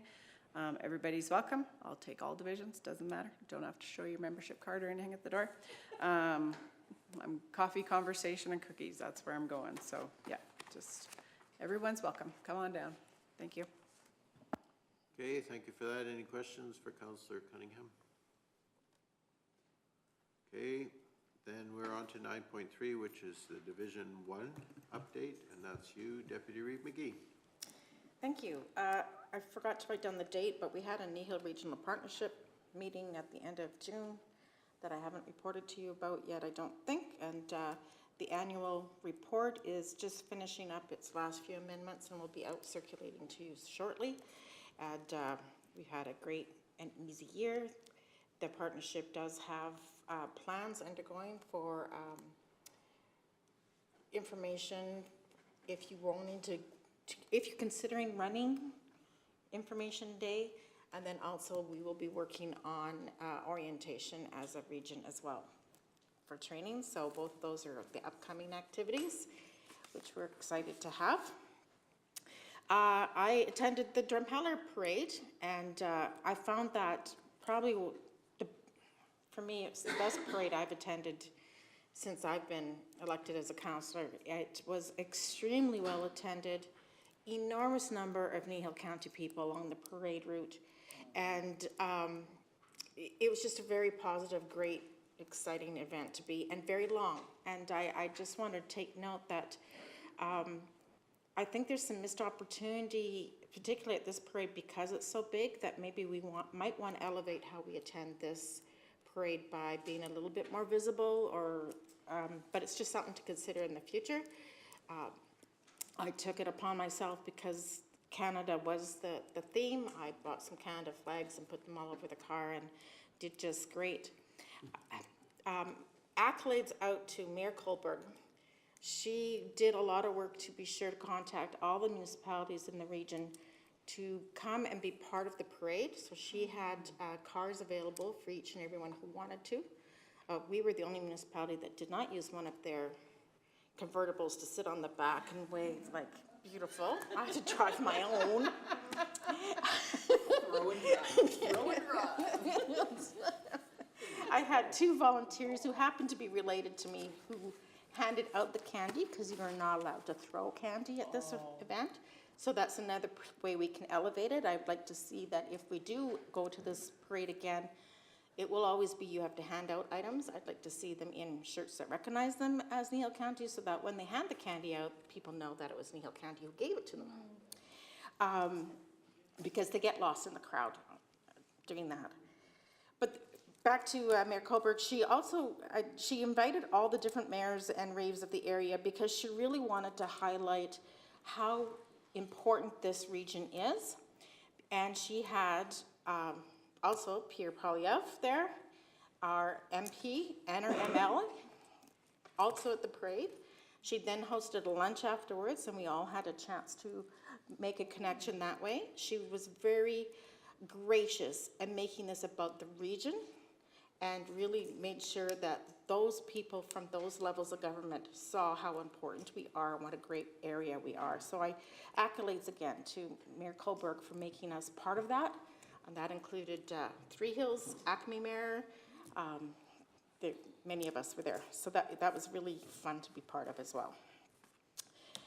And plus it was a really good beef on a bun dinner. Yes, yeah.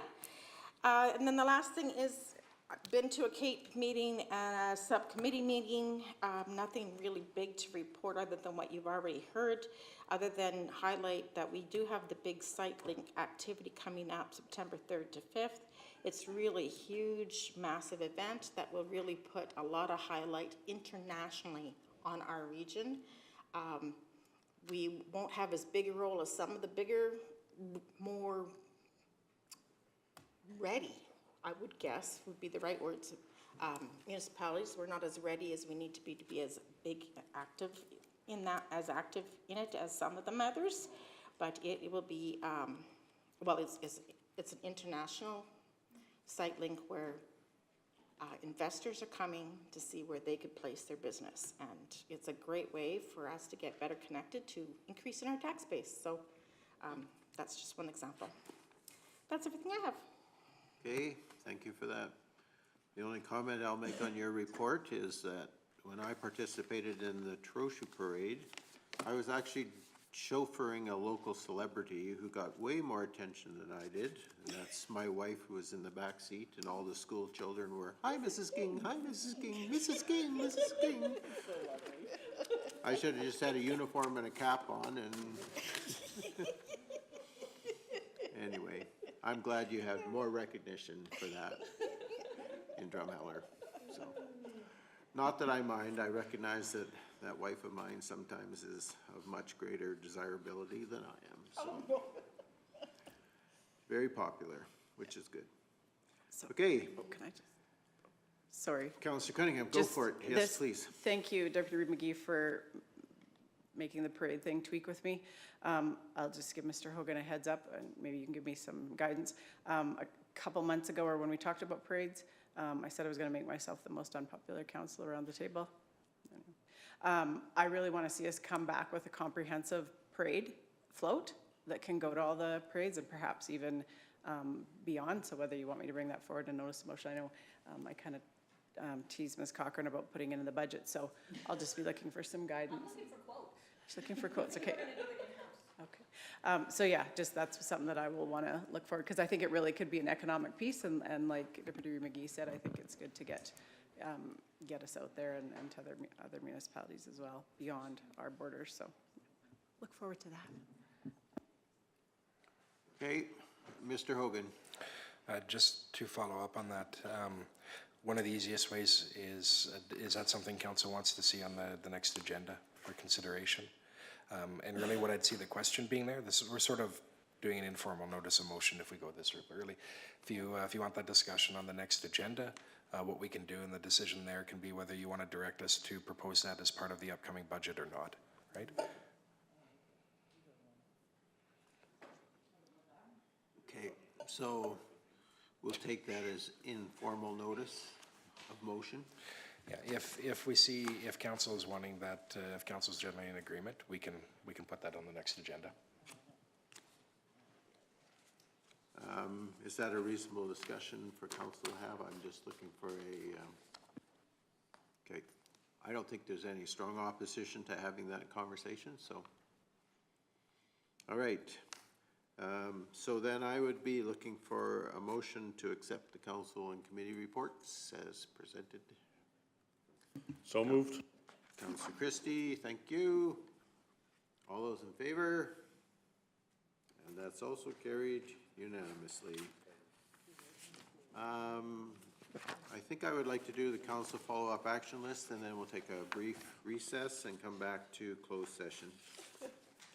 So council follow-up action list, 10.0. Any questions related to the council follow-up action list? Councillor Cunningham, please. I'm just wondering, I know it's been moved from the first quarter to the second quarter, and now we're kind of rounding the end of the second. The governance model, I'm just wondering where administration is at with that. Perhaps in my efforts to obtain information, that governance model would provide some clarity on that. I do have to say again, it's almost like the council compensation. I mean, we're going to be, well, the end of August before we have another meeting, and I do have some concerns about placing that on the laps of the new council, freshly new council, but anyhow.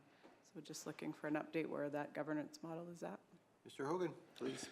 Through Mr. Chair, so that one, I have had to push that back for other things, but it's my intent to have that on the August agenda. Thank you. Any other questions related to council follow-up action list?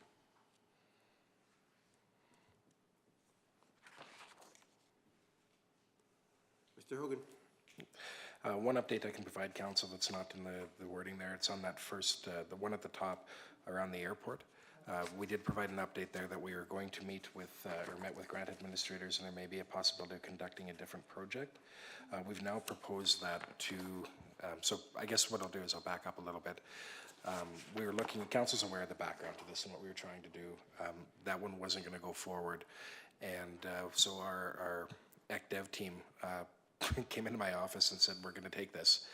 And they took it, they went and ran with it. They organized a meeting with the grant administrators, talked with them about an idea. The provincial individuals who managed the grant said, yeah, we think that might be good to chase. And so they drafted up a proposal. Myself, my counterpart at the town were both in support of that. We organized a meeting with Prairie to run it by them. We're just waiting to hear back from Prairie around their formal, if we did apply for more of a business case or feasibility type study to be done at the airport, say guiding what future developments need to occur, et cetera, if there would be value of that to Prairie and if they would still be in as a partner on the project. So we're just waiting to hear back from that. The representatives from Prairie, obviously they can't speak on behalf of the organization as a whole, but they were quite receptive and positive to the idea. So if that's the case, that's a project that probably in 26 our ECDev team will, even though the grant would be Town of Three Hills, our ECDev team would run with that as a way of encouraging, making more use of the airport, I guess, or at least telling us what we would need to do as a region to make the airport more useful, right? So positive, our ECDev team ran with the bull on that one, and they took that one by the horns in it. So it looks like we're on track for what I think will be a good outcome there. Good. But none of that is formal yet. Okay, thank you for that. Unless Mr. Zier feels that we've been ignoring him all meeting long, can you give me a status update on the wastewater in Huxley and the Buffalo Jump Road paving or surface? For sure, thank you. Through the chair, regarding the Huxley wastewater upgrades, which are going to be a number of cleanouts installed at the end of the sewer lines there, as well as upgrade to the force main. Design drawings have been approved, the tender has been constructed, and it should be released shortly for awarding and construction this fall.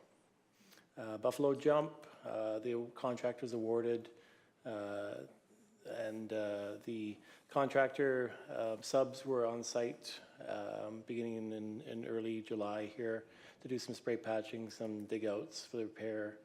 I believe the the seal coat is anticipated in early August.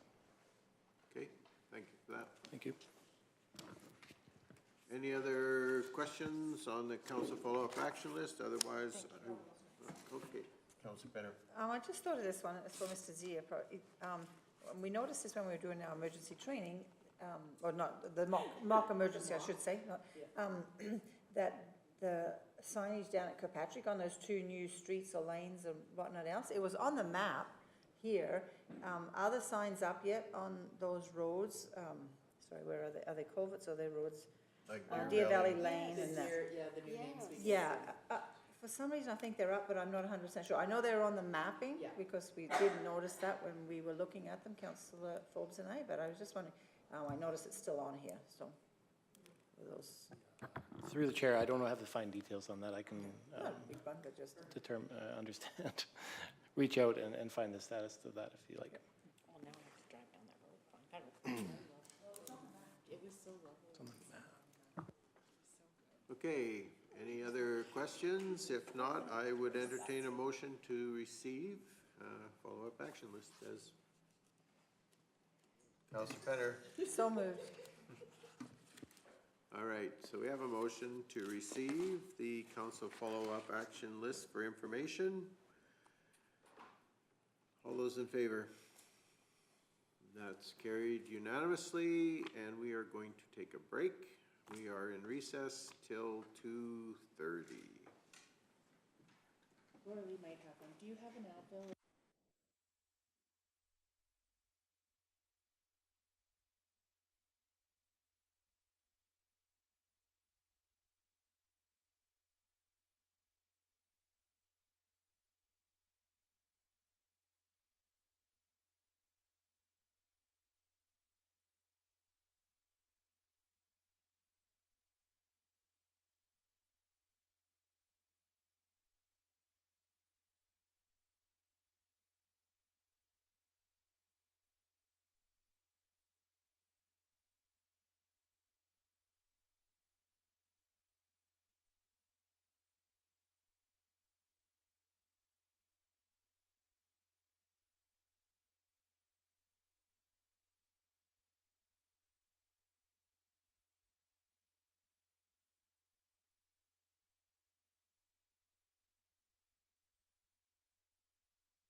It is 2:29, and I'm going to call our meeting back to order.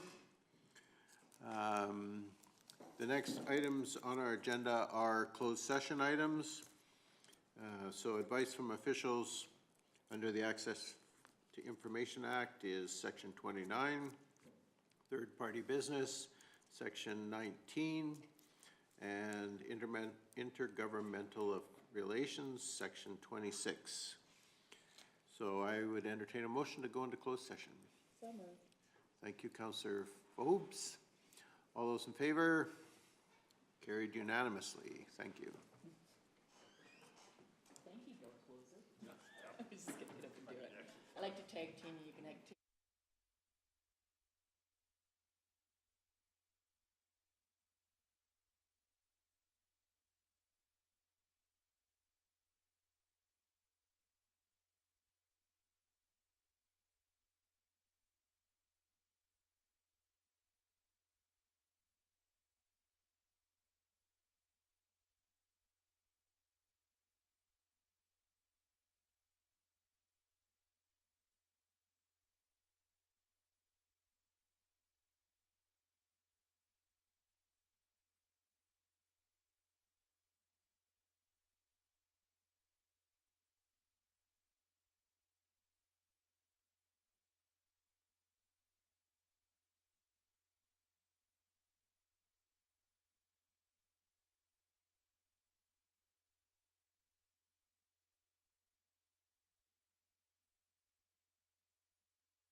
fast as her brain.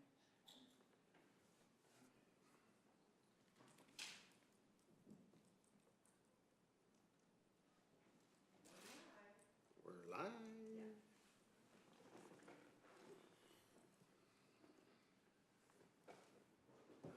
Okay, so we had a motion to come out of closed session at 3:29. We were in closed session for advice from officials, third-party business, and intergovernmental relations, sections 29, 19, and 26. We recessed to allow the return of the public, and it's now 3:31, and I'll call our meeting back to order. And there are no motions coming from closed session. So we are adjourned. 3:31, sorry, 3:31.